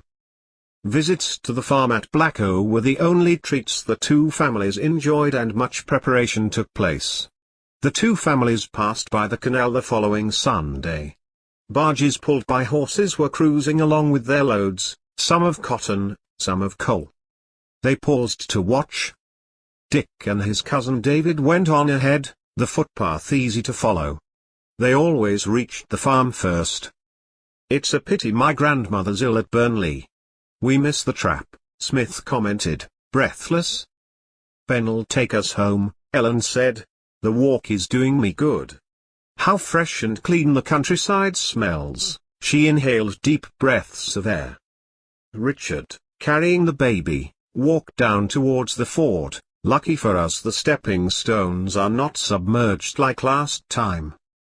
"Lucky it was summer and we soon dried out," Annie laughed, hitching her youngest on her hip, whilst Smith strolled ahead with Richard. Book 2 Chapter 1. As the years passed, life went on in the same humdrum way. Annie and Smith's family again increased with a daughter, Rebecca, who played happily with Ellen and Richard's twins, John and Hannah. David, nearest in age to young Dick, followed him everywhere. There was not much money to spare, but compared with their neighbors, they considered themselves fortunate in their closeness as a family and their association with Ben's family at Blacko. Lizzie called to see Ellen one day. she still resisted any attempts at matchmaking made by members of her family. Richard suggested I walk out with that great oaf Tom Robinson. Lizzie told Ellen, his wife has died, and do you know, he's sent his son, Sam, to be a sweep. As if I would countenance someone like that. Lizzie was outraged. Lizzie, don't you use big words. Do you learn them from Mr. Thornber? Ellen asked. I listen to them talking and I like to learn, she replied. I didn't know he'd put Sam out to be a sweep, Ellen commented. Richard's never mentioned it. Why doesn't Richard accept that I'm happy as an old maid? Lizzie laughed. Dick's brother Joe played with marbles by the hearth and Lizzie surreptitiously slipped him a sweet from her pocket. Her little niece, Hannah, slid off her mother's knee, hands held out, and smiling, Hannah shared the bag of sweets. How's Richard doing? Lizzie inquired. Oh, he's working part-time on a hand loom. I hope I see him before I go. Matt Greenwood is still encouraging the lads to strike for better conditions, she declared. Smith had come running upstairs at the sound of the baby's cry and he stood, nervously, in the doorway. There's trouble brewing, David said. The manufacturer Nicholas England is installing more power looms. We'll all end up working on them, added Dick. If we get fair pay we'll be all right, but there isn't much chance of that. Blood, sweat and tears more like, his cousin retorted, ruefully. I came down Colne Lane, said Lizzie. There were hundreds of men, all looking very angry. The handloom weavers have had their pay reduced again. Things can't go on like this. The door opened and Richard came in. Glad to see you, Lizzie. You gave Tom Robinson the cold shoulder, I hear, he teased. He's sent young Sam to be a chimney sweep, she replied indignantly. I didn't know that. He's kept that quiet. Richard's voice was grim. His mother won't approve. I think I'll go and lie down. I've come over all hot and cold. Ellen stood up shaking. My dear, you look poorly. Dick, heat a brick in the fire for your mother. Lizzie approached Ellen. Lie down upstairs for a while. It isn't like you to be poorly, Ellen. No, I'm from good farming stock, she joked. I'm sure I'll be all right tomorrow. I'll go and see if Mother has any medicine that might help, David said, going to the door. Richard stood awkwardly by the fire. This was a new situation. Ellen ill, he was at a loss. Dick took up a piece of string in his hands. Hannah, come and watch the cat's cradle. He tried to occupy the child. The following day Ellen was no better. Elsie Greenwood came to see if she should take the younger children. Give you a rest, Richard. I can't rest. Elsie, you don't think it's the cholera, do you? They've got it in the next street. It's these soil carts that are spreading it, she went on. Matt was in trouble last week for shouting about it in the market. The soil cart takes the muck away, then drops half of it. When it gets to the tip it all runs back into the water supply, spreading germs. The doctor told Matt how it happens. Ellen's strong, she should recover, she finished, trying to reassure him. Annie came in shortly after. How's Ellen today? She asked. Not good, Richard replied. Smith has gone for the doctor. Rebecca looks like she's down with it too. Annie paused. Do you think it's the cholera? We were just talking about that. Please God it isn't, prayed Richard. John came downstairs. Hannah's in bed with Mam. She's poorly too, he told them. Oh no, Richard bounded up the stairs. Ellen. She smiled wanly, her face flushed, sweat running down from her forehead, her arm around Hannah. As Richard went to kiss her, he heard her breath rasping. Annie says the doctor is coming to see Rebecca, so I'll make sure he comes to see you two as well. Later that day, the doctor stood with Richard by the fireside. You must prepare yourself, my son, for more tragedy. It's the cholera, hardly a house has been spared. Your wife and daughter will need strength to survive. He fastened his bag, then shaking hands with Richard, he left, his heart heavy. Yet another family struck down, and he with a list of homes still to visit, everybody showing the same symptoms. God, what a waste! He thought, if the authorities would just install some decent sewers, we all may have a better chance. Smith entered Richard's house shortly after the doctor had left. The doctor said to keep the other children away from Rebecca, but to make sure they don't go away spreading it. That rules out Blacko then. Yes, that's what Annie said. Can't risk spreading it up there, Smith replied. All night Richard sat with Ellen. Dick, unused to his mother being ill, tried to encourage his younger brothers and sisters to eat. Come on, if you eat these potatoes I'll take you fishing on Saturday, he bribed Joe and John. Mine eye heart, complained young Sarah. Dick's doing his best. John sprang to his brother's defense. Scooping his food, he quickly cleared his plate and Joe followed suit. When will Rebecca be able to play with me? Sarah asked. When she's better, Dick answered. How's Hannah today? John was worried about his twin. I want to see her. You can't go up there. The doctor says it's catching. Well, why haven't we caught it now? John demanded. We might have. Joe stared at his brother, who stared back in horror. How will we know? Stop this, commanded Dick. I've made pancakes. If you eat all your food you'll be well and strong. Sarah got down from her chair. Can I go to Elsie Greenwood's? She asked. I don't see why not. She's been in here so you wouldn't be spreading any new germs, Dick replied. Is Hannah fighting hers off? John asked, still fearful for his sister. We can only pray for Hannah and Mam, Dick told him sadly. Sarah opened the door and with a quick wave was gone. Dick, Joe and John looked at each other. What can we do? Joe asked. Let's go for a walk, Dick suggested. They walked through the town, past the old parish church.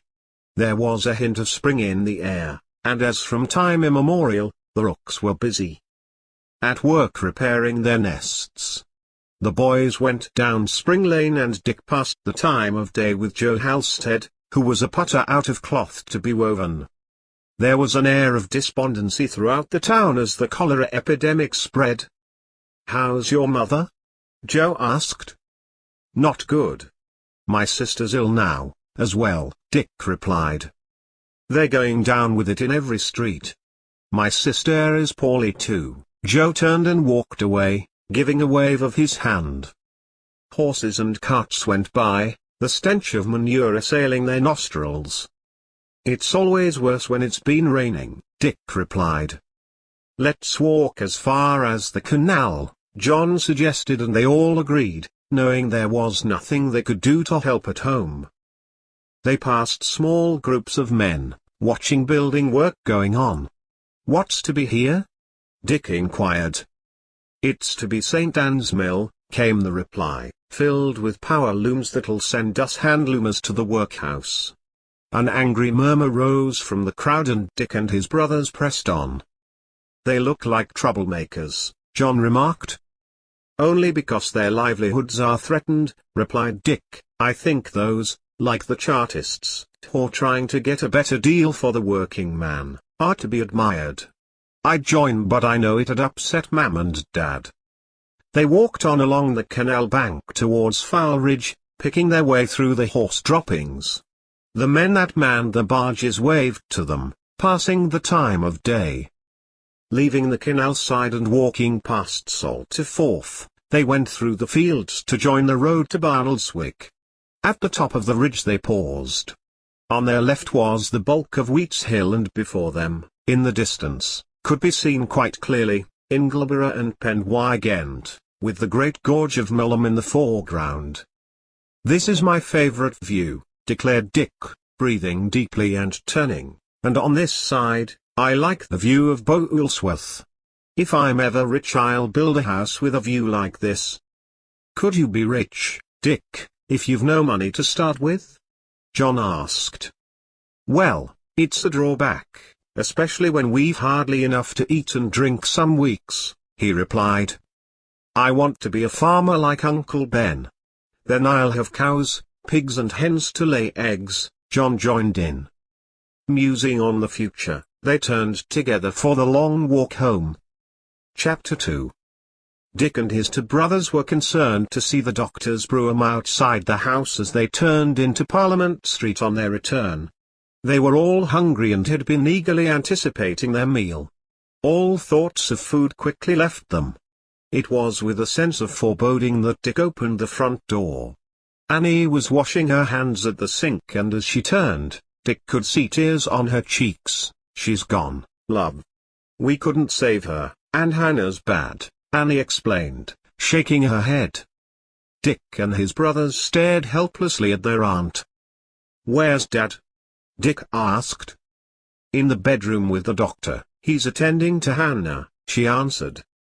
The house in Parliament Street, which had already known great sorrow, held those within its walls once again consumed with grief.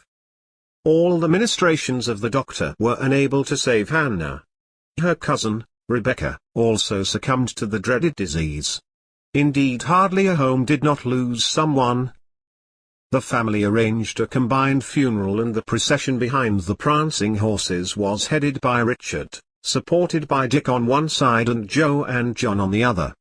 John was heartbroken at the loss of his mother and his twin, and clung on to Sarah as they slowly walked up the street arm in arm with Lizzie.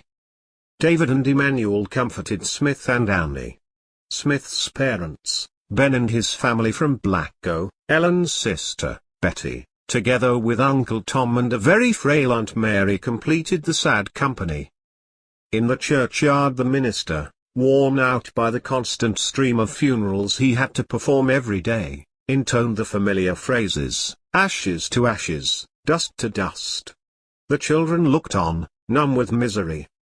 Young Dick, previously unacquainted with sorrow, his grandmother dying before he was old enough to understand, felt this grievous loss keenly. Surely there's more to life than this, he said to his cousin, David, as they made their way home. Mam never had much in the way of worldly goods. Never asked for anything Dad couldn't give her. Dad too, look at him, he lost his own father when he was 5, his mother in his early 20s, and now his wife and child. Life's been cruel to Dad. I hope we have a better life, David. We don't know what's ahead, thank goodness, his cousin replied. At least your mam had a life, a marriage and children of her own. What about poor Hannah and Rebecca? They were just babies, he broke down sobbing. No one had the desire for any social intercourse, and Ben prepared to leave. Uncle Tom gently helped Aunt Mary into Ben's cart. Betty climbed up after them, her husband wrapping a rug around their knees. Annie and Smith with their sons, David and Emmanuel, stayed with Richard and his children. Don't drink too much, Richard, Annie gently remonstrated her brother, who had accepted a jug of ale from Matt Greenwood at the door. I need something to make me sleep, he retorted. You need food too. Elsie's made us a potato pie. Please, we must keep going for the sake of the children. Annie made herself busy helping as Lizzie got the plated out. Mistress Thornby has lost her youngest. I know it's no consolation, but this cholera is no discriminator of people, rich or poor, it takes them, Lizzie told Annie. I keep thinking about Rebecca and how I never gave her the biscuit she wanted the day before she got sick. Annie gave a start of business, I could have let her have it. Don't persecute yourself, love. We all wish we'd done more for a person when they're gone. Everyone finds something to punish themselves with. I remember I forgot to take a lovely syllabub Mistress Thornby made for Mam last time I went. How she would have loved it, Lizzie replied, and I could have gone to see her more than I did. Oh Lizzie, you were good to Mam. Look how you were in service when you were only 8, Annie consoled her sister.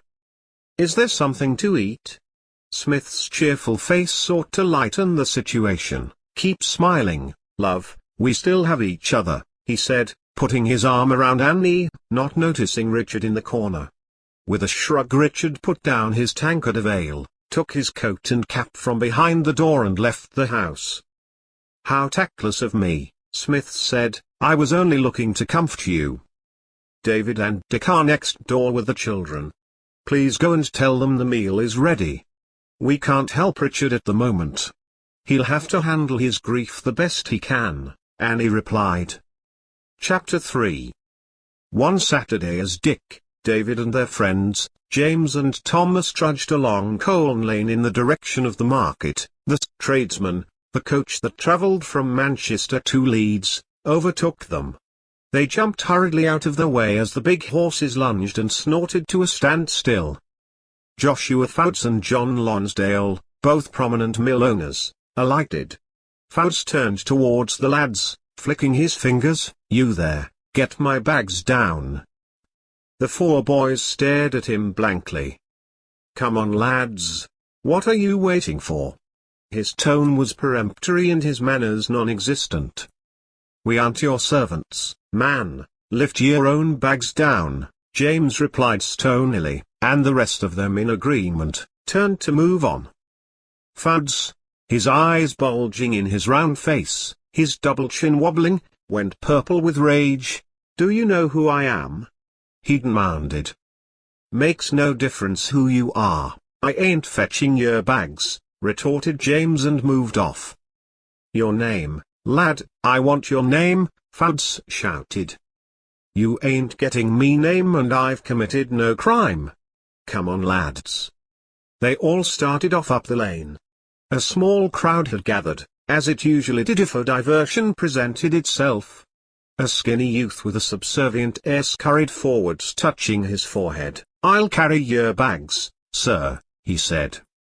Dick and his friends stopped and looked at the boy with derision. "It's Sam the Sweep," said Dick. The lads continued on, and as they turned into the marketplace, David said, "I don't think we've heard the last of that little incident." "Maybe not, but I won't touch my forelock to him. My father came to work in the weaving trade to get away from that type in his village. We're not to treat mill owners like lords, not ever," James replied. "Come on, let's have a pint of ale." They were now outside the Holeth wall. Opening the door, they all went in, ordering their pints. Sam Robinson has changed since working as a sweep. Doesn't seem to have any spirit these days, kowtowing to that Fouts, little creep, Dick commented.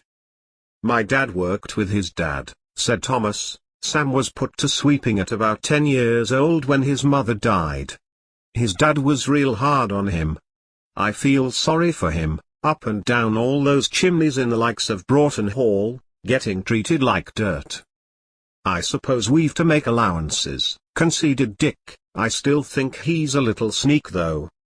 About an hour later, a sturdy figure in a black frock coat pushed his way through to the bar. It was William Asquith, the constable. The lads knew him, and indeed he knew them. He made his way over to the four young men, who looked inquiringly at him. "Now, lad, why've you been cheeking Fouts? He's put in a complaint that you shouted abuse at him. It seems he's witnesses." Dick spoke up. "If he's witnesses, then he's paid them." James refused to unload his luggage, and we were all in agreement. "Who does he think he is, Lord Derby?" Several guffaws greeted this remark. All in the inn were now taking an interest in the scene. Little love was lost between Fouts and his employees or his neighbours. "Keep your counsel, Boothman. It's Wilkinson he complains of, says he was disturbing the peace. You know he's a magistrate." "The only disturbance of the peace was the noise he was making," retorted James. Taking a swig from his tankard, he looked Asquith straight in the eye. "Go and find some vandals elsewhere, here you've only honest men. No one in town will employ you if Fouts turns them against you," Asquith warned. A tall, silver-haired, distinguished-looking man moved from the crowd round the bar. "My name is Thornber. I'm also a magistrate in this town. It seems to me you're overzealous in the performance of your duties if you would harass a young man who merely refused to be a serf." He looked challengingly at Asquith. "My job is to investigate disturbances, sir," replied the constable. "It would seem the only disturbance in here is being caused by you. These young men have been sitting quietly in here, this past hour. You abandoning your investigations would best serve the cause of justice. Refusal to carry luggage doesn't constitute a crime. Fouds's pride is hurt, not his person. Kindly return to him and convey my message." Asquith drew himself up. He was a big arrogant man. His title was taken by him to mean that he held sway in the town. It would not be the first time if he made a wrongful arrest, and they all knew it. James would not have fared well had any charges been made to stick. However, Asquith's eyes soon fell before Thornber's quiet demeanour, and turning on his heel, he walked out. Thornber turned to the young men. "Richard Boothman, I see, Lizzie's nephew. I'm sorry about the death of your mother and sister, young man." "Thank you, sir. You too had your share of sorrow in the cholera epidemic." Thornber nodded in agreement. "I thank you for coming to my defense, sir," said James. "I'd done nothing wrong, assure you. I didn't like Fouds's way of demanding one lift his luggage down. But I don't regret refusing. Give these young men another pint, landlord." Thornber smiled. "Ask for me if you have any further trouble." He placed a coin on the bar and, raising a hand in salute, followed Asquith out into the street. "Fouds won't forget this, lads," the landlord warned as he pulled their pints. "I'd keep out of his way for a while." "We weren't in his way," Dick said, bursting with indignation. "We were only walking up the street."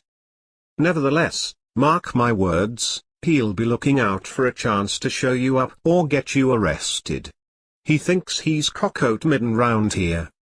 Well, none of us works for him, thank goodness," Thomas said, and taking a swig of his ale, he settled back onto his stool. Fouds was the least of their worries for the rest of that evening. They forgot all about Fouds, but Fouds would not forget them. There was no easing of the poverty that now held the town in its thrall. Those who were in work earned barely enough for survival. The workhouse was always full, and grim queues of destitute folk formed each night in the lane outside. All were desperate to receive the meagre offerings of porridge and hunks of bread distributed by the more affluent townspeople. The food was accepted for survival, but hearts burnt with resentment for a situation that allowed the rich to ride around in coaches and take their servants from the workhouse on their terms. "Matt Greenwood wants me to go to a Chartist meeting at the Holeth Wall tonight," Dick informed his father. "Don't be getting into trouble, son. I'm in favor of a fair deal for the workers, but you know the authorities in this town. They're wanting to bring in the military. Chartists won't win, I'm sorry to say, son," his father warned. When Dick returned later, he told his father about the meeting. Matt wanted the power loom weavers to come out on strike. They're working 80 hours a week now, but they wouldn't agree. Said they'd starve if they strike. They're right, they would. It's decent employers they need. Thornber seems to treat his weavers better than most. Did you hear his wife died? Lizzie came round to tell me. She'd all the baking to do for the wake, and 3 teenage children to care for. I'm sorry, I didn't know, Dick replied. When we saw him in the Holeth Wall, he said he was sorry to hear about Mam. I didn't know he'd lost his wife as well as his daughter. Dick continued to tell his father about the meeting. After the vote on no strike, it was decided that a few groups should go on poaching expeditions at night.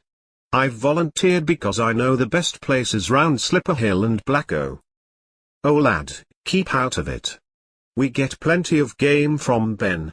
We don't need you to go poaching. His father looked frightened. I know we're all right, but 3 of those whore-hungry, Dad. We've to think of them. Dick was vehement in his protestations. Have a pipe full of tobacco with me, his father soothed. Lizzie brought some. A present from Thornber, good of him. Father and son sat companionably together. Did Joe and John settle okay? Yes, Sarah's gone in with Annie. Since Ellen, Rebecca and Hannah died, Sarah seems to spend all her time next door, Richard said sadly. Well, Dad, she needs a woman to confide in and Danny takes great comfort from her. Annie and Mam were close, weren't they? We've all had double losses. I can't come to terms with losing your ma, Dick. Some days are worse than others, he said. I'm glad you stopped drinking, Dad, that was no good. We need you, and John's still very young to be without a mother. Joe's hardier, Dick reflected. Well, when's your first poaching expedition to be? Friday night, Dick answered enthusiastically, his eyes shining. I've promised to borrow Ben's dogs and ferrets. Ben won't like it, Richard advised him. I'm hoping he won't ask who's going, Dick replied. A few of the wealthier women set up a soup kitchen in town today. Some of the men were rude to them, including Matt Greenwood. He shouted at Mistress England that her husband should pay better wages, then the people wouldn't need soup kitchens. Quite right too, his father agreed. On Friday night Richard sat beside the fire. John was in bed, Sarah staying next door with Annie. Joe, who had recently joined the town's brass band, was at a practice. Richard leaned forward holding a taper to the fire, then lit his pipe, sending smoke rings spiraling towards the ceiling. He reached over and poured himself a tankard of ale from the jug on the stone sink and prepared himself for a long wait until Dick returned. Dick's cousin, David, had gone also, and Richard wasn't surprised when, following a tap on the door, Smith walked in. Have a drink, Richard indicated the jug of ale, and Smith thankfully filled a tankard. I've brought you a twist of tobacco, he tossed it in Richard's direction. And the two men settled to smoke amiably together. So, what do you think of tonight's fray? Smith asked Richard. I don't like it, but Dick would insist. He's getting these Chartist views these days. Can't say I blame him, but I fear for him, Richard sighed. David's the same. Jim and Thomas have gone along as well.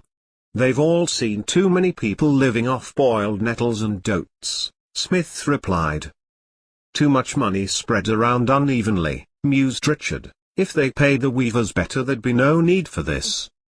Aye, and they're sending for the army to keep order, Smith added. TM waiting up for them anyway, said Richard. He'll wait here a while and then I'd better go home or I'll be in Annie's bad books. She's got Sarah and Emmanuel playing hopscotch on the kitchen floor at the moment. I'll keep you company till they go to bed. Dawn was breaking when Dick and David tumbled breathlessly into the house. Dad, I didn't expect you to be up, Dick was surprised. Sit down both of you, and while you eat this porridge I've made, you can tell me how you went on. First. Was anyone caught? No, no one was caught poaching, but when we got back to town, some idiot threw a brick through Nicholas England's window, David replied. We certainly had to run then, they set dogs on us. So, have you brought us a rabbit or two? Richard asked. No, Dad, I let the men have what we caught. David and I are going over to Uncle Ben's tomorrow and we'll bring a chicken back. You don't mind? Their need was greater than ours. You're a good lad, Dick, my son. I'm proud you're my namesake. Your mother would have been proud that you care so much about others. His father smiled at him. Now I'm off for a few hours sleep. I've work to complete in the morning and I know you both have, so see you later. The two, gulping the porridge, hardly looked up as he went upstairs. When they had finished, David went to the door. That was a good night's work. Now I'll get some sleep, he said. Me too, I'll get the fire going and stretch out on the rug, his cousin replied. Chapter 4. Dick, his cousin David and their friends were in the King's Head one night, when Cigar, the landlord, told them Joshua Fouds, the magistrate, had called a meeting. Fouds had suffered from more broken windows than most. John Thornburn nodded in their direction as he followed two other men into the back room. "That's Wooden Fouds with Mr. Thornburn," said James. "What's the meeting about?" Dick asked Cigar. "I expect they're deciding what to do about the Chartists," he replied. "They could cooperate with them for a start," David suggested. "Oh, they won't do that. They want to beat them out of existence," said James. "What do you think they'll do?" Dick asked Cigar. Cigar looked around, then leaning over as if to polish the top of the bar he said, "They're wanting to bring in the military. Anything to crush those who simply want a decent day's pay for a decent day's work." Dick addressed his friends. "Let's go and sit over there." They all moved to a table towards the back of the room. Cigar fussed round, ordering his barmaids in and out of the meeting room with pies and drinks. When the meeting was over, the men came out into the bar, and Fouds, noticing the lads, turned to the landlord saying, "I didn't know you let the local riffraff in here." "What do you mean, sir?" Cigar asked, astonished. "These lads have never caused trouble in here." "They will, you mark my words. No respect for their betters." His roomy eyes narrowed and his plump hand shook as he raised his glass to his lips. James leaned forward. "We're not monkeys to be discussed as if we didn't understand what you're saying. I agree with you that we certainly have no respect for you, Fouds, nor any reason to have. As for you being a better man than us, time will tell." "Calm down, James, lad. No need to start anything." Cigar became agitated. "I told you they would." Fouds looked maliciously in their direction. "Come on, lads. I don't like the company in here, let's go," Dick said. Thornburn, who once again had witnessed the clash of words, walked out behind them. At the door he turned. "Steer clear of Fouds," he advised. "He has his adherents but the meeting tonight didn't go his way. He's in favor of a barracks at Colne. I'm not so sure. It's more work and better working conditions we need, although I'm not popular for saying so." He turned and raised his hand in farewell. Thornburn was a fair man, and a good employer. It was significant that his windows had never been broken. The lads made their way down Waterside and James kicked angrily at a stone in the road. "He has too much to say, old Fouds," he said. "I can't stand him." "My Aunt Lizzie worked for his mother," said Dick. "He's always had an easy life. I've heard my father say he was a bully when he was young." "He hasn't changed then," muttered Thomas, as the group moved off down the street. They approached Parliament Street and on entering the house, Dick's father, Richard, rose to greet them. Ushering them into chairs round the fire and lifting the steaming kettle from the range, he poured hot water into a large brown teapot that was always ready by the hearth.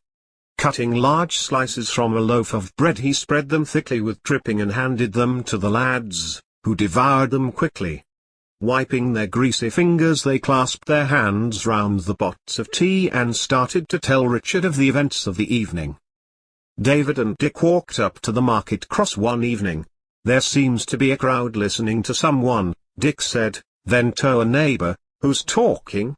"It's Fergus O'Connor," was the reply, "a great Chartist leader."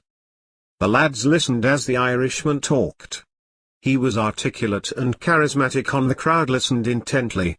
He outlined the present-day problems of exploitation and hardship, which they all endured. He told them of the People's Charter, shortly to be presented to Parliament. He told of the opposition of employers to this charter and of the authorities' desire to suppress those who would speak up for the working man. The crowd listened. You could have heard a pin drop. Then, as if in response to the man's allegations, there was a tramp of feet, the flash of a sabre, and a troop of the military broke through the crowd, who quickly fell back in fright.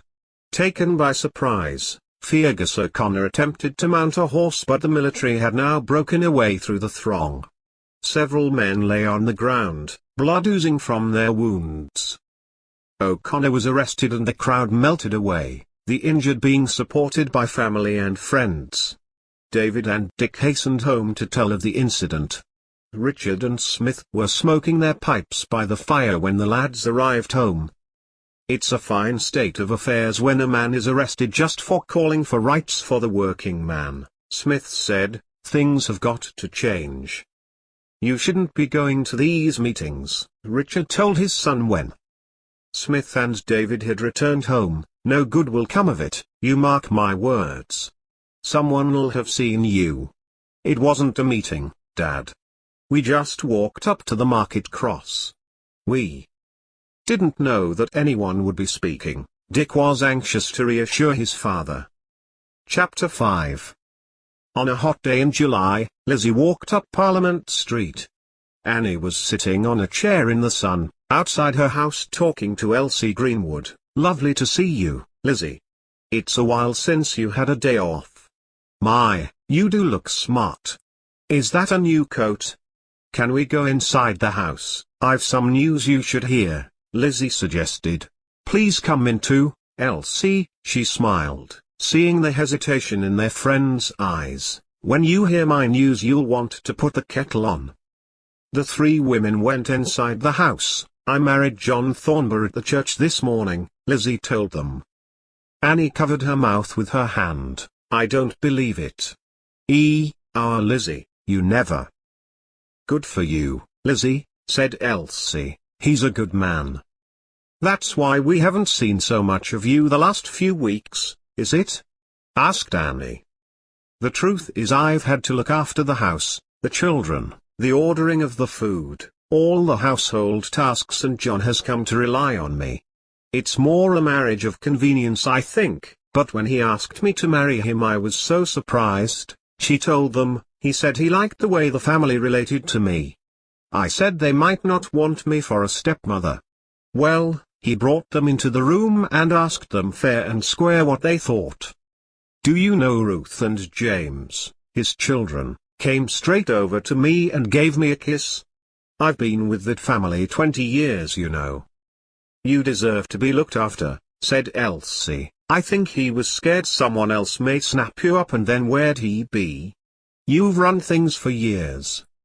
"Oh yes, and I'm fond of them all. I hope you aren't upset we did it quietly, just his children and the parson," she explained. "We'll have a party to celebrate shortly." Lizzie stayed until Richard came home from work. Then they heard a horse and trap. There was a rap on the door. Richard answered it to find John Thornber on the doorstep. "Is my wife still here?" he asked, grinning broadly. "Come in, sir, and congratulations," Richard said. "No more of the sir please, we're brothers-in-law now," he laughed and slapped Richard on the back. "Your sister has kept my family going for years. I'm proud to call her my wife."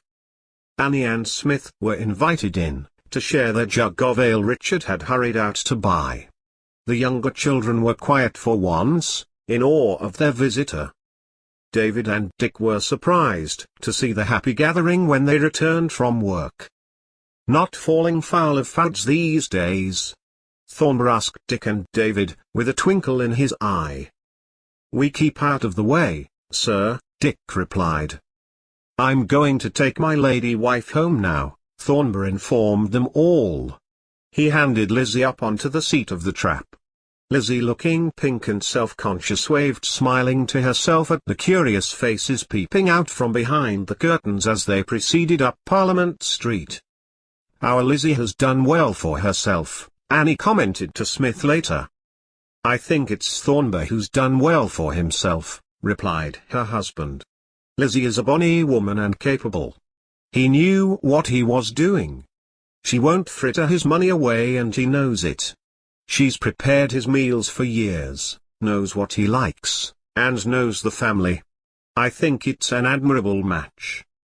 "I suppose you're right, as always," Annie conceded. "I hope they stay as happy as us, despite our tragedies, dear." They sat down to supper with David and Emmanuel. Before they had finished, the door opened to admit Sarah, who was never far away. "Come along, dear, just in time for your favorite blackberry pie." Chapter 6.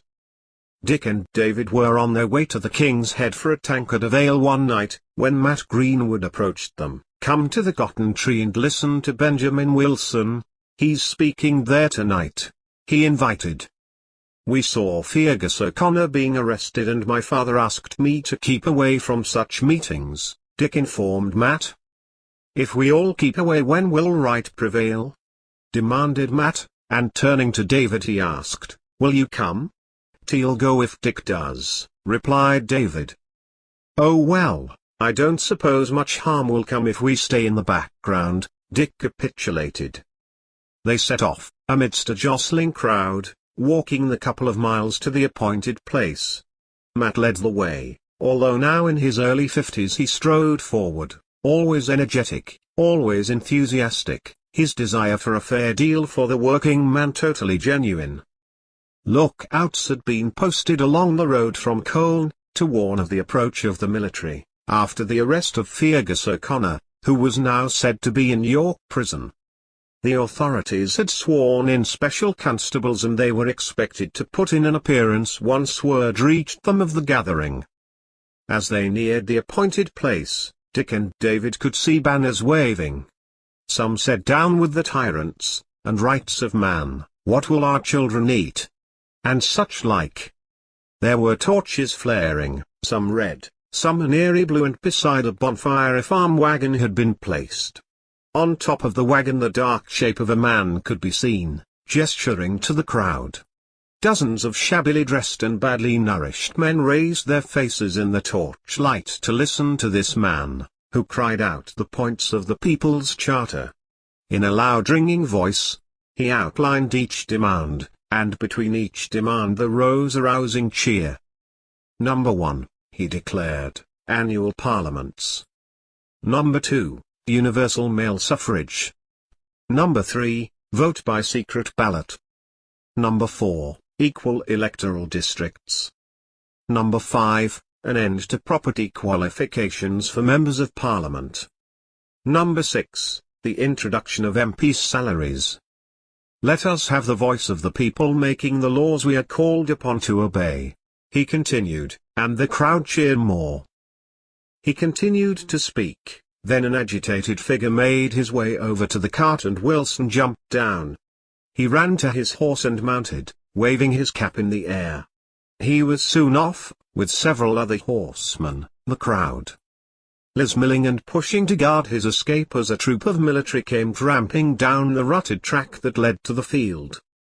As if by magic the crowd dispersed, climbing through hedges and making for the hills and woodland areas. But hope was in their hearts and their step was lighter.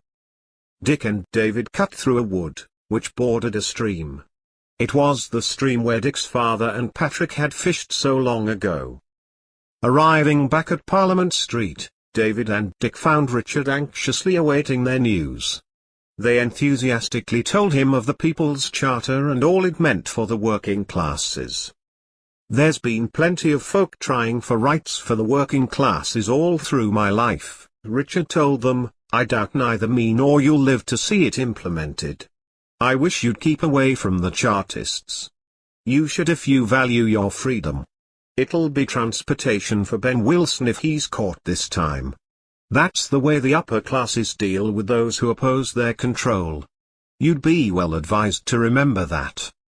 He fixed them with a frowning glare, and David and Dick, with the confidence of youth, all fancy-free and full of hope, kept their eyes lowered, secretly hoping Ben Wilson got clean away. Following the gatherings of the Chartists and workers, Scottish and Irish police were drafted into the area. To the great rage of the citizens of Colne, curfew was imposed and the people were driven off the streets at 9 in the evenings. The sparks of discontent were being fanned into a blaze.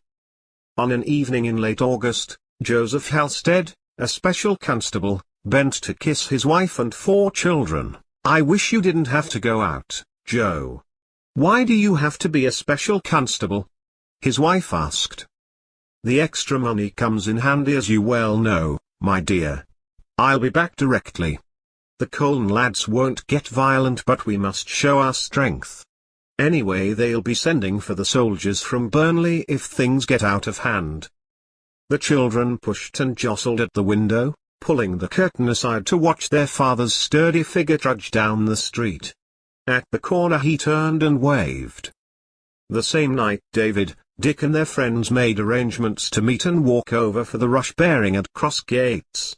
They collected their cousins from the farm at Blacko and walked merrily down the track, whistling cheerfully.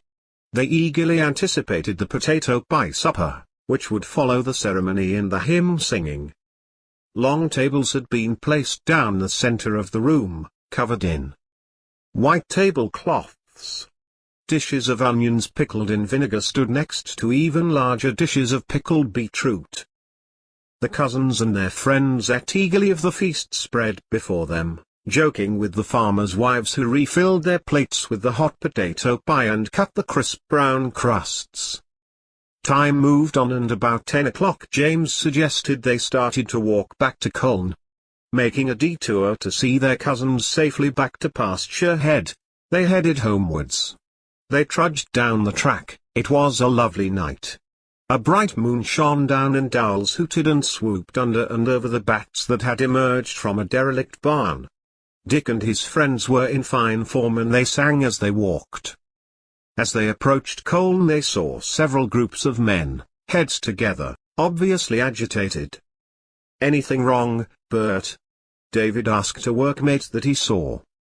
"The Chartists have planned a riot tonight and the special constables are marching into the yard of the King's Head. We reckon we can take them on though," Bert replied. "They're sending to Burnley barracks for the military. We can't take them all on," another dour-faced fellow added. "We've got to fight for a better deal for the weavers, and a definite hourly rate. If we don't we're sunk, we can't be ground down." "We're already ground down," someone else grumbled. "I don't like the sound of the opposition tonight though. These specials, damn renegades. Why don't they stand for us instead of against us? They're working men too and'll share any benefits we achieve." Dick and his companions nodded in agreement and walked on. Further up Spring Lane another large group of men had gathered. "Are you lads joining us?" The obvious leader detached himself from the group. "More power to the working classes. We're not going to get it given." "What's your plan?" David asked. "We're marching towards Waterside and collecting other groups, then Benbow is going to speak to us by the Market Cross. If you get as far as the Market Cross, I reckon these specials will see it's not a peaceful gathering," Bert retorted. As he spoke there came the sound of marching feet and about 50 men came purposefully along the street. Bert and his friends fell into step with the group. Dick, David and their friends attached themselves to the rear, more in the spirit of adventure than in any manner of political purpose. They marched off up the street. Slowly more and more of the ragged workers joined the marchers. Soon the orderly marchers became a mob, starting to run along the streets. As they approached Parliament Street, Dick nudged James as the friends had managed to keep together. "Come on into my house, we'll get something to eat. I think there's going to be fighting and I've no stomach for it." "Dad'll be furious if he knows we got mixed up in anything," said Dick. "Good idea," replied David. They detached themselves from the mob who were pushing and jostling down the street. Thomas and James joined David and Dick and they ran down Parliament Street, opened the door of Dick's house and almost fell inside. Richard was sitting beside the fire, pipe in mouth and teapot at the ready. He looked at them in surprise. "You're in a hurry, lads," he said questioningly. "We nearly got mixed up in the riots, Dad," Dick informed him, "but we're hungry. We've walked off the potato pie supper. Anything to eat?" "Plenty of bread and dripping, lad. Annie came round with a new loaf and she's made you this cap." Richard produced a check-cloth cap, which tied under the chin. Dick put it on, capering around the room, and the other lads rolled about, laughing at him. Richard cut huge chunks of bread for all four of them whilst they regaled him with the information of the Chartists and the proposed gathering by the market cross. Richard sighed, worried about the outcome of the riots. Meanwhile the authorities had taken precautions when word was passed to the magistrates that a riot was about to commence. Two magistrates, Mr. Fouds and Mr. Wood, hastily swore in another 70 special constables. When further word reached them in their room at the King's Head that the mob had reached the Commercial Inn, the two justices, accompanied by their clerk, Mr. Bolton, made their way in that direction. Jeers and catcalls greeted them and a large stone was hurled, shattering the glass of a nearby lamp-post. The magistrates, certain that mischief was intended, decided to read the Riot Act. Fouds unrolled the scroll and began to read: "Our sovereign lady the Queen chargeth and commandeth all persons being assembled, immediately to disperse themselves and peacefully to depart to their habitations or to their lawful business, upon the pains contained in the Act in the first year of King George I for preventing tumultuous and riotous assemblies. God save the Queen." The reading of the act seemed to have little or no effect, and the mob moved on to a final confrontation with the police on Cross Street. The lads were still in Dick's home on Parliament Street. Having finished their bread and dripping, they were still larking about the room trying on Dick's cap in turn. Suddenly realizing the time, James said, "I must be off if I'm to get up for work in the morning." "Me too," Thomas said, making for the door. And David, who only had to go next door, also rose to his feet from where he'd been sitting beside his uncle. "I'll walk you to the top of the street," said Dick. "I'll come too." David opened the door. They set off up the street, Dick posturing in the cap and the others laughing at him. Round the corner came 12 or so men, carrying staves, rushing and pushing to get past. James was knocked to the floor, and as Dick bent down to help him up, Thomas took to his heels, waving, "I'll see you in the morning," he shouted. Dick and James brushed themselves down, looking angrily in the direction of the men, when round the corner came another 20 or so, armed with X. Apostrophe, "Good Lord, it looks like an army," Dick said, looking at David. "Let's get back indoors." They started back down the street. "Not so fast, young fellow me lad." Dick felt himself grabbed by a pair of strong arms. "Let me go, we aren't rioting." He struggled against the grip he was in.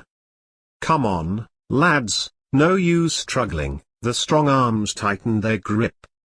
"Let him go, he wasn't doing anything," David shouted, making a grab at Dick's arm to pull him away. Immediately he was set upon and his arms pinned by his sides. James was also struggling in the arms of a burly constable. "Why are you holding us?" Dick gasped.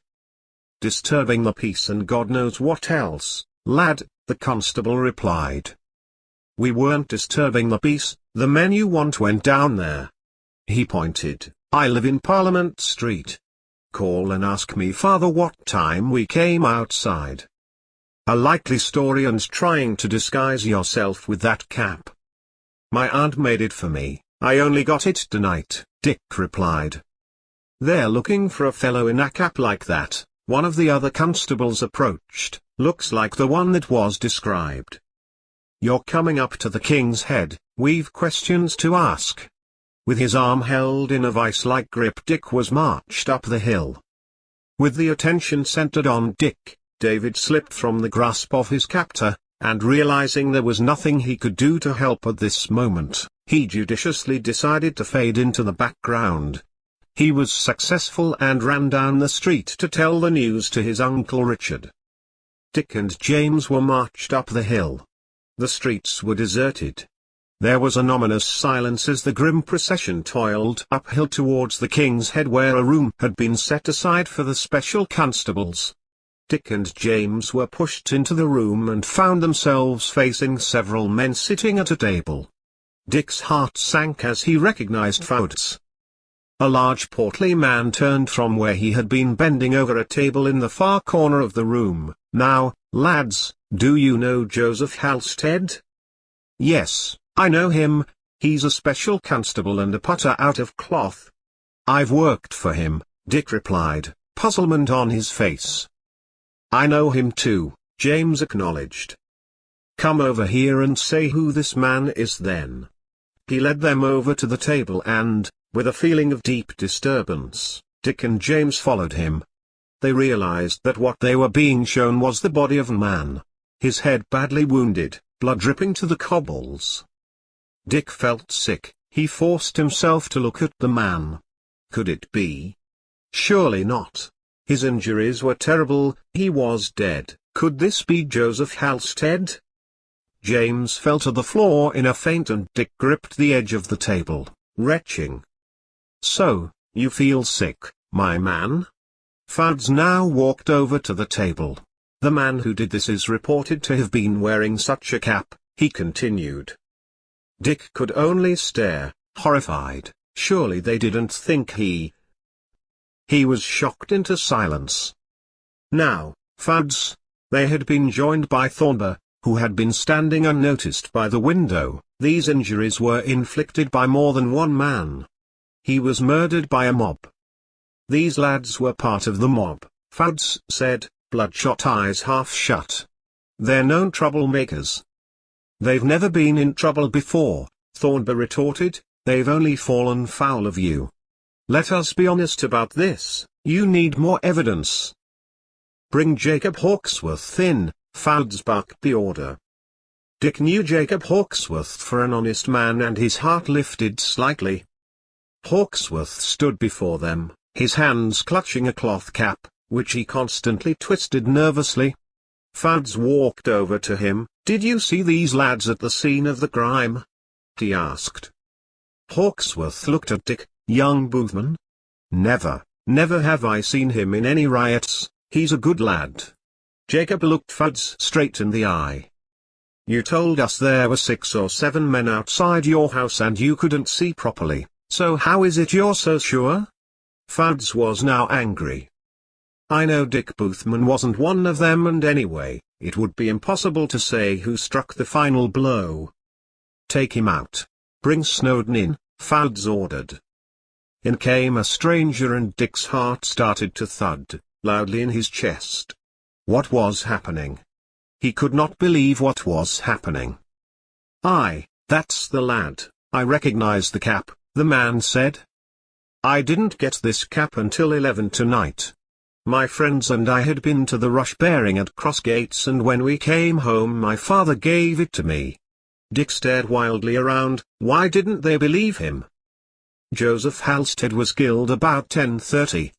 Thornber walked over. You say you were at the rush bearing, have you witnesses? He continued. Everyone who was there, and me cousins. We left Crossgates about 10:30 and walked home. We had some supper with my dad and then my cousin and I and James here, walked to the top of the street. We were then set upon by these constables. James nodded in affirmation of Dick's account. More inquiries need to be made, Thornber said. Lock them up, ordered Fuds, I'll get the evidence. Will someone tell my dad where I am? Asked Dick. Mine also, put in James. Take their addresses, someone will take a message, they were promised. I swear to you, sir, said Dick to Thornber, we had nothing to do with the rioters. Please tell Aunt Lizzie I'm innocent. Dick broke down and sobbed, his face in his hands. Another man stepped forward. I saw you marching along Spring Lane about 11, he said. When we were coming back from the rush bearing we met some chaps who were on their way to the market cross. We walked a while with them, it seemed a bit of a lark, Dick stated bitterly. The evidence gets stronger by the minute. He now admits to being with the marchers, Fuds sneered, a look of triumph lighting up his face. Dick and James were thrown into a small bare room. They heard the rasping grind of the key turning in the rusty lock. This couldn't be happening to them. They gazed mutely at each other. Dick's father and aunts, supported strongly in their efforts by John Thornber, went to where they were being held and implored for his release. They assured the authorities that he had indeed been at home having his supper when the crime had been committed, and that he was simply walking to the top of the street with his friends when he was arrested. It seemed that no one wanted to know. A special constable had been murdered and a culprit had to be found. A reward of £200 had been offered for information. There was the evidence of the cap, but Annie had made several, which she had sold or given out to various friends, all of whom had an alibi for that night. Dick had his alibi. Witnesses had been interviewed who had seen him at the rush bearing, but it seemed the magistrates were determined that he had not gone straight home from this event. Jacob Hawksworth still insisted he had seen several men striking the body of Joseph Halstead with iron railings taken from the church. He was told to save his evidence for the assizes. Groups of people stood about the streets, an air of desolation pervading the town. They felt grief for Joseph Halstead's widow and children and sorrow for Richard Boothman and his family. No one believed Dick had murdered the special constable. A lot of strangers were marching that night, troublemakers from out of town. Matt Greenwood told Richard, "We can't get anyone to give evidence of that and name someone." They sat together in the little house on Parliament Street that had known so much sorrow and sadness. "Thank God Ellen didn't live to see this day," said Richard. His head resting in his hands, a broken man. His younger children, the light gone from their eyes, gazed mutely out of the window. Chapter 7. Dick and James were charged with the murder of Joseph Halstead and were held at Lancaster Castle to await trial. Dick wrote long letters to his father saying he was being fairly treated, but urging his father to make every effort to prove his innocence. Thornber the magistrate, Lizzie's husband, believed the lad's story, but as he explained, his was a lone voice against many. He agreed that the evidence was all circumstantial, and urged the family to gather as many character references as possible on Dick and James' behalf. The day of the trial drew nearer. The family of Richard Boothman was once again facing disaster. On Wednesday 24th of March 1841, at Lancaster Castle before the High Sheriff of Lancashire, Mr. Baron Moore, Dick and James stood in the dock charged with the murder of Joseph Halstead of Colne. In clear voices they pleaded not guilty. Dr. Brown, leading counsel for the prosecution, stood up. "I present my evidence to you. I ask you to listen carefully to all the witnesses. You must exclude from your mind anything prejudicial to the case." The magistrate, Mr. Wood, was the first to appear and he described the events in Colne in the week preceding the riots and the murder. He told of the reading of the Riot Act on the night in question and said that he last saw the deceased alive about 11:15 on the night of the murder. Jacob Hawksworth was called and he gave his evidence, clearly stating he had seen 6 or 7 persons striking at a body before moving away down Back Clayton Street. He said the Chartists had been too numerous for the police, who were driven back down the street. He also stated it was his opinion that they have not caught the man they claim to be the killer. The next witness was a Job Harrison, a police officer, who stated he saw a man step out of a crowd and hit the deceased with an iron bar. He stated he saw Richard Boothman in custody some time later and he was sure he was the man he had seen previously, because he had a woolen cap on. Job Harrison was cross-examined and admitted he knew there was a reward of £200 offered, but denied being influenced by this. A woolen cap was produced and placed on Dick's head, whereupon Job Harrison again identified him. The jury was given the opportunity to retire. Several hours later they returned. In James' case they returned a verdict of not guilty, but against the prisoner Richard Boothman they returned a verdict of guilty of willful murder, with a recommendation for mercy. The judge, assuming the black cap, in a solemn and awful manner passed sentence of death on Dick, who never flinched. Dick betrayed no agitation and as he left the dock, he raised his hand and smiled at his father, his Uncle Ben and brother-in-law Smith Preston, who were sitting as if turned to stone. John Thornber and Lizzie walked up and down the terraced streets of Colne with a petition, helped by Matt and Elsie Greenwood, Ben and many other friends. Many hundreds of people signed, and at last the petition was sent to the authorities at Lancaster Castle. At home in Parliament Street, Richard lay in bed in great pain. The doctor spoke quietly to Annie in the kitchen. "All this worry has taken its toll. I'm afraid he's suffered a heart attack," he said. "I'm not surprised. Life's been very cruel to our family," she sighed. "We lost our father on the Piedmont, my stepfather and mother died young. Richard's wife and children died from cholera." She broke down in tears. "And now this." The doctor placed a comforting hand on her shoulder. "These things are sent to try us, my dear. Well, we've been sorely tried. I cannot believe in a God who inflicts such unfairness," she sobbed, "and if Dick is hanged, oh, I can't bear it." On the 7th April there was a commotion in Parliament Street when a company of soldiers rode up to Richard's door. The captain reined in his horse, and alighting, he walked to the door and knocked loudly. The noise of the horses had already brought folk to their doors. Annie was quick to come forward as Richard opened the door. "What is it now?" he demanded. "More bad news? Have you killed my lad?" His shoulders were stooped, his face lined with grief.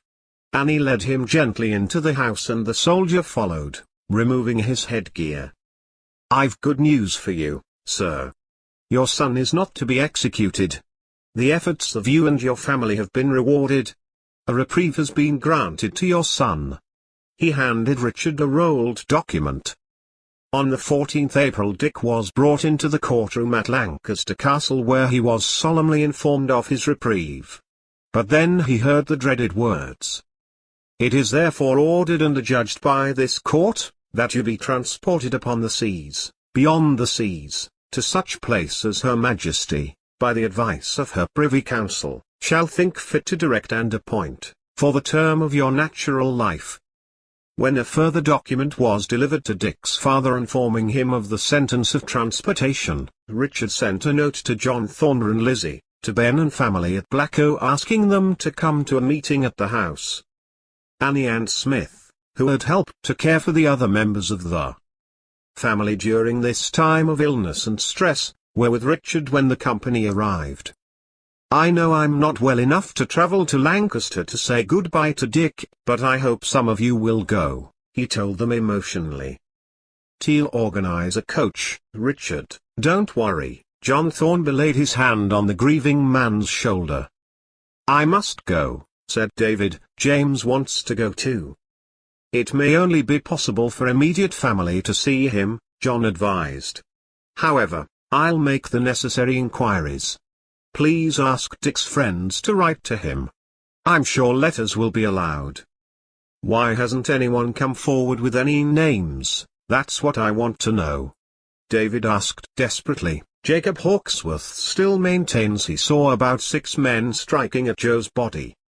No one in Colne believed Dick's guilty. You have to content yourself with that." Thornber tried to calm the young man.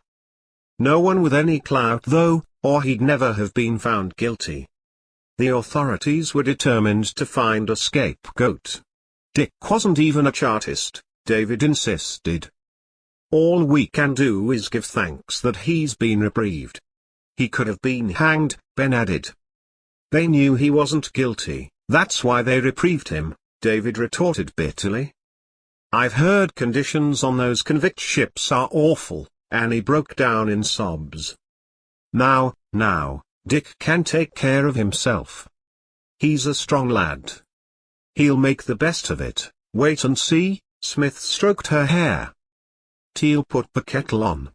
"This meeting's becoming morbid." Lizzie, ever brisk, took over. "We should be celebrating the reprieve, not condemning it." "Lizzie's right, I'll go up for a jug of ale. David and Joe, ask Matt and Elsie and any other neighbors that want to come in. The lad'll make something of himself wherever he's sent. We must be positive about this. Ben cheered them up. Sarah helped Lizzie put out tankards, cups for the ladies and cakes for the children, and the atmosphere lightened. "What would we do without you to put things in perspective?" asked Annie. putting her arm round her older sister. The following week, true to his word, John Thornber arranged a coach. He and Lizzie travelled with Annie, Smith and Ben. It was a long journey, through Whalley, to Whitewell, where they stopped at the inn for refreshments. Only John had been through the Trough of Bowland before, so they all showed interest in the colourful tree-shrouded hills, stony gorges and rushing river. "Remember, this is a blessing," John told them. "We could have been mourning Dick. Now we not only say our farewells but we wish him success where he's going. Convicts are allowed to work now and they can earn a ticket of leave." "Will he be able to come home sometime?" Annie asked. "We cannot know that. All we know is that he will not be in a prison. He'll work, probably on the land," John replied. "I've heard terrible stories about how convicts are treated," Smith remarked. "In the inns of Colne they seem to delight in spreading such stories. When the first fleet sailed to Australia in 1790 it was bad. They had to build their own huts. Food had to be taken from South Africa. Since then conditions have been improved. Legislation has forced through many regulations on how convicts must be treated. It's possible Dick will be sent to Van Diemen's Land. I believe the climate there is excellent," John assured them.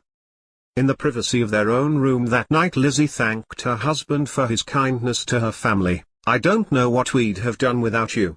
My brother and sister couldn't have afforded to come to Lancaster," she told John.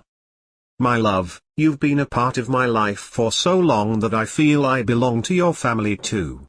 I watched Dick grow up. You used to tell us all about the goings-on in Parliament Street," he smiled. "Tomorrow you'll see Dick. I'm sure he won't have been badly treated."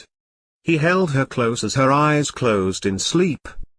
The grave reality of the situation was once more brought home to bear by the crude iron grille, which separated them from their beloved Dick. "How are you, dear?" Lizzie pushed her hand up and he reached out to her. "Bearing up. Glad to be alive," he said. His eyes smarted with unshed tears as he looked at Lizzie and beyond her to Annie and his other relatives. "Thank you for coming. How's Dad?" "Very sorry not to come, Dick dear, but he's not well. He suffered a slight heart attack. He's sent you a letter, as has David. Matt, James and all your friends wish you the best in whatever is before you," Lizzie told him. One by one they went forward and said their farewells. Then the jailer told them that their time was up. Tears were flowing freely as they were led back up the steep stone steps. Outside in the fresh air, Annie remarked, "We didn't get long with him considering we may never see him again." "Well, there's no point in delaying our return. If we set off back, I suggest we stay the night at Whitewell, then it will be a short journey tomorrow." John tried to interest them and Lizzie took heart from his suggestion. "Yes, we'll eat lunch before we set off," she said, food always being a source of comfort in difficult circumstances. But try as they may, it was difficult to bring any comfort to the group. They ate lunch and then embarked on the journey home. Dick was in all their thoughts, his tear-stained face haunted them and they could not shake off their despondency. They reached Whitewell late in the afternoon and refreshments were immediately placed in front of them. Their spirits lifted somewhat with the prospect of hot baths. Lizzie and John Thornber had a bathroom in their house, but to Annie it was a new innovation.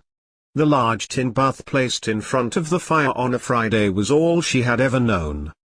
Later in the evening they stood in front of the roaring fire. Hunt trophies, of fox and deer, looked down from the walls. Rain lashed against the windows. John called for ale for the men and wine for the laddies. "I could enjoy this if only circumstances were different," Annie told Lizzie. "Our Sarah has never been anywhere." "Teal takes Sarah and Emmanuel to the seaside this year," Lizzie told Annie. "Joe and John seem to spend all their spare time at the farm."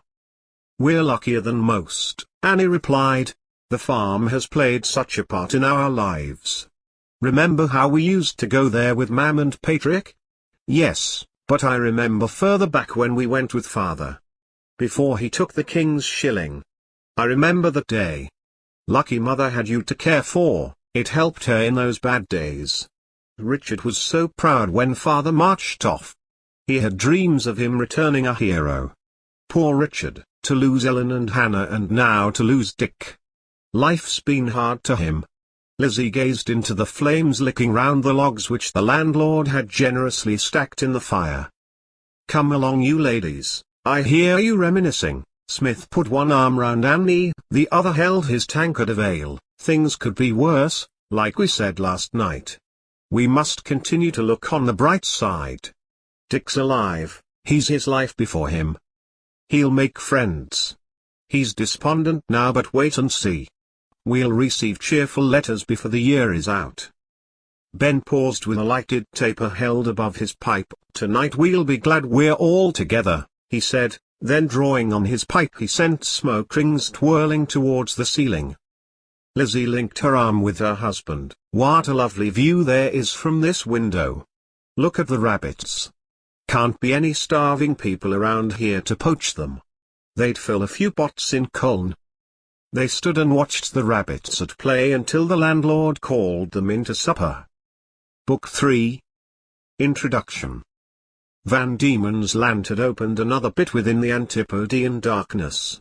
A place about the size of Ireland which swallowed more than 6,500 men and women convicts, while the genocide of the Aborigines took place, shot like kangaroos, ravaged by European diseases and addictions.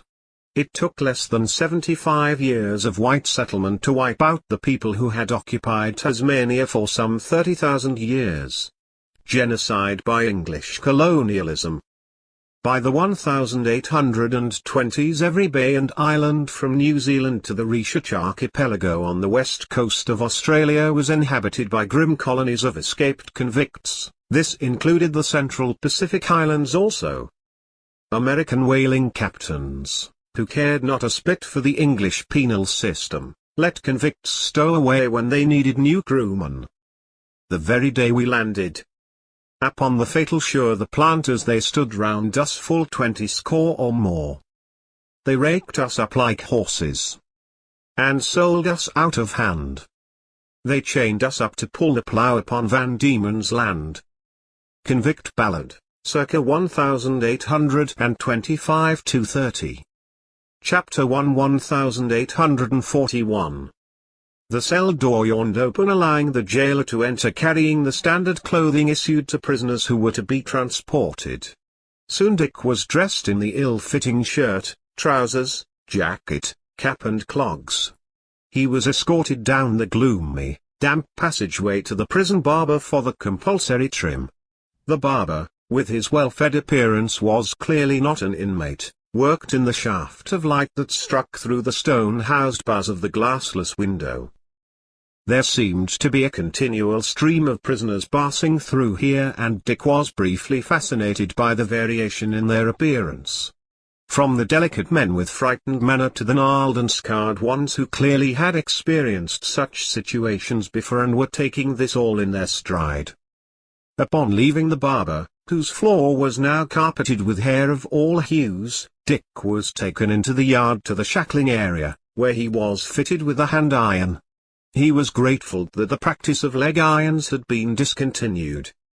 The prisoners were then divided into groups of 3 by some random method that paid no heed to either size or disposition. Dick was chained to his 2 travelling companions without so much as a word passing between them. The trio of which Dick was now a member, was made up of a small man of wiry build, who appeared to have no fear of the proceedings, and a large younger man who was clearly disturbed by the whole experience. The prisoners travelled from Lancaster to Manchester, where they spent the night in the stables of an inn. Dick was the first to take stock of his surroundings. There was a small table and a water basin in the corner with a tap and a large can. "Come on, lads, have a drink of water before you sleep. My name's Boothman.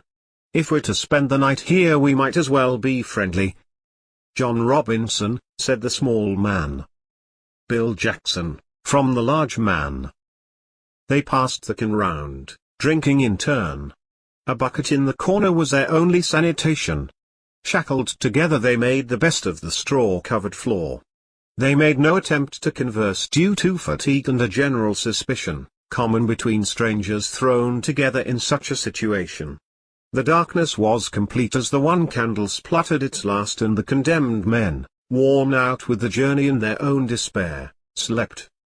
It transpired they were all bound for the hulks and transportation for life.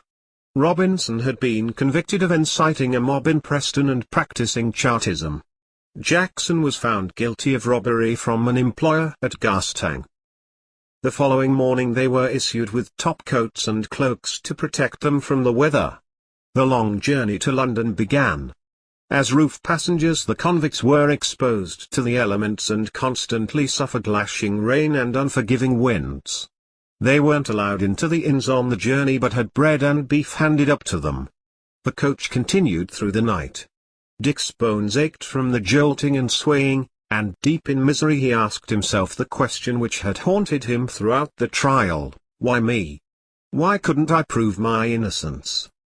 His shoulders shook with sobs as the coach wound its tortuous sway over the deeply rutted roads. The horses were again changed at Derby. They were now almost halfway to London. The journey continued through Leicestershire, and Dick roused himself enough to view the undulating countryside. Passing through villages he noticed the thatched roofs of cottages, so different from the grey stone of Culm. The routine of changing the horses, the hustle of ostlers and servants helping passengers, passed in a blur for Dick. His limbs ached and he could hardly climb down for the routine visit to the lavatory, still chained to the other convicts. Soon the stage was on the Great North Road and the final change of horses took place at Barnet. Several hours later Dick was roused by a nudge in his ribs from his nearest fellow convict. "Look, it's London, lad. I seen pictures of St. Paul's and now it's in front of us." Dick, his heart heavy, already so far from those he loved, stared miserably about him. The noise was something he could not have imagined. Thousands of carts and carriages were rumbling and crashing alongside the coach. It seemed they could not survive as the coach rattled along. Horses neighed and thrashed their heads, their eyes flashing with fear as they were whipped relentlessly. The stench from their droppings mingled with human excreta, exposed in ditches alongside the road. Ragged children ran alongside the coaches, dicing with death under the hooves of the horses, it seemed to Dick. This was not how he had imagined London to be. The convicts were transferred to a prison coach and taken to Newgate Prison. As they passed through the low gateway, Dick thought he would not be able to live through the next few days, weeks, months. What did the future hold for him? The jailer flung open the door of a cell and the three chain men lay where they fell, out of sheer exhaustion for several minutes. In the morning the jailer, who brought bowls of porridge and a clean bucket, roused them. He then informed them they would be leaving on their final journey to the hulks within the hour. A newfound companionship had sprung up between the three men and Dick's heart was lighter. At least his present company was not hardened criminals, but as lost and dispirited as he was himself, and he took heart from this knowledge. They left London before 9 in the morning. The day was bright and, refreshed by their night's rest, they looked around them. They passed over London Bridge and stared in amazement at the Thames. The river was packed with ships from Spain and Portugal with cargoes of wine and clippers from America, a veritable forest of masts and spars. The busiest waterway in the world.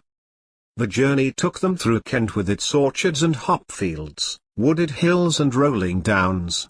It already seemed like a foreign country to Dick, who had never been away from Lancashire before.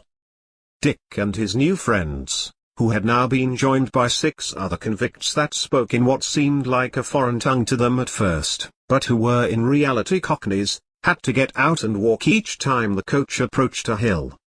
On arrival at Chatham they could see the convict hulks in the bay, long lines of washing hanging between them. They waited in a long queue to be pronounced healthy by an overseer before being ferried across to the ships.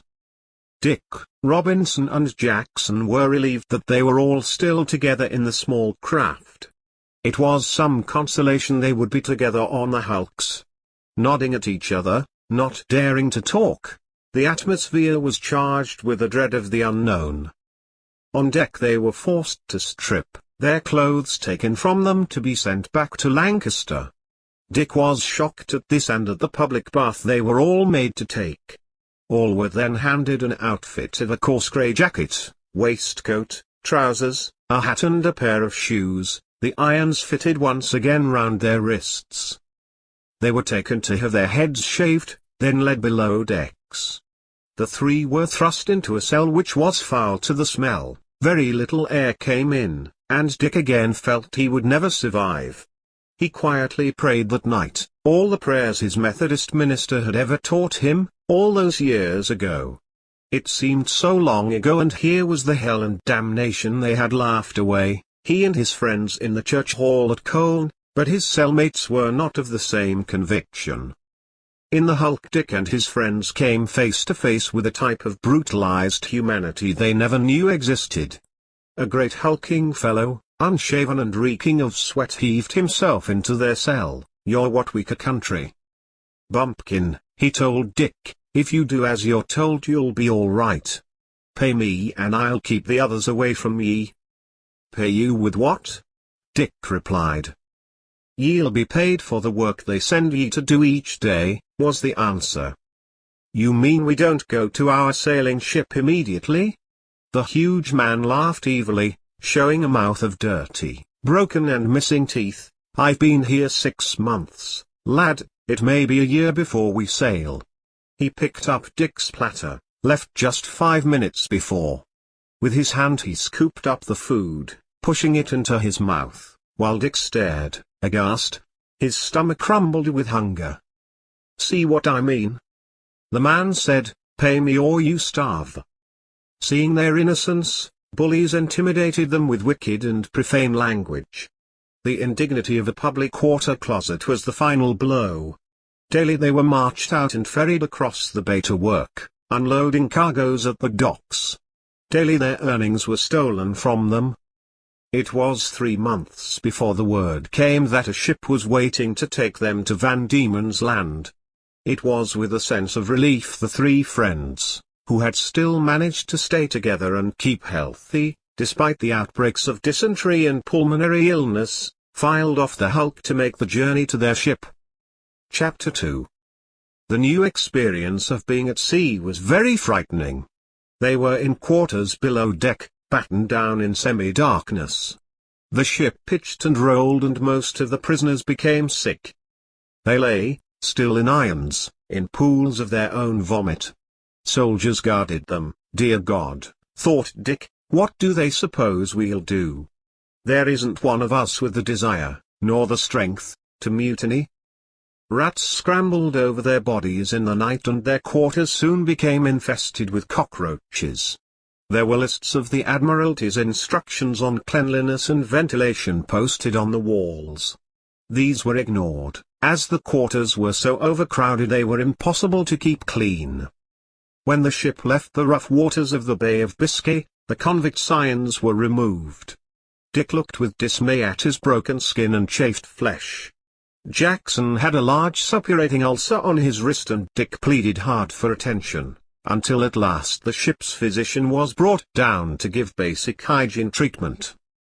Each day from then on, the prisoners were taken on deck for fresh air. They themselves swabbed the decks and their quarters with seawater. They scrubbed and laundered their clothes and they fished, making lines from strips of canvas. Fish and small sharks were caught, cooked and eaten. The most trifling change in circumstances in so wearisome a voyage was grasped. The convicts were allowed a ration of wine and daily looked forward to this treat. Their time was passed below decks in gambling, staging plays and holding mock trials. The ship journeyed towards Tenerife in the Canary Islands, where fresh fruit, vegetables, fowl and meat were taken on board. Dick and his friends smelled the strange, warm tropical scents blowing from the shore. Although they were kept shackled below decks, they raised themselves up and saw through the scuttle holes the fruit and vegetable sellers as they bargained with the crew. In the distance could be seen waving palm trees and golden sands. The convicts only came on deck when the ship was out of sight of land. Dick knew there were those who would have tried to escape, but looking round, he thought no one would have much chance against the armed soldiers. When the day came that the right of crossing the line was held, Father Neptune came aboard. The prisoners' hair was clipped with scissors and they were covered with soap and ducked in a tub of seawater. Dick, laughing with Bill Jackson and John Robinson, thought, "This is the first time I've laughed since the night of my arrest." His mind went back to the night he had pranced around his home in the cap his aunt had made for him and the events which had followed. Shaking his head, he pushed those memories to the back of his mind and accepted the flagon of ale a sailor handed him. An outbreak of dysentery caused the deaths of several convicts. Each was buried at sea, their bodies wrapped in sailcloth. All the convicts, grateful for the extra trip onto the decks, inhaled the fresh air, giving little thought to the unctions, and less to the words of the service. The long journey was nearing its end. They had been at sea for 119 days when at last land was sighted. The convicts were brought on deck to clean and fumigate their prison, the ship's hospital and themselves. Blankets and clothing were washed, decks scraped and swabbed. Convicts received new clothing on their arrival, shirts, trousers, a cap and shoes. Dick, John and Bill, thankful they had survived the journey, now looked towards Hobart and the estuary. So, this was Van Diemen's Land. What would it hold for them? Chapter 3. On arrival at Hobart, a colonial surgeon inspected the convicts, and as soon as they were issued with a clean bill of health, they were allowed ashore. Dick was separated from his friends as they were mustered on deck and sorted into groups. They were then taken ashore in rowing boats. When they landed on the quayside, Dick felt as if the earth under his feet was moving, because he had been at sea so long. He stood, blinking in the glare of the sun, shocked at the reception they were receiving. Crowds lined the quayside, some shouting, some jeering. Noisy drunken men and women taunted and abused the newcomers. "What's the news from England? Anyone from Lancashire?" a voice asked. Dick immediately raised his hand, looking in the direction of the voice, but the crowd was swaying and the figure blotted out. "At least I've heard a friendly voice," he thought, "a voice from home, here thousands of miles away." For the first time his mind cleared, and instead of looking back, as he had done constantly since his arrest, he thought ahead. "I'm not the first from Lancashire to be transported, at least I'm not in prison in England. There's a chance things might turn out better than I thought. I'm miles away from my father and my friends, but there were those who would have hanged me even though I'm innocent. So lift your head, my man, and go forward with hope. You're not on your own here." He looked around him, at the long street ahead, and the tall buildings. Why had he expected he was going to a place of mud huts and desert? Stories he'd been told, on the hulks and on the ship, terrible tales of starvation, unfriendly natives. He could see it wasn't like that now. Later that day, in a hut, alongside other men assigned to the same master as he, Dick became part of a crowd listening to the overseer. He was an elderly man, very tall and lean, with staring eyes. He met the eager gaze of his audience, and taking his pipe out of his mouth, he spoke. "I'm James O'Sullivan. You're the lucky ones. You should have been here when the first convicts were brought. I've been here 20 years and worked my ticket, and now I'm a free man. I knew men who came over with the first fleet. They had to build their own huts, grow their own food, nearly starved they did. Governor MacArthur had to send a ship to South Africa for food. If it hadn't been for the mutton birds and kangaroo flesh, they'd have starved for sure. Here you're all in Van Diemen's Land. It's a country about the size of Ireland. We've good land here, well farmed, and you should consider yourselves lucky you're not in Australia. Here you'll have a good master, an Englishman. The farm is called Whittaker's and the boss is a fair man. You do your work, keep your noses clean, and after a few years you'll earn your ticket of leave. If you misbehave, it's flogging and irons, and you'll deserve either. Following day they were piled into carts and the journey to the farm began. They couldn't believe the differences they saw: trees, gum and eucalyptus, multicolored parrots thronged the bush, wallabies hopped beside the carts, together with kangaroos and koala bears peeped around the trunks of trees. The day was stifling, insects buzzed around their heads, and some suffered dreadful bites. They passed through wild and lovely terrain, riven with gorges and precipices. When they arrived at the farm many hours later, James O'Sullivan ordered them down from the carts and they stood in a line. 20 or so, Dick thought. He was filled with trepidation as a man came onto the veranda of the stone farmhouse. The man was of average height, but broad and stocky. His face was furrowed and weather-beaten. But the most striking feature about the man's face was his eyes. They shone with an eager gaze as he looked at the motley crew who had been assigned to him.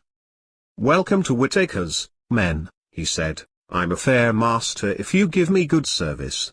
He looked at them. "Don't try to escape. Every bay and island to the Research archipelago is peopled with grim communities of convicts who've done that. They made a hell for themselves and whoever joins them. Believe me when I say you're better working out your time here and earning your ticket of leave. I'm a fair master to fair men. Now, O'Sullivan will show you your quarters. You'll be fed and tomorrow you'll be given your duties." He turned and went back into the house. Dick, always brought up to respect his elders, decided he would work hard for this man and try to earn his respect. Chapter 4. Ships were arriving regularly with new settlers, as they had from the beginning. Convicts worked their tickets of leave. The two types of settlers began to make a life together where they were able. Where certain groups always maintained a prejudice towards the convicts, there were those more enlightened and understanding. They were the ones who remembered the conditions in England, which had brought about the hardship of the times, coupled with the unbending strictness of the courts towards those unable to defend themselves. There were, in England, those who were strong in their vilification of the poor, where any reform was summarily crushed. Indeed, the majority of the convicts, from Irish Fenians to English Chartists, made up the convict population. These people who had been unable to gain justice in their old countries, strove for a better life in their new one, and most succeeded. Grain was harvested, and at Whittaker's every hand worked together, the biggest enemy being the weather, with its heat in summer and heavy winter flooding. In an evening Dick would sometimes walk around the compound looking towards the farmhouse over which an olive-coloured vine travelled, its branches gnarled from a growth of over 20 years. The family would sit out on the veranda at the end of the day, and as Dick looked his heart nearly burst with longing for his sisters and brothers, his father and friends at home. He wrote to them telling them of his good fortune and cried tears of joy to receive their replies. Although his father was obviously failing in strength through his heart attack, it had pleased him to know Dick was alive and well after his journey, to what seemed to him like the ends of the earth. Chapter 5. Culm. The house on Parliament Street was lonely. Richard sat with his pipe, staring into the flames that licked round the large black kettle, always simmering ready to make tea for whoever called. He often lapsed into deep thought these days. His mind would range back over the years to when he was a little boy and his father took him to spend the king's shilling on bacon for their supper. His mother sad because she was left with the responsibility of the family. The dreadful day when news arrived that most of the men who had marched out of Culm had drowned in the loss of the Piedmont. The months of sadness until Patrick had married his mother and made them into a happy family. He smiled as he remembered the truck Patrick made him and his escapade down Red Lane into the stream. His sadness when his friends were drowned in Slipper Hill Reservoir. These reminiscences took his mind off the dreadful events of the past year. He remembered all the happy years with his beloved wife, Ellen, and he was glad she had been spared the pain and grief of Dick's conviction and their total inability to prove Dick's innocence. His nephew David Preston, Dick's cousin and friend, had lost his zest for life since Dick's departure. The only thing that comforted Richard was the knowledge of how the people of Colne had rallied round and had the petition signed. John Thornber, the J.P., had been instrumental in taking it to the proper authorities. Richard knew it would have killed him if Dick had been hanged. He knew that the lad was innocent. How they had laughed on that last night, when he had capered around the small room in the checked cap that was to condemn him. Annie had sobbed and cried ever since because she had made the caps, pleased to sell them for a few pennies to buy food. No one knew who really gave the fatal blow on that dreadful night. Jacob Hawksworth never stopped insisting that several men had stabbed at the body and that young Boothman hadn't been there. Stull, a special constable, had been killed and it had been necessary for the authorities to make an example of someone, and they had used his son, Dick of the Laughing Face. Richard's shoulders shook with sobs as he read the last letter Dick had sent. Dick did not know his father had suffered another heart attack and was now in very poor health. He had not been able to make the trip to Lancaster to say goodbye. Nor had Dick's friends, who now worked long hours in a cotton factory, their hand looms consigned to the scrap heap, their way of life gone, incarcerated in the weaving sheds 69 hours a week. The lads would come in an evening to keep Richard company, but the light had gone out of their eyes. Chartism was beaten for the moment, its preachers transported along with Dick, out of the way. The working man would wait until another century passed before being granted the rights they sorely needed and deserved. In the King's Head the corpulent figure of Joshua Fouts could be seen leaning against the bar. He was holding forth to his mill manager, John Lonsdale. "We got Boothman out of the way and those damned Chartists. When I find out where they are, I'll see their crimes are not forgotten. I have contacts in Australia." John Thornber, drinking in another corner of the inn, came forward. "Aren't you satisfied, man? There are those who believe in Dick Boothman's innocence. He's paid the ultimate penalty anyway, transported to a foreign land, severed from his family and friends. You should be praying for the lad, not planning to further his punishment. You are twisted, sir." He slammed his empty tankard down on the bar and walked out into the darkness of the night. Quietly, from the darker shadows inside the inn, three figures also left. Once out in the street they hurried away. Dick's friends, James, Thomas and David. "That man's evil," David said. "Why does he wish to persecute Dick even more?" "Don't tell your uncle," James advised. "No, I wouldn't wish to add to his grief. I don't think we should frequent the King's Head. If Fuds gets his knife into us again we may be joining Dick." Thomas looked grim. They went together down Parliament Street, to enjoy a good strong mug of tea with Richard. They would try to cheer him up, and not say anything of the conversation they had overheard. Chapter 6 Whittaker's Farm. There had been very little trouble with convicts in recent years and Jim Whittaker had become complacent. It was with shock he faced the horseman who, with a scatter of loose stones flying, brought his horse sharply to a halt, shouted, "Two convicts caught robbing 2 miles away are heading this way. They've stolen guns and ammunition." Wheeling his horse he called over his shoulder, "I'll ride over to town and get help." For a second or two Jim remained motionless. Dick, who had heard the exchange of words, felt his heart beating sluggishly with a type of fear he had not experienced before. He hesitated, then his master, coming up to him, shouted, "Gather the men into the house, we must be ready." Dick ran round the huts and round the perimeter of the fencing, which kept the stock from the farmhouse. The men reacted quickly. They were all of the same mind. They wanted their tickets of leave and saw that the trouble surely coming may spoil their prospects. They filed into the house and Whittaker, looking searchingly into their faces, took a chance handing out pistols from the cabinet on the wall. The women, children and servants were upstairs and Dick heard a child wailing, the sound loud and conspicuous in the silence surrounding the house. They heard horses, went to the window. Was it help? No, the hooves stopped some distance away, and next thing plumes of smoke showed from the furthest huts and horses neighed, frightened and agitated.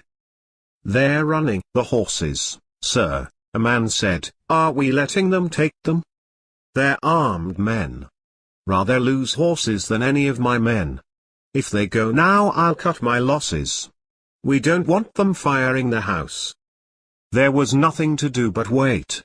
The men out on the range would be heading for home soon. Hopefully the smoke would warn them something was amiss. During the next hour the men didn't stir from their posts by the windows. Jim watched in enraged helplessness as the fire gutted the huts. Thankfully its distance from the other buildings and lack of wind kept the blaze isolated.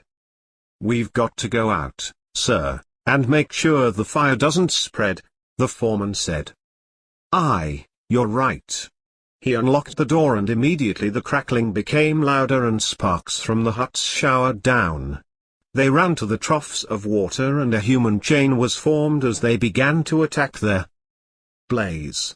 They splashed water round the house, making an island, and soon the fires were brought under control. Jim looked round. 4 horses were gone, several still wandering. The convicts had simply taken horses and made off. The ones they had ridden over on looked lame and were limping around outside the fence. The men wanted to set off and trail the lawbreakers as soon as the horses were caught, but the master wouldn't hear of it. "Let the troopers earn their pay. They'll be along directly. I'm a farmer, not a sheriff." He leaned against the fence, relief flooding through him. "Come lads, you've earned food and drink." They filed into the unharmed mess room, the cook ready before his pot. Through the still smoky atmosphere the stockman rode in soon after, looking worried and anxious. They were relieved to see all seemed well. The troopers arrived then. With them was an Aborigine guide. He circled around like an animal and sniffing the air, headed north with the troopers following. Word came a day later that the culprits had been run to ground, both killed in a shootout with the troopers. Life at Whitaker's reverted to normal, with relief that no further harm had been done. Having come safely through this situation, Jim Whitaker decided to improve the fences round the property, making it into a stockade with heavy gates to lock in an emergency. "It's 20 years since my last confrontation with desperate men," Jim told Dick, who was working at the pump in the yard. "I had hoped the province would continue thus. Better conditions have made for more peaceful times than in the old days. I know we still have cruel masters and lawful floggings and men driven to desperation. There'll always be a few troublemakers, even when they stop sending convicts here. Human nature being what it is." He looked at Dick's pleasant, homely face. "I've details of your crime, boy. I received a letter, I'll not distress you by saying from whom, but someone who obviously was prepared for you to suffer further privations here.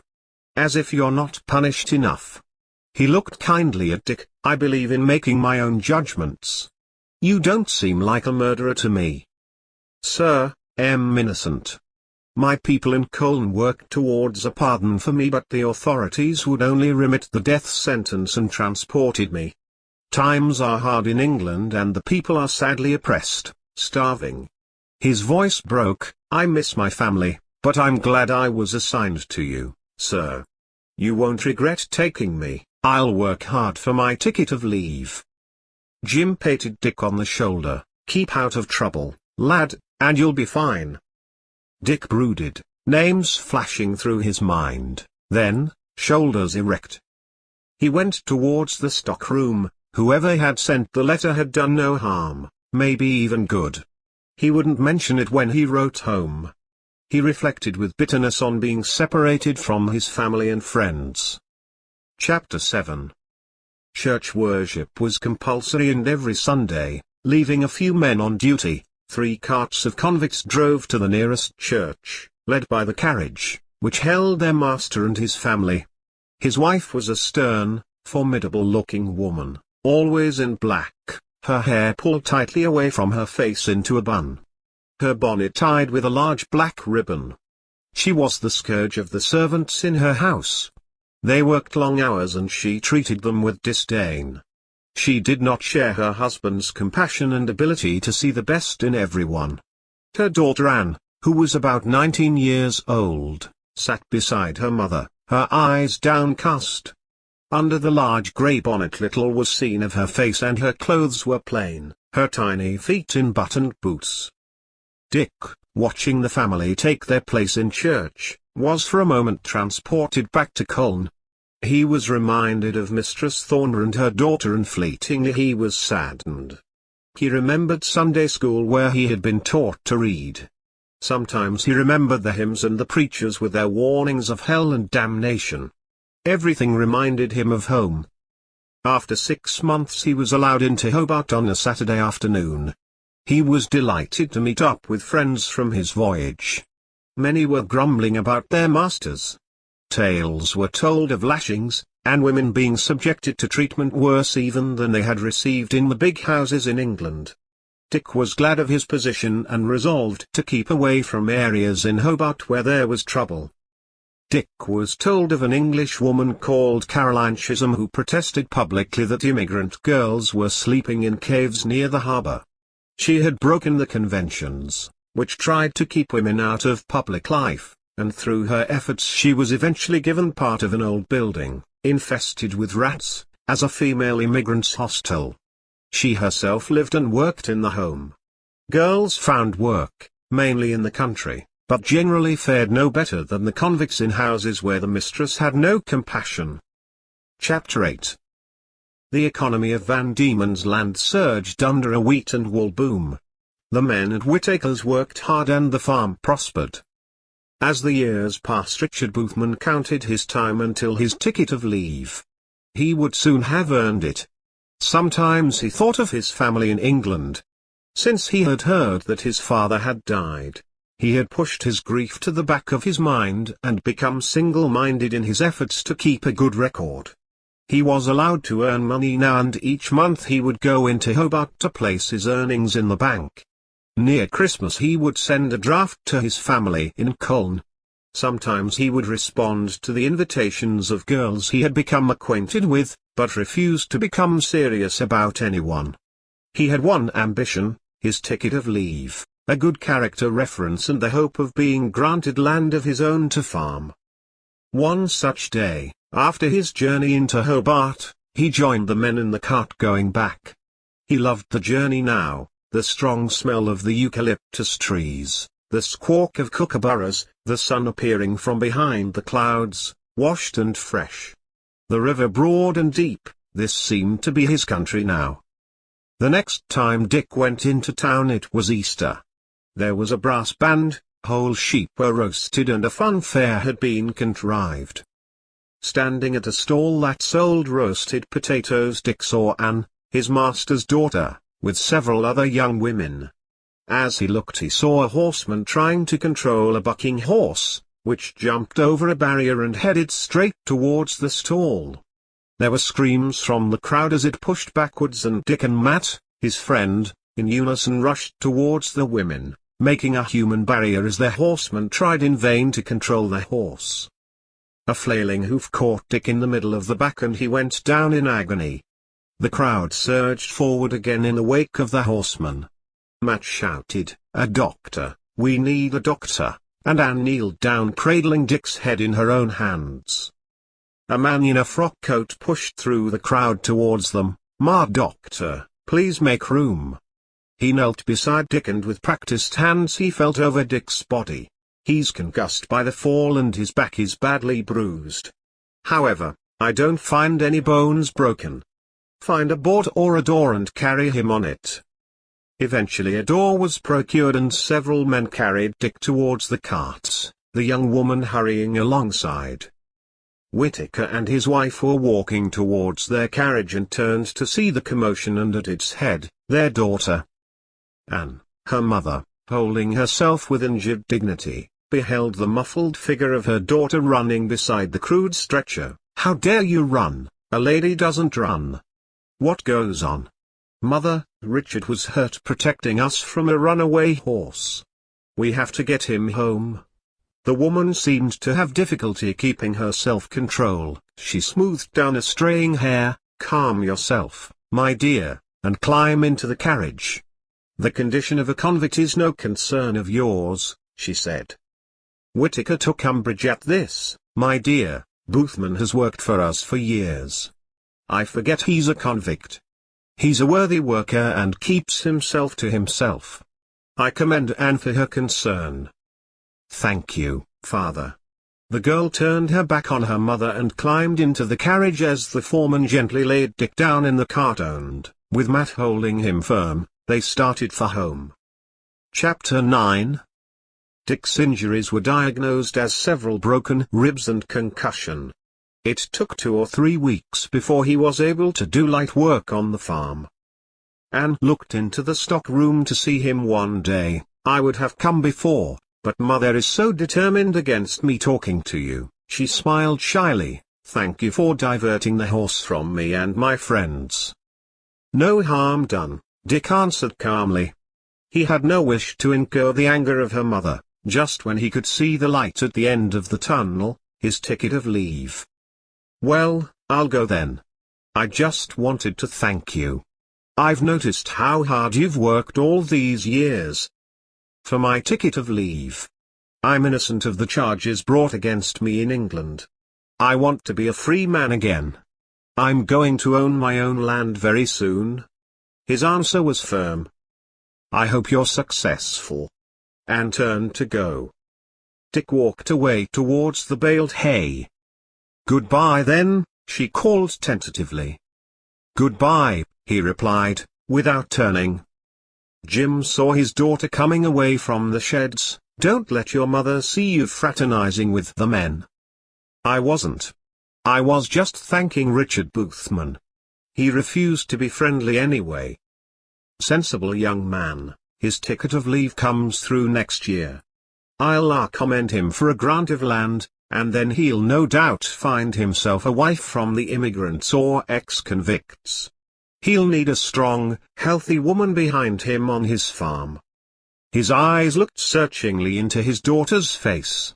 It had not escaped his notice that she had often looked admiringly at Dick Boothman.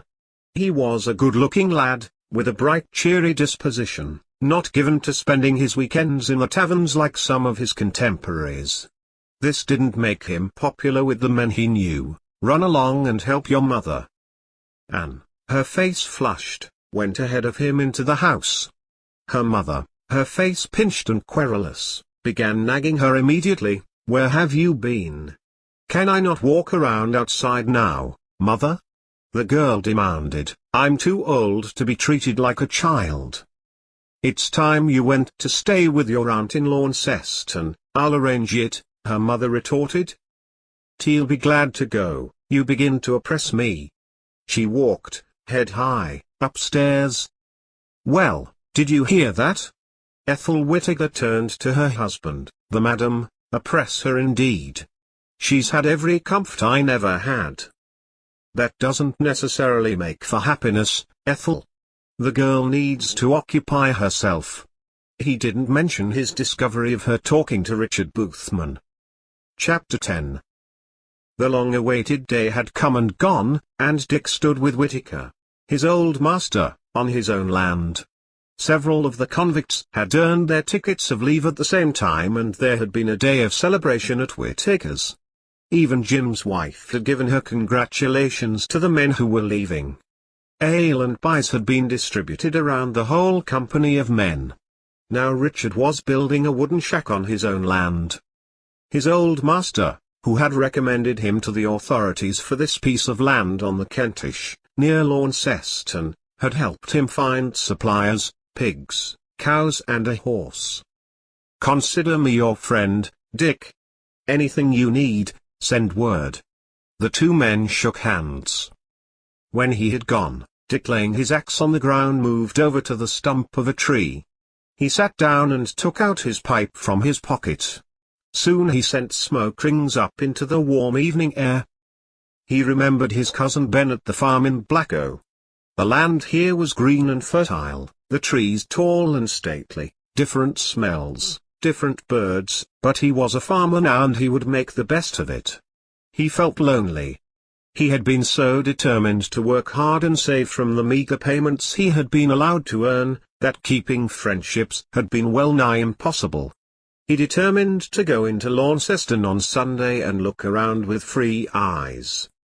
In the clearing beyond where he had decided his house would be, the shack would be a house one day, he knew, were rough huts where two laborers would sleep.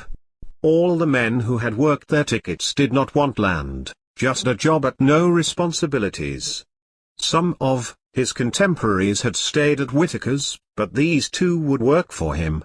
They were still celebrating their freedom in Launceston. They were willing to work but had a fondness for the local brew. Dick knew they would be joining him soon. I must get a dog, he thought. Yes, first thing in the morning I'll ride to the next farm and see about that. Chapter 11. The Anti-Transportation League was pressing for the practice to be discontinued, and on November 27, 1852 the last convict ship, the St. Vincent, arrived. The citizens proceeded to get rid of the demonic image of their island by renaming it Tasmania, after its Dutch discoverer, the navigator Abel Tasman. Dick worked hard on his land, but struggled to find suitable labor. There was apathy in the country and many of the ex-convicts were lazy and improvident, preferring to freely waste their days. The social prejudice of the immigrant population made it difficult for ex-felons to rise. Many were employed in the building trade in the towns, building churches, town halls, courts and bridges. Nevertheless, Dick's small farm prospered and grew. Although socially he was on the outside, this did not trouble him. He was not married, so had no wife longing for social gatherings. In August 1853, at the celebration to mark the 50th anniversary of the first settlement at Risdon Cove, came a meeting in Launceston that changed Dick's hermit existence. Pushing through the crowds he met his old master, who slapped him heartily on the back and invited him to eat with him. "You've never been back to see me, Dick," he remonstrated. "I didn't think I would be welcome, sir," Dick replied. "You were the best worker I ever had. I'm glad to see you. Sadly my wife died after a long illness and this is the first time Anne and I have been to Launceston since her passing." They made their way to an inn on the quayside, the King's Head. In every respect it was a replica of an English inn. There were more English in Tasmania than on mainland Australia, which was 3/4 populated by Irish Fenians. People spoke with English accents, and as Dick took his seat at the table with Jim Whittaker, he could almost imagine he was at home in Cullen. He was surprised when Anne joined them. They all ate heartily of roast lamb, Dick relaxing in the pleasant atmosphere. He looked speculatively at Anne, surprised she had never married. They chatted, and when the time came to leave, Dick invited them both to visit his farm whilst they were in the vicinity. Riding home, Dick remembered Anne's sweet face, her calm eyes. He felt a stirring inside of him, hitherto quelled as he'd fought for a position, acceptance, and a place in life of his own. How good it would be to ride home to a wife waiting for him. With her mother now dead, he thought it might be possible for him to court Anne. But, would his old master allow this? He knew Anne liked him, always had, but did that extend to anything more? Dare he pursue this, or should he search for a new immigrant? No. Rather remain alone than risk a mistake. If Anne would have him, he knew she would be a blessing to him. Am I being too cold and cynical, he wondered. Could I love her? My father loved my mother, and Annie loved Smith. Thoughts of his family in Colne always brought tears to his eyes, and he fought to push the memories to the back of his mind. Chapter 12. Dick's questions were answered a week later. He was milking cows in a shed when his dog set up a protective barking, pulling on its chain and jumping on and off its kennel. Dick's stockman, near the door, called, "Master, you've visitors." Who could it be? Richard wondered. Wiping his hands he walked outside, blinking in the glare of the hot sun. He shaded his eyes with his hand, his bronzed face now weathered and lined. He smiled with pleasure as the two riders approached him, his old master and his daughter. Dick had improved his house from the rough shack he had first built for himself. There was a veranda now, where he would sit and smoke his pipe in the evenings. A large comfortable room ran immediately behind the door, which he had furnished with a carpet, chairs and a large oak table, all imported and reminiscent of home. All his efforts to make a comfortable home were immediately worthwhile as he removed his boots and led the way into the dimmed, cool interior. A kitchen led off from the sitting room and had a stove, gleaming red. He opened the door and throwing logs into the interior he closed the door and placed a kettle of water on the hob. Spooning tea into a large teapot he returned to the sitting room. Anne was looking at his photographs of his Colne family. You still keep in touch with them? Oh yes. My father died, but my brothers and sisters still write. Also my Uncle Ben and his wife, these are their children. Richard happily pointed out his cousins, nieces and nephews. He felt he had an identity to prove. Do you miss them? She asked. Sometimes. But the truth is I'm probably better off now than if I'd remained a weaver in England. I wouldn't have owned a small farm because the land is still tied up by the land-owning class at home. My Uncle Ben is only a tenant farmer, so his profits, if any, are not his own, he replied. The kettle began to sing, and Anne followed him into the small kitchen. Shall I get cups? Are they in the cupboard? She asked. Oh, yes please. Just open the doors. I've been collecting china cups week by week and I've a full service now. How pretty. She fingered the crockery, aware that Dick had worked hard at reproducing a simile of his recollections of what would be used for best at home. They smiled warmly at each other as they carried the tea and cups through. Jim was reading a newspaper, a week old, but Dick only purchased one when he went into town. Returning once again to the kitchen, Dick took ham and large muffins down from a shelf and carried them through. Please forgive the poor variety. Had I known you were coming, I'd have sent my man for more. This is perfect, Dick, they replied together. Gathered around the table, Dick felt complete happiness. Chapter 13. The following day Dick reflected on the visit. A feeling of warmth consumed him when he thought of Anne, followed by despondency. What shall I do, he wondered. Dare I ask her to marry me? But I'm an ex-convict, a second-class citizen, I cannot prove my innocence. She likes me, I know she likes me. Is she just being polite? No, I'm sure it's more than that. What shall I do? I know. I'll write her a letter asking if I can visit, and I'll write to Jim asking if he would object to me calling on Anne. That evening Dick, seated by his fireside, rejected jottings littering the floor, couldn't decide what to say. Eventually he took a fresh piece of paper and dipping his quill in the ink, he began again. Dear Anne, I enjoyed your visit. I thought you seemed happy in my company. I would be grateful for your friendship. I'm a lonely man. May I visit you? Yours sincerely, Richard Boothman.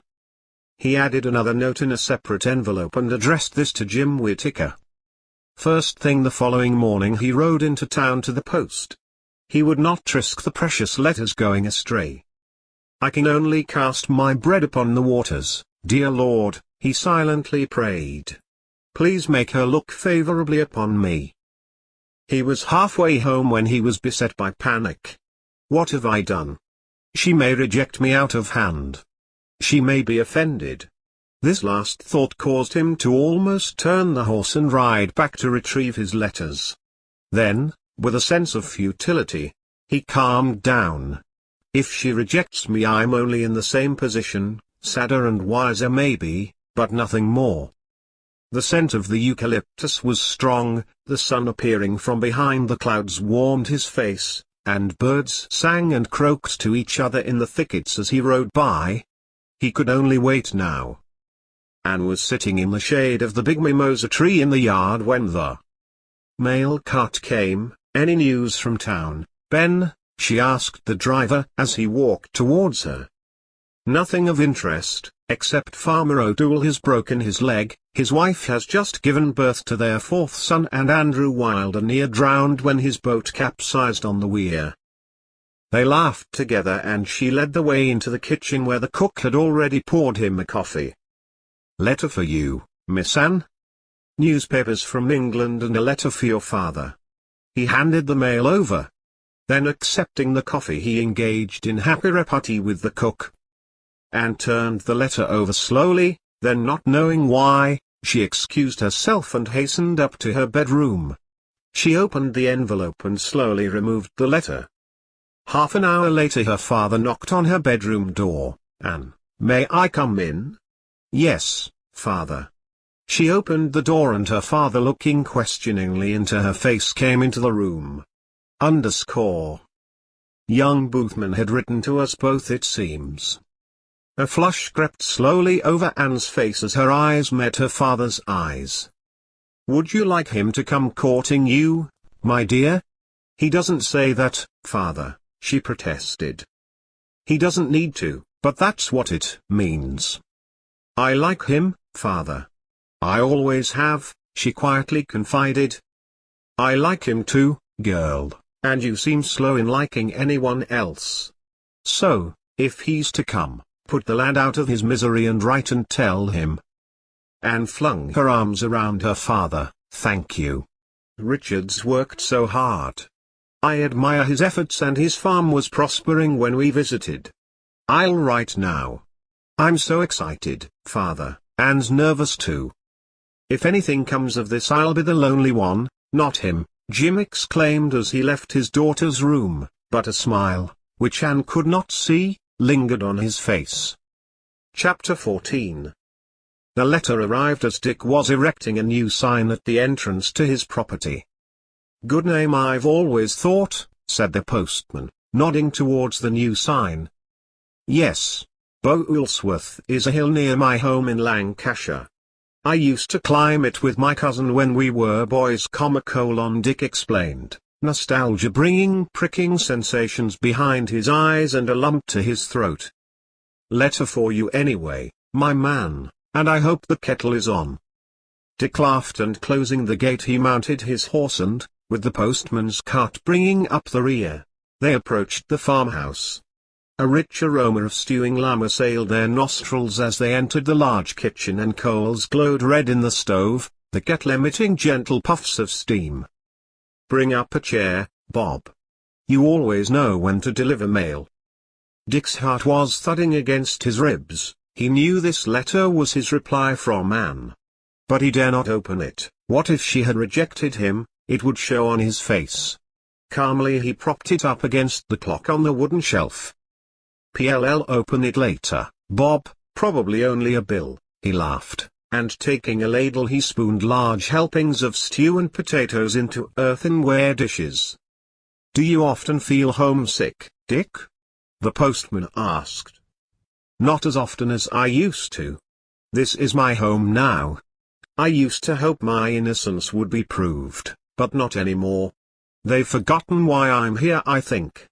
I'll never return to England, and anyway my standard of living wouldn't be as good as this. I just wish I was a legitimate immigrant like you," he replied. "You've earned everyone's respect by your conduct, Dick. No one bears you ill will because of your past." Bob smiled at him. "You're too lonely here, you need a wife. Don't tell me the women in the town haven't been friendly to you." He gave a sly wink.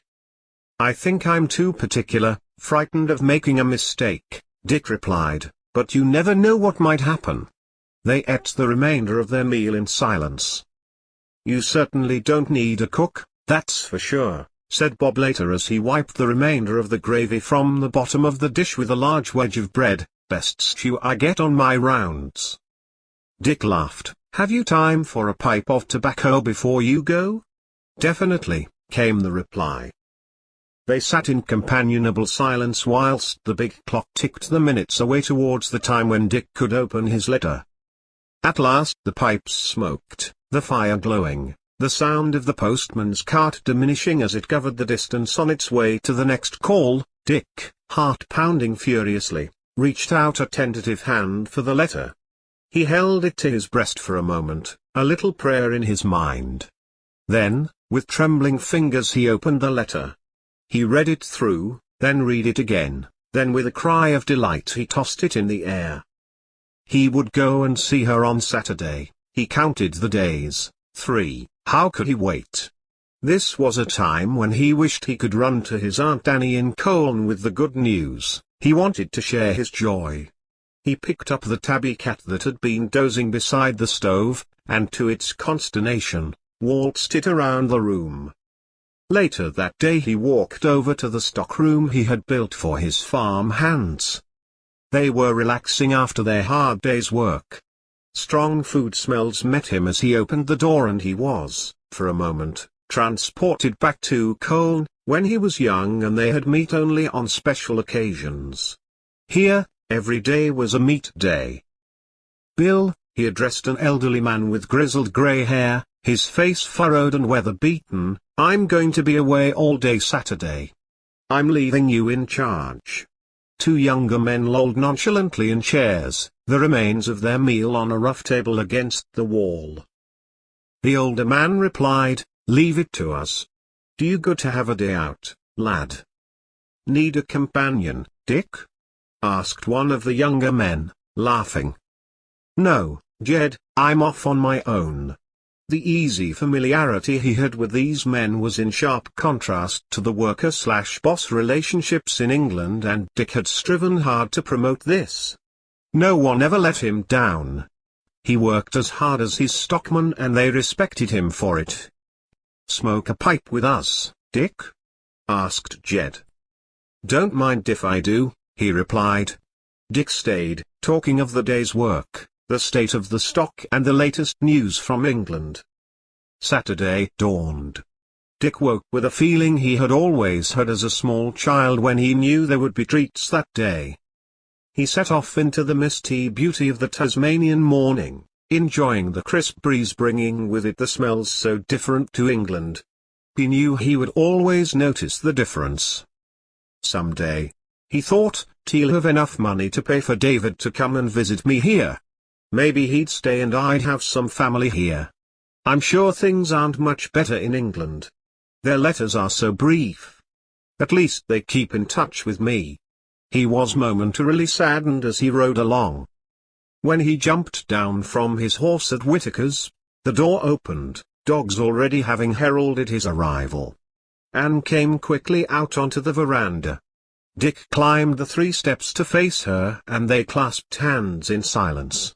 Jim's voice from inside the house bade them to come in. The kettle's boiling, what keeps you?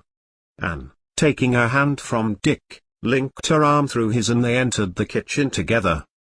Later they rode their horses out into the fertile plain, the woods in the distance and beside them the wide river twisting down from the hills. I love this country, Anne. I wish I'd come here as an immigrant and not as a convict. My dear, it doesn't matter to me that you came as a convict. It's the manner of the man you are that's important. Will you marry me, Anne? He asked. Yes, Richard, I will, she replied, and I'm going to call you Richard from now on. I was called Dick at home because my father was Richard, Dick explained. I wish my father was here now to celebrate with us. He leaned over to her and cupping her face in his hands he bent his head and gently kissed her on the lips. Behind them came the shrill maddening laugh of the kookaburra bird. Chapter 15. Anne and Dick had been married 3 months and this Saturday afternoon found them walking slowly round and round the summit of a small hill on Dick's land. This was the place that I'd earmarked for the brick house, Anne, do you agree? I certainly do. She shaded her eyes from the bright sunlight. We'll have wonderful sunsets from here and look, the river seems so close. We'll plant more trees, a copse behind and to the side. I won't spoil your sunset, I promise. And in front an avenue of mimosa trees. They laughed together and holding hands they ran down the hill to where their horses were tethered. "I won't be able to ride for long, Richard," she spoke slowly, looking up at him, a smile on her lips. "Why not, for heaven's sake?" "Because I'm with child," she replied. He was stunned, he didn't know why. It had never crossed his mind. Life had stretched ahead, just the two of them. It took several seconds for him to gather himself together. "Aren't you pleased?" she asked anxiously. "Oh, my dear, of course I am. It must be a girl who looks just like you," and holding her close they waltzed round on the close-cropped turf. "I must see the men start digging out the footing on Monday. You'll put the foundation stone in place. We'll have the house ready before the baby is born. When will that be?" "Christmas," she answered. "Double celebrations this year." They mounted their horses and rode back along the valley. It wasn't far. Someday Dick hoped to buy more land. At the moment he was prospering. His sheep, sold for meat and wool, were a thriving flock. "At church tomorrow we'll give thanks. Being a part of the congregation there has been a great help to me, Anne." "I know that, my dear. Our baby shall be christened there." "You must write and tell your father and I shall write to David," he declared. "I wish he could be here and my Aunt Annie, how she'd fuss around you." "Maybe they'll visit you someday, dear." "I doubt they've enough money to keep body and soul together. I'll save and save, if you don't mind. Maybe one of them could come." With this thought in mind they made their way back to their home. Soon they would see their new brick house rising week by week. A thatcher would come from Hobart to do the roof. The rain had fallen monotonously on the roof of the house for days, and when it stopped there was the freshness of spring in the smells from the eucalyptus trees. A cold wind sprang up that evening. The river was sinister in its appearance, no longer flowing tranquilly through the lush green pastures. It swirled and lapped inch by inch, higher and higher beyond its normal height. Dick and his foreman rode along the banks, looking for damage in the already fortified areas, move all the sheep up to higher ground. "I wasn't expecting flooding this year." Dick's gaze was worried as he met his foreman's eyes. The merino sheep, imported from Spain to Australia about 30 years ago, flourished in their new land, and Richard, learning from other farmers, had built a sizable flock. The wool was needed in England, which was a ready market. Dick knew several houses had been abandoned further up the river and there had been reports of drownings. As they watched the river, several carcasses of sheep swirled past. The men were busy during the next few days and Richard anxiously watched as the waters rose. "Could we get safely to my father's?" Anne asked. The baby would be arriving soon and they had promised to spend Christmas with her father.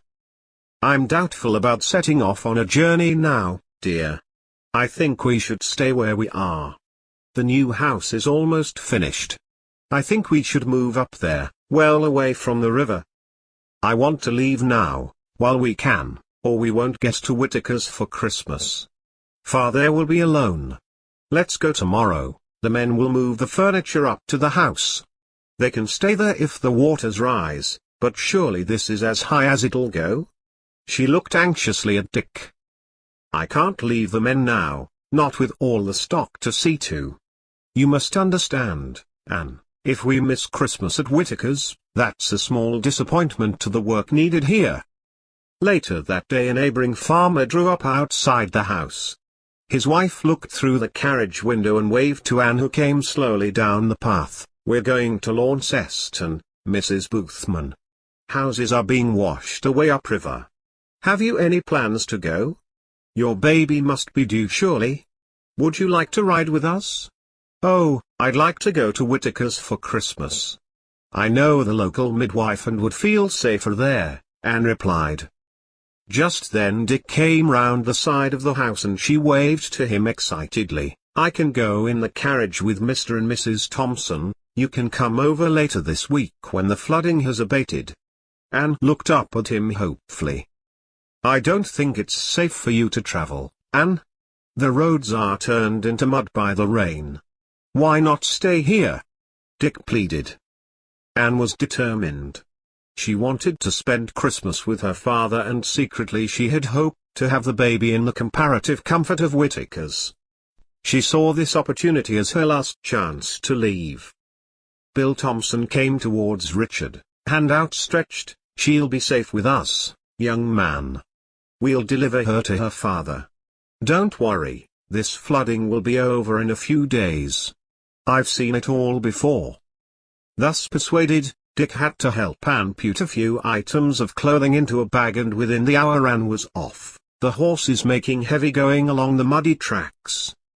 They passed sheep standing desolately in the rain, finding little shelter in the tiny improvised stockades hastily built to protect them. Dick and his men began to take furniture from the old house, piled high on carts, up the hill to where the new one stood proudly under its roof of new thatch. He was angry and upset that Anne preferred to go to her father. Then he remonstrated with himself, deciding pregnancy must make women unreasonable. He comforted himself with this thought as he lit fires in the downstairs rooms and saw a cheerful glow spread along the walls. Their young servant girl, Sally Baines, helped him in the kitchen. Anne had found her through an employment agency in Launceston. Sally had emigrated from Suffolk with high hopes, only to be placed in a hostel on arrival. She had accepted employment from Dick and Anne with delight and proved to be a godsend both with housework and cooking. Now Sally and Dick surveyed the piles of furniture, crockery and cutlery, pots and pans on their large kitchen floor. "Let's get started," she said. "We'll soon have this to rights, and then I'll make you a lovely meat pie." So encouraged, Dick put his misgivings about Anne's journey to one side and set about the sorting of the furniture. Anne, settled comfortably against the cushions in the carriage, counted herself fortunate to be on her way to Whittaker's. She felt a small pang of conscience at having left Richard to manage alone, but quickly put it to the back of her mind. "I want to be at Whittaker's when my baby is born." She turned to Mrs. Thompson. "Is that selfish of me? Pregnancy is a strange time, dearie. I'm sure your husband will be able to join you when he's assured himself his stock is safe." The older woman patted Anne's knee comfortingly. "We'll set down in an hour or so when we reach an inn, and you can have a walk, dear. You must be uncomfortable." Anne, her hands holding her stomach, felt the baby kick against her. "Oh, how I wish I was safe at father's," she thought. The lighted lantern swinging in the wind signaled an inn, and gratefully the two women climbed down from the carriage. They were grateful to enter the warmth, to savor the cooking smells. Anne was surprised how hungry she was. Her body felt heavy and sluggish. She draped her shawl around herself as she was led to a table laden with pies, cheeses, and rolls of bread and fruit. Later, replete, they were again in the carriage and on their way. The rain had started again, and the short dusk had deepened into night. Bill Thompson felt a slight unease, which he was careful not to show to the women. He wasn't making as good time as he had hoped. If the rain didn't stop, the roads would be nigh on impassable, and he sent up a silent prayer that they would reach another inn soon, where they could stay the night. Rain beat on the roof of the carriage monotonously, endlessly it seemed. The horses, up to their forelocks in mud at times, plodded bravely on. In the distance the roar of the swollen river could be heard. The carriage was borne slowly on. Bill, holding the reins, pulled his cape more tightly around him. The dim light from the lantern showed little to the right and left. He peered more closely ahead, and in the faint light he saw a black ominous line moving towards and around the carriage. "Flood water. What shall I do? Go back? Go forward?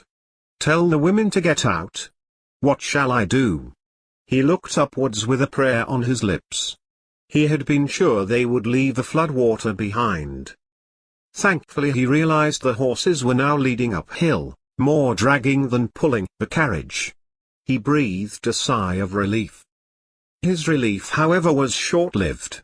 Once over the top of the gentle rise, the ground sloped downwards and the horses slithered as their hooves sank into deep mud. The lantern again picked out the black water eddying around the carriage wheels. It was now very dark. Bill tried to turn the horses to regain the higher ground they had just left. But the horses were now frightened and whinnied, shaking their heads, lifting mud-covered hooves with difficulty as the swirling waters oozed and swirled around them. Bill climbed down from his seat, and as his feet touched the ground he felt himself sink beyond his ankles. He lifted them carefully and tried to climb onto the step, holding the door. He pressed the handle down and the door flung open, knocking him off balance back into the mud. The horses, already nervous, now with no one holding the reins, started forward, jerking the carriage wheels. Mud prevented the wheels from turning and the carriage teetered alarmingly. The two women clung together in fear, peering anxiously through the open door. Then the horses, suddenly finding a patch of firmer ground, leapt forward. But the carriage wheels trapped in the mud refused to move. The carriage overturned and was dragged for several yards before coming to a standstill. Bill struggled to his feet, crying his wife's name, "Joan, Joan, are you all right?" A faint cry answered him. Then came the sound of sobbing. Anne, her face pressed into the muddy ground, felt a pain strike through her body like fire and the rushing of warmth between her legs. "The baby's coming," she sobbed, before oblivion claimed her. Bill turned the horses loose, trying again and again to free the women. There was no sound from inside the carriage and panic overcame him. "I'll have to bring help," he thought. Mounting one of the horses, he turned in the direction of the inn they had left so hopefully earlier. Joan Thompson survived the terrible night, having suffered a fractured skull and broken legs. Anne and her baby son perished. Chapter 16. Dick's grief was terrible. "This is worse than the judge giving me the death sentence," he thought. He moaned as he rocked backwards and forwards in his chair. To be happy for such a short time. It was all so unnecessary.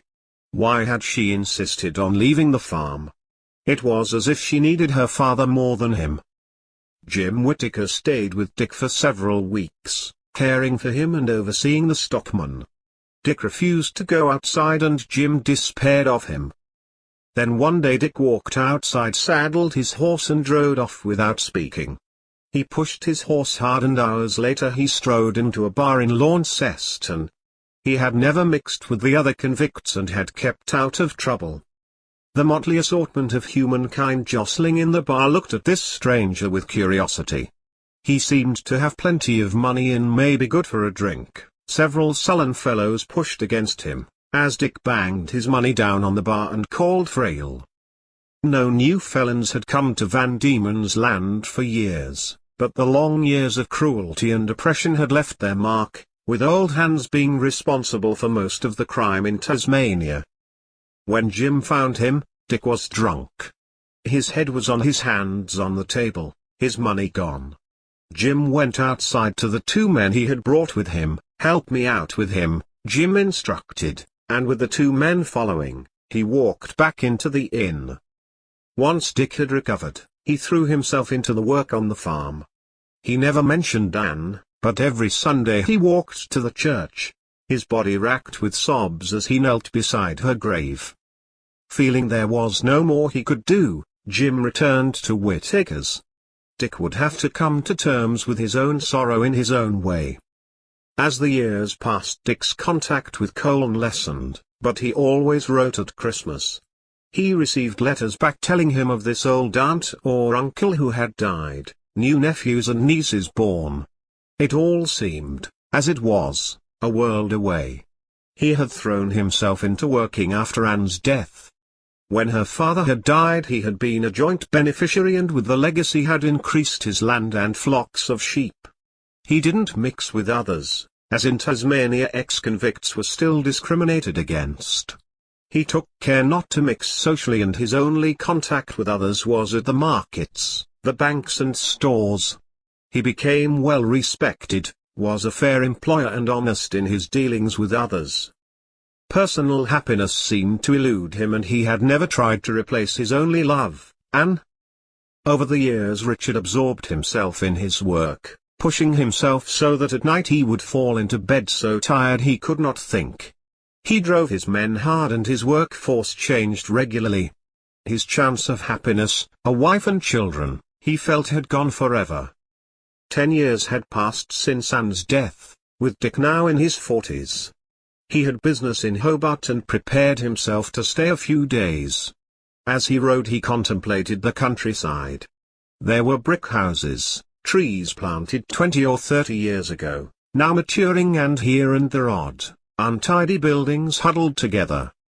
In 1842, when he had landed in Van Diemen's Land, there had still been bands of disgruntled convicts and ex-convicts. Governor Maconochie had brought in reforms, which, although not welcome in London, had been welcomed here. Eventually Maconochie had been ordered back to England, and he had been followed in Van Diemen's Land by Major General Joseph Childs of the Royal Marines, a harsh man who had tried to promote terror in the place once more. Dick remembered the stories of floggings for minor misdemeanors. Marauding gangs of convicts had made life miserable for honest settlers, spreading fear and vice in their wake. Major Childs had once said, "Flog well and do your duty tattooed on a man's back." He turned a blind eye to the activities of a stipendiary magistrate, one Samuel Barrow, who had devised his own methods of summary discipline, such as the tube gag, which was akin to the English scold's bridle, and the spread eagle, where men were ironed into 3 ring bolts, arms outstretched, feet together. They were left in this position for 6 to 8 hours. The scavenger's daughter, an English medieval punishment, was also introduced at this time. Thankfully Child's reign of terror had come to an end. Dick remembered with gratitude his good master when he himself arrived. He knew that his fortunes could have been considerably different had he been placed with a cruel or sadistic master. Then he may have retaliated. That had happened to men whom Dick had travelled with on ship. John Price was bad, ruminated Dick as he rode along. Price had succeeded Major Childs. He had been the 4th son of a Cornish baronet whose family had made a fortune from slaves in the Caribbean. He was responsible for a mutiny, caused by his policy of near-starvation rations for the convicts. Dick also remembered 1851, when gold had been discovered in Australia. This had caused a mass exodus from Van Diemen's Land, taking with it a large proportion of those considered troublemakers. He was glad he had withstood the lure of gold. He had been quietly prosperous in his own way. Although Van Diemen's Land was economically below the rest of Australia and several families owned most of the land, other settlers such as Dick had managed to buy land and make a good living. So he had never considered crossing the Bass Strait to Australia. His heart ached when he thought of his son, who would have been in his teens by now. Maybe there would have been other children. He wished he could bring his nephews out from Colne to work with him. As always on lonely journeys, his heart would ache with memories of his boyhood in Lancashire. Chapter 17. Dick booked into his usual hotel in Hobart. At the desk was a young woman who was a stranger to him. "Are you staying long, sir?" she asked. The accent was familiar, and Dick replied, 4 days. "Are you from Lancashire?" "Yes, I won't ask how you guessed," she smiled shyly. "I came out last month to visit my uncle who owns this hotel." "I'm from Colne. Do you know that town?" "I've heard of it. My home is in Preston, or was. There's no work at home. I may stay here. The weather seems much better," she laughed. Dick wanted to linger, to listen to her voice.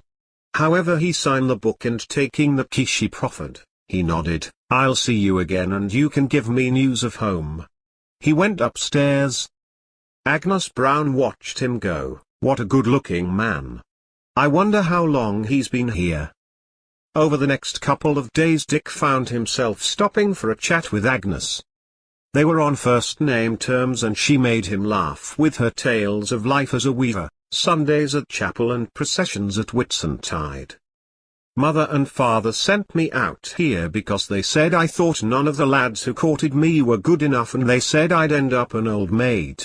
She shook her head and her golden curls danced on her shoulders. She had large blue eyes and rosy cheeks. "You'll soon be as brown as a berry living here," Dick commented. "I'd forgotten how fair English girls are." "Are you married?" she asked him. "A widower," he replied. "I've been a widower many years. My wife died in an accident and my son died at birth." "I'm sorry I asked," she looked ashamed. "Don't be sorry. I've come to terms with my loss now."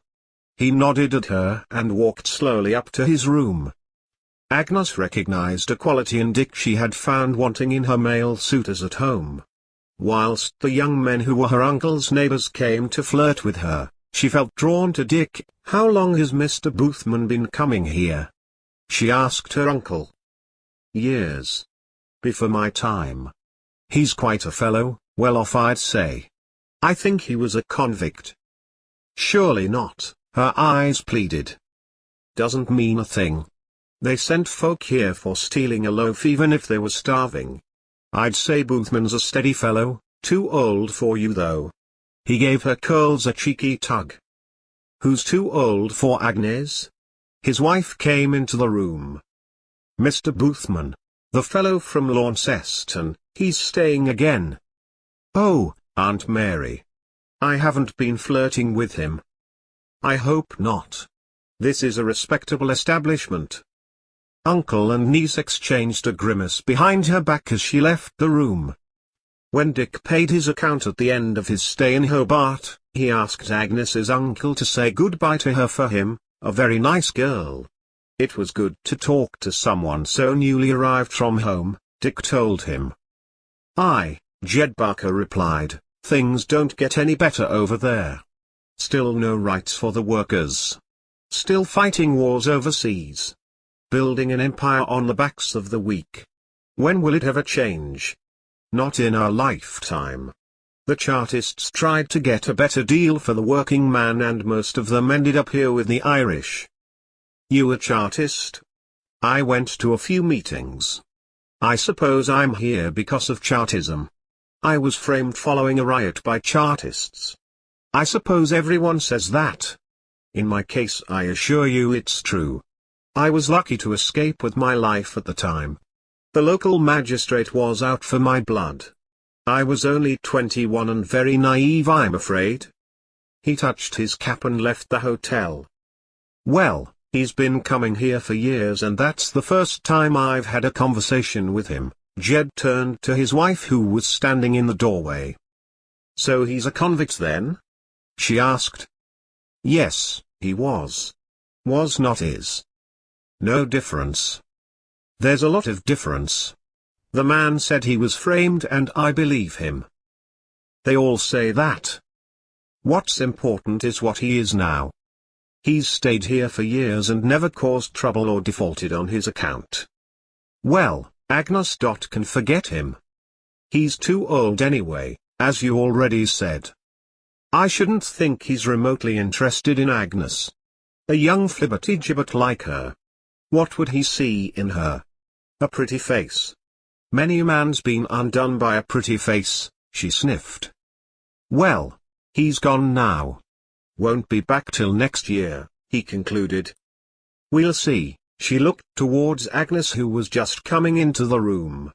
"Your Mr. Boothman's gone without saying goodbye," she said in an unkind tone. "Oh, Dick, you mean? He said goodbye last night. I had a drink with him." "You shouldn't be consorting with guests. Especially ex-convicts," she added waspishly. "He told me the whole story of his transportation and I believe him." Agnes's eyes sparkled. "He's served his sentence anyway. He owns a farm and sheep on the Kentish. I have a cousin in Burnley. It's near Colne. I'll write and ask if she's heard of him." "You shouldn't do that, Aunt." It's not your business, and anyway it's over 20 years ago. Don't tell me what's my business. Your parents sent you to us, and I'll not see you ending up with an ex-convict. Dick Boothman hasn't even said he'll contact me again. You're overreacting. She turned and rushed from the room, her head held high. You were a bit hard on her, old girl, Jed remarked. These things have to be nipped in the bud, Mary replied. We'll have a party Christmas and invite some suitable young men. Jed, eyebrows raised, turned to sort out some bottles on the shelf behind him. Chapter 18. Dick rowed down to the harbour. It was his practice to do this each time he visited Hobart, as this had been where he had landed all those years ago. The sun shone brightly, the light dancing sharply off the waves. The town had grown in the years since he arrived. Many more brick houses, stores and church steeples. There was now a hospital and bridges over the river. All built by convict labor. He watched the market day barter between the settlers, for fish, grain, livestock and clothing. A bitter wind began to blow the tops of the trees and touched Dick's cheeks sharply. He wheeled his horse, deciding to start his journey home. As he cantered slowly along, he espied a figure waving at him, and recognized Agnes. He drew in his horse and she came to his side. I'm pleased to have seen you to say goodbye, she smiled brightly, willing him to say he hoped to see her again. Dick smiled at her warmly. I hope to see you when I next come to Hobart. I'll be here, she replied. No plans to return to England? None at all, she answered. Then daringly, I should like to see more of Tasmania. If you ever come to Launceston I'd be happy to show you my farm and land, he told her. My address is in your visitor's book at the hotel. I'll remember that. She stepped back, and as he urged his horse forwards, she raised her hand to wave. As he rode away he was disturbed by the sensations she had aroused in him. Not since Anne had he been more than slightly interested in women. He had occasionally mixed socially in the local village, a barn dance, or a special occasion. Sometimes he was invited to weddings, but generally kept himself very much apart. He was nervous of becoming involved, but sometimes cursed his loneliness. Dick realized Agnes was wishing to extend their friendship, and yet he shied away from the implications. She must be nearly 20 years my junior, he thought. I should look for a partner more my age. However, he knew he had sometimes given the matter thought and looked at his contemporaries. Their wives were usually worn out with childbearing, or crosspatches tired of hard work, grown plump and matronly. Agnes was fresh, rosy-cheeked, lissom and attractive. What did she see in him, he wondered. He would wait and see if she contacted him. In the meantime there were other affairs to be dealt with. One of the reasons for his visit to Hobart had been to check out his land registry record. The farmer, who only recently had purchased his land from Dick's previous neighbor, Jack Sullivan, with whom Dick had had a good working relationship for over 15 years, was causing trouble regarding the water supply. The stream passing through Boulsworth had its source in the mountains and was a tributary of the great river just outside Dick's boundaries, which had flooded when Anne had died. There had been no real flooding since, but this year there had been more rain than usual, and Dick had noticed his stream didn't seem to be rising. This should have been a relief, but he had felt it was also suspicious. When he had ridden out with his stockman the previous week he noticed the stream was sluggish and muddy, whilst, a mile away the river had swirled madly, a foot or two higher than usual. Chapter 19.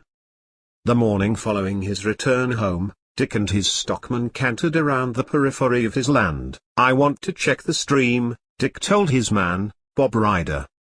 Carson's made a pond here, Bob replied.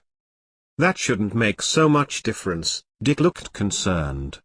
They rode on towards the boundary, reaching a rutted cart track that led to a gate. Bob reached over to open this and they passed through. After they had continued on the track for perhaps half a mile, the farmhouse came into view. Dick suppressed an exclamation of surprise. His old neighbor had maintained his house and land in a pristine condition, not so this one. Dick stared at the litter surrounding the house, and as they approached, a man came through the door and threw a large container of dirty water over the ground.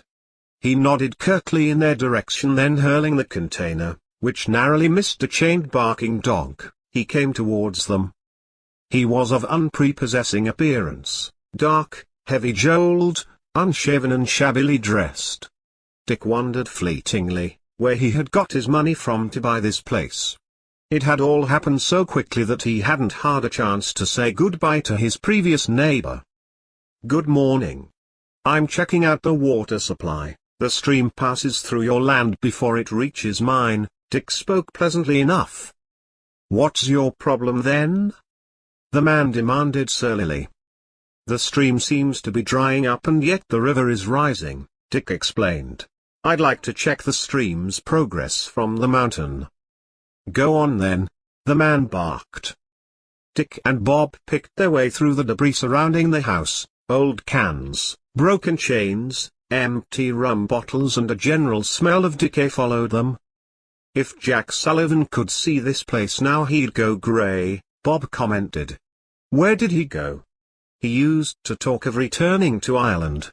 "I assumed that's what he did, although I thought it strange he never said goodbye. We weren't close, but we often worked together on draining and such like, and when Anne died he was most sympathetic. Here today, po tomorrow. I never even realized the place was for sale." A short distance from the house a sight met their eyes, so strange they at first were unable to believe what they saw. A hollow in the ground had been totally blocked off with earth, and far from being a pond, a small lake had been made. The water lapped, sucked and gurgled up against the makeshift banks. As they watched, large sods of earth, loosened, fell into the water. "This is ridiculous," Dick exclaimed. "What on earth is the point of this?" In unison they turned their horses, reining up outside the house once more. Dick jumped quickly down from his horse and ran towards the closed door, with Bob following close behind. Dick banged on the door. The chained dog was barking furiously, bees and fly buzzed round, the day was warm and the stench permeated from all directions. "Carson isn't going to answer this door," Dick turned to Bob. "I think we should go into town and report all this to the marshal's office," Bob suggested. "You're right. We can't handle this ourselves. He's in the wrong. When I checked out the land registry, the new owner wasn't on the deeds yet. Takes time, they said, so we'll also find the solicitor who did the sale transfer and find out where Jack Sullivan went." Chapter 20. Marshal Leeming had listened intently to what Dick had to say. Dick and Bob were sat in the marshal's office with coffee, waiting whilst messages were relayed between various solicitors in the town at the marshal's behest. He came through the door frowning. "A message has just been received from Arnold Cooper. He says he was Jack Sullivan's solicitor for years. As far as he knows, Jack never sold the place. He didn't know Jack had gone anywhere. Come to think of it, he never told me. Although his place is so secluded, I never saw that much of him anyway, so I've hardly missed him." "What about you?" he asked, looking at Dick. "Sorry to say I never saw much of him either. I wasn't shocked when he went, just surprised he hadn't offered to sell his place to me, to be honest. I thought I should have had first chance, so I was in a bit of a huff about it," Dick admitted. "Cooper is on his way over here now." As the marshal spoke, the door opened to admit a tall, broad-shouldered, elderly man with thick grey hair. "Ah, Cooper," the marshal greeted the new arrival. "Meet Dick Boothman, Sullivan's neighbor." The two men shook hands. "This is my stockman, Bob Ryder," Dick introduced, and the two men nodded amicably. "I'm sorry to say I've been over to England this year sorting out a family bereavement. I only returned last week and today's the first I've heard of Sullivan's disappearance, or I'd have made inquiries. he explained. "You think we've a crime on our hands?" the marshal asked. "I hold the deeds of Sullivan's place, it hasn't been sold. I also hold his will, no mention of any Mark Carson as relative or friend," he added grimly. There was a pregnant pause as an awful possibility passed through the minds of them all. "I'd better get some constables out and we'll go and interview Mark Carson. Looks like at the very least he's squatting there," the marshal suggested. An hour later a grim posse including Dick and Bob rode out of town, the marshal and solicitor leading the way. When they arrived at the farm they were greeted by the growling dog straining on its leash. The door of the homestead swung open and no horse could be seen. "Looks like he's taken off," the marshal turned in his saddle. "Disperse men, find him," he ordered. As the posse split into groups the marshal, Cooper, Dick and Bob walked towards the house and stooping they all passed over the threshold. The scene that met their eyes caused exclamations of disgust. Old food lay decaying on every surface, tables were upturned with legs missing as if a fight had taken place. Broken crockery littered the floor. "I think we've a murder hunt on our hands," said the marshal. "Those are old bloodstains on the wall." The stench in the room was appalling and Dick went to the door retching, the solicitor soon joining him. "How could Carson live in there?" Dick shook his head. "The man must have been a brute. It's my belief he murdered Jack and disposed of his body somewhere else. I'll have to send for tracker dogs," the marshal stated. "Carson made a small lake. That's the reason I was making a complaint. He stole my water supply. We may find something if we drain it," Dick told them. Several hours later members of the posse returned bringing with them the surly, unkempt Carson. By this time Dick and Bob had dug their way through the sod bank of the newly formed lake and water was again rushing along Dick's river path. Marshal Leeming spent some time in the homestead with Carson who was fully interrogated and finally admitted to fighting with Jack Sullivan. "It were an accident, he fell over and banged his head," Carson claimed. "Did you kill him?" the solicitor asked when called into the house. "I came looking for work. Old bastard wouldn't give me none. Called me names. How did he know I wouldn't work? Never gave me the chance. Come on, man, jail for you. Make things easier on yourself and tell us where you put the body." The marshal took Carson by the scruff of the neck. The man continued to attempt to justify himself. "Wouldn't give me a job." The marshal twisted his arm up his back. "Where is he?" The man gave a grunt of rage, trying to free himself from the marshal's iron grip, which only tightened. "Leave him to me," the marshal motioned to the other men to leave. "Go easy, Leeming. We don't want any complaints," Cooper admonished. Sullivan was a decent hard-working fellow who kept himself to himself. "To meet his death at the hands of this ne'er-do-well is too much for me to stomach," the marshal retorted grimly. The solicitor turned to go and Carson gave a shriek as his arm was twisted further up his back. "Don't go, sir. Marshal kill me. I'll tell where he is, don't go." He glanced fearfully at his captor. "Right. Where is he?" "In the lake what I made, buried." "Right men, spades out and dig." The marshal flung Carson to the floor. "Two of you take this scum back to the jail and lock him up." He gave the man on the floor a kick and then strode towards his horse. Dick and Bob followed. Darkness was almost upon them before the muddy slime in the bed of the makeshift lake gave up its grim secret. Sullivan's body was partly decomposed and Dick, always squeamish, had to take to the bushes where he was violently sick. As the disheveled and dirty cavalcade of riders entered town in the now dark night, there were still those who waited with a macabre interest to see the body. Word soon spread when Carson was brought into town. There were those who called for a lynching. "He'll get a proper trial." The solicitor stood on the steps of the jailhouse and spoke strongly to the sulky brooding crowd. "Go to your homes," the marshal ordered. His face and clothing were plastered with mud, his shoulders stopping with fatigue. He stood with Chipper, guarding the entrance to the jail, and the crowd reluctantly dispersed. Dick and Bob rode homewards. Dick was again feeling the tragedy, blaming himself for not making more inquiries sooner. As if he read the other man's thoughts, Bob took the reins of Dick's horse as he dismounted outside his home. "Let me boil some water and we'll Washington. I'll cook us some broth." "Don't blame yourself. I know you are doing." Jack would have been murdered before anyone could have done anything. He was a loner. If he'd come over at nights for a beer and a chat, we'd have missed him sooner. But it would still have happened. "It seems I can't get away from tragedy," Dick replied, "though I've come to the ends of the earth." As the two men worked together, pumping water for boiling over the stove, Dick began to tell Bob a little of his life story. "My grandfather was killed in an accident at sea, and my grandmother's second husband was trampled to death by a horse.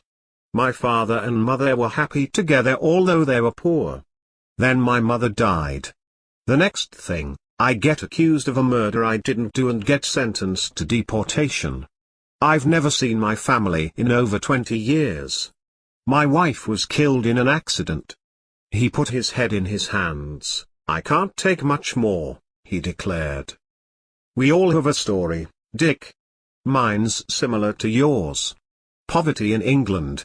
Transported for charters and my parents died of grief." Bob looked into the fire, sadness etched on his face. "Count your blessings," my mother used to say. "You've a farm and land and you aren't hungry. Many are ones still hungry in the old country. It turned out better for us in the long run." Chapter 21. Mary Barker sat in the kitchen of the hotel in Hobart, avidly reading a letter from England. Her eyes skimmed over the lines and she turned the pages hungrily. "You're anxious to get to the end of that letter, Mary," her husband teased her. "You can't be reading it." "I am looking for a mention of Dick Boothman that'll sort Agnes out once and for all. She won't look at any lad I introduce her to," she replied. There was quiet in the kitchen as she read on. Jed sucked on his pipe, reflecting on his wife's propensity for searching out the misfortunes of others. "I pity poor Boothman if she gets something on him," he thought, wondering to himself what had become of the sweet girl he'd married. Was she ever sweet? He thought, glumly, "I was bowled over by her pretty face and slim waist and now they're both gone." Suddenly Mary got to her feet and began filling the kettle. "Want a brew of tea?" she asked her husband. "Where's Agnes?" "Down at the baker." "Now I don't want you upsetting the girl with nasty slander," he warned as he got to his feet. "Take folk as you find them, I say, and Boothman's been a model customer here. I never said I was going to slander him. Just checked on him, that's all." "Oh, so you've been told something you weren't expecting?" Jed suddenly felt amused. This'll shut her trap for once, he thought. Trying not to smile, he said, "So what does your sister say she's discovered? Did he murder his mother and father and torture his sisters?" he taunted. "None of your sarcasm, Jed Barker. I only wanted to make sure Agnes wasn't being exploited," she bridled, her face flushed. "Exploited how? The man hasn't contacted her since he left and him an owner of a farm on the Kentish," he replied. "Well, sometimes still waters run deep." She poured the now boiling water into the teapot and mashed the tea. "Get the biscuits down. Agnes will want a pot of tea and a biscuit for when I tell her the news." "Oh, so it must be good news or you'd be preparing sackcloth and ashes for the girl, and be enjoying it," her husband retorted. "Not at all. How dare you suggest I'd enjoy repeating bad news?" "Because I know you would," he replied, hiding his face behind a newspaper. She turned, hands on well-endowed hips, to continue the argument. But the door opened and, like a breath of fresh air, Agnes came in. As she unbuttoned her bonnet she noticed the letter on the table. "News from home, Aunt?" she inquired, with a sinking feeling in the pit of her stomach. She was well aware of her aunt's recent machinations supposedly on her behalf. "Sit down, Agnes. I've just mashed some tea, take a biscuit, my dear, and I'll read it out to you." Agnes, by now quite bemused by her aunt's unaccustomed largesse, sat down. Her aunt placed a pot of tea and a plate of biscuits before her and started to read. Jed looked over the top of the newspaper, only to be immediately rebuked by his wife. "You aren't supposed to be interested," she said. He slid down behind the newspaper listening nevertheless. After the usual news of births, marriages and deaths in the family and amongst friends, Mary's voice took on a new pitch as she read, about Richard Boothman. "How surprising you've met him. It was all quite a scandal at the time. Chartists were causing riots in Cologne and the police and army were brought in. A special constable was killed and Richard Boothman was found guilty. The only evidence they could produce was a checked hat they said the murderer was wearing. There were lots of those caps around Cologne, but they put it on him in the dock and he was recognized. A man who'd seen the murder insisted they'd got the wrong man, but no notice was taken. The lad was sentenced to death, but hundreds of people in Cologne rose up and got a petition signed because everyone believed he was innocent. So he was reprieved and sent for transportation. I've heard he's a rich man now and sends money to his family in Cologne." Mary looked up and saw Agnes's smiling face. "What about that now, my girl?" she asked. Agnes put her arms around her aunt's ample form. "Isn't it good news?" she replied joyfully. Chapter 22. Agnes was surprised and gratified to receive a letter with a Launceston postmark several days later. Her aunt looked on questioningly as Agnes slit the envelope open. "Is it from Boothman?" Mary asked. "Yes. Oh, listen to this. There's been a murder on the farm next to his. He's coming to Hobart with a solicitor to the land registry to check on deeds and he wants us to save accommodation for him and his solicitor," she replied. "Usually writes to us," Mary grumbled. "What does it matter who he books with?" Her husband looked up from his paper. "What dates does he want? We may be full." Mary replied. "Full?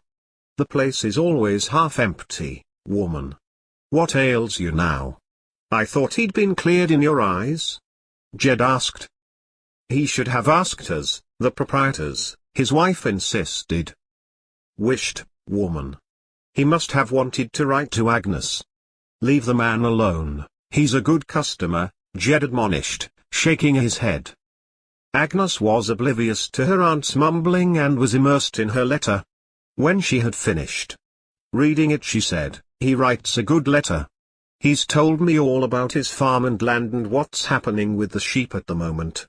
He says he's recently heard from his cousin, Emmanuel, in Cologne.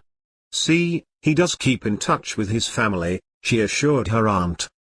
The day came when Dick and Arnold Cooper booked into the hotel. Agnes's face was pink. When she smiled, dimples added to the attraction of her pretty face. Dick held out his hand to her. "Nice to see you again, Agnes. Meet Arnold Cooper, my solicitor." They shook hands and Jed and Mary came forward and were duly introduced. "Take Mr. Boothman and his friend to their rooms," Jed handed the keys to Agnes, who led the way upstairs. She showed Cooper into his room first and then turned to Dick. "You're in your usual room, with a view of the sea. I was very pleased to receive your letter. What news? A murder and all. Tell me more about it." "Agnes, are you going to be up there all day?"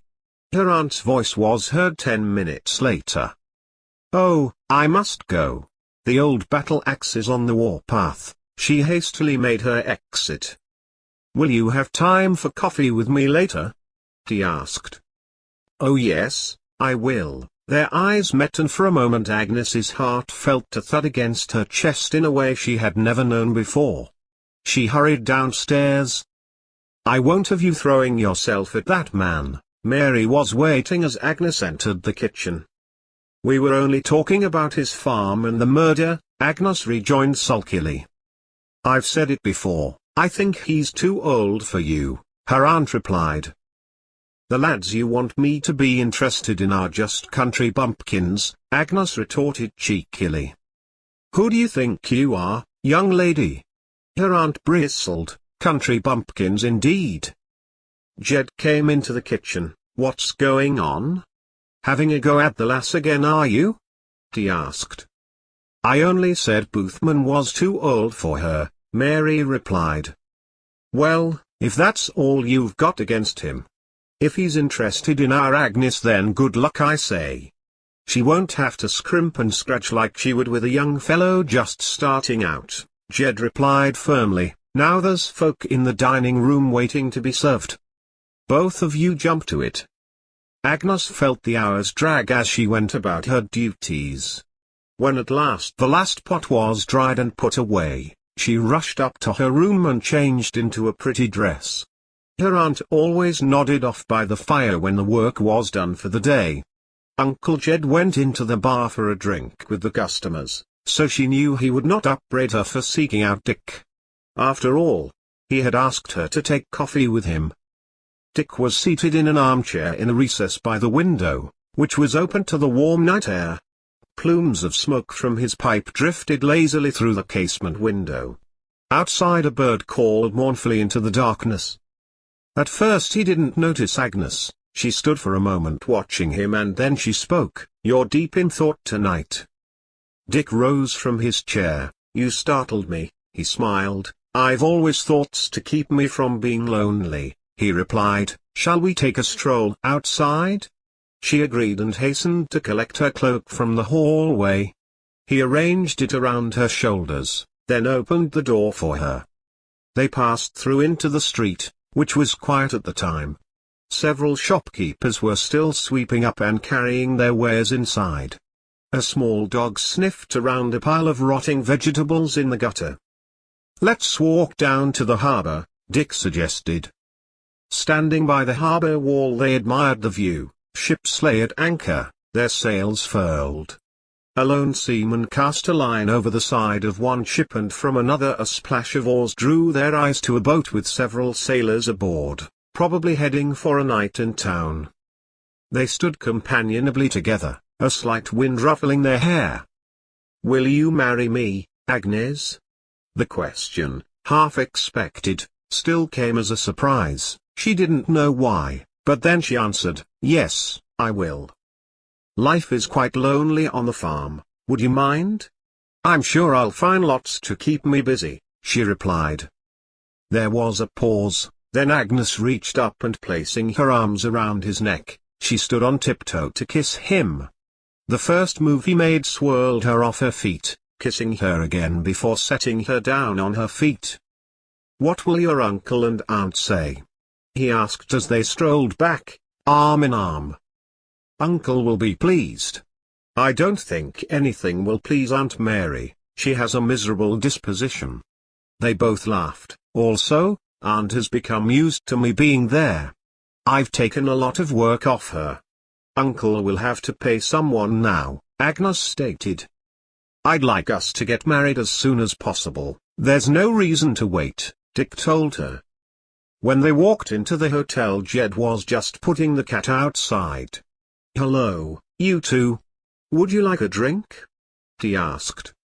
"Uncle, Dick has asked me to marry him and I've said yes." She looked shyly in her uncle's direction. Jed took Dick's hand and shook it vigorously. They went into the kitchen where Mary was still dozing by the fire. "Wake up, my dear. Agnes has some news for you." The older lady, startled by the sudden interruption to her rest, glared at them. "What's all the noise about? Can't a body have a doze after a hard day's work?" She bent down and took hold of the poker and thrust it into the fire. Not until she had produced a blaze did she turn back and look in the direction of Agnes, who was standing by the table. Jed was pouring wine into crystal glasses. "Why have you taken out my best glasses?" she demanded. "We've a celebration, woman. Can't you see?" her husband replied. "I've agreed to marry Dick, Agnes spoke firmly, "Please drink our health, aunt." "Well, I hope you know what you're doing," her aunt replied, reaching out for a glass of wine, "and mind you take care of the glasses, Jed. I haven't brought them all the way from England to be broken. They were a wedding present from my mother." "They won't get broken if they're never used," her husband retorted. "They aren't just to look at, you know, and tonight's a celebration. Come on, woman, wish the couple well." Grudgingly Mary raised her glass. "Well, good luck then. But it's me that'll have to tell your mother," she added. "I'll write to mother," her niece replied. "She'll just be sorry she's not at the wedding." "She always said she'd visit. She may come for the wedding," Mary suggested. "I want Agnes to marry me as soon as possible. I'm going to get a special license," Dick told them firmly. Once again Mary bridled. "Haste is unseemly. What will folks say?" "I'm not interested in what folk'll say. I'm marrying Dick next week and going to Launceston with him." Raising her glass to her lips, Agnes drained her glass and then handed it to her uncle. With a defiant glance at her aunt, she said, "Please fill my glass again. This wine tastes beautiful when drunk out of crystal." "Looks like you're getting a girl with a problem," Mary sniffed. Dick gave a roar of laughter. "If Agnes can't have a few drinks on her engagement night, then she never can. Fill mine up again, Jed. The bottle's on me," he added, for Mary's benefit, thinking she would be calculating the cost. Hearing this, Mary placed her empty glass on the table. "You can fill mine up as well. I may as well drown my sorrows." The other three looked at each other in amusement whilst Mary waited for Jed to fill her glass. Agnes had expected this reaction and her aunt ran true to form. Holding hands, Dick and Agnes eagerly planned their wedding. Mary mellowed further with the prospect of the profit from the reception that was to be held at the hotel. "Just a few friends," Dick said. "I've only a couple of people I want to invite, but you can do as you please." He smiled at Agnes. "I don't know many people. It's mostly aunt and uncle's friends." "We'll give you a good send-off, don't you worry," Jed assured them. Lying wakefully in bed that night, Dick's thoughts turned, as always, to Colne. He received regular letters from his Uncle Ben and Cousin David, from the farm in Blacko. His heart contracted as he let his mind wander over the once familiar countryside. He wondered whether the cousins still walked past the Slipper Hill Reservoir and over Wheats Hill to Bartleswick, as he and David had done. "Do they ever talk of me?" he wondered. But of course they will, he assured himself. Cousin Emmanuel always wrote to him. Times were still hard. It was well nigh on impossible for the working classes to progress in England as he, even as an ex-convict, had progressed. He must send a Christmas bank draft as he usually did. Dick had offered many times to pay for his brothers, Joseph and John, or one of his cousins to visit him in Tasmania, but their parents had been reluctant for them to travel so far. With the images of the winding trail by the side of Slipper Hill Reservoir flitting through his mind, he at last fell asleep. Epilogue. Emmanuel's story. I remember when my cousin, Dick, was accused of murdering Joseph Halstead. The whole family was in a state of shock. Gentle, amiable Dick, lover of the countryside and animals, charged with such a heinous crime. No one doubted his innocence, except of course the authorities, who were too powerful and no match for a poor working man. I always suspected that Joshua Fouts had a lot to do with Dick's conviction, especially after my brother, David, told me of a conversation he overheard in the King's Head one night. David told me that Joshua Fouts had been bragging that he'd got rid of Dick and that he would make sure Dick continued to suffer. Why he should have such hatred for Dick, I do not know. It was, however, to be Fouts that suffered. During one of the many attacks against mill owners, Fouts' mill was razed to the ground by fire. He lost everything: his business, his house, and soon after, his health. Maybe justice was served. Our families seemed dogged with tragedy, but no more so than countless others. I suppose we were luckier than most.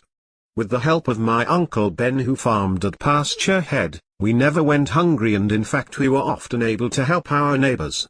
At least we didn't end up in the poorhouse like so many others. It is strange how things turn out. Dick was the one that was transported to a foreign land, a convict.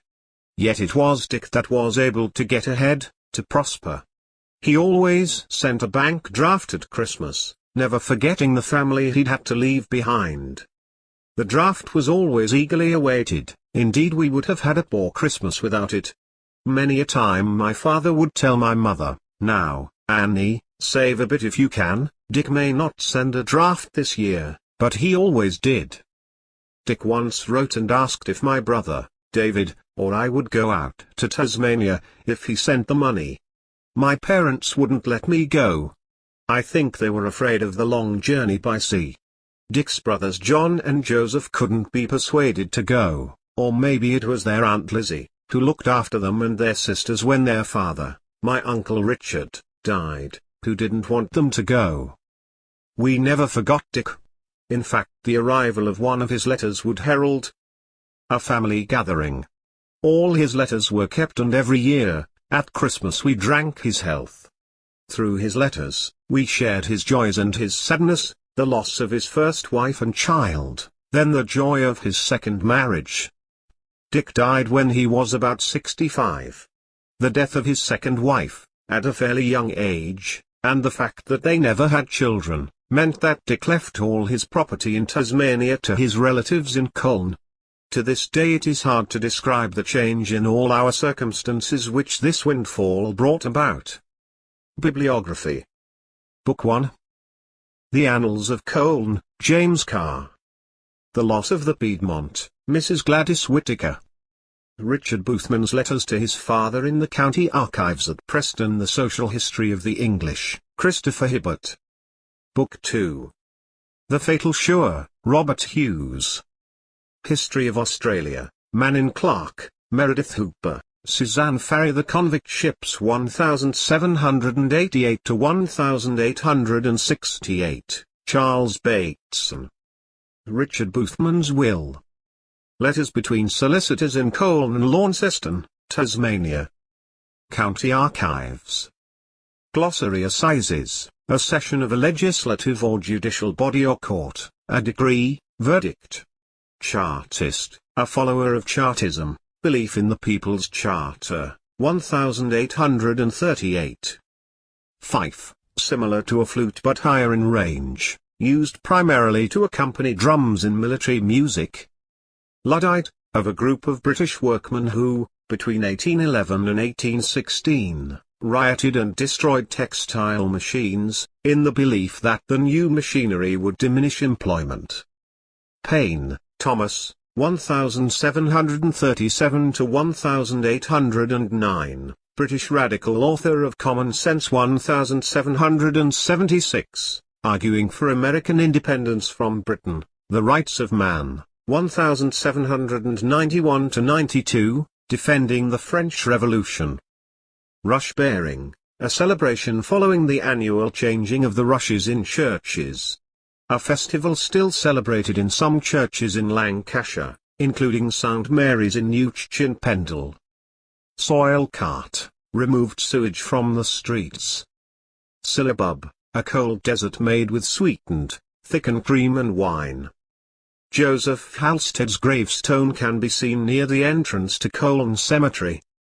Here is the stirring tale of a Colne family from 1795 to 1841, when one of their sons was transported to Van Diemen's Land, found guilty of a crime he did not commit.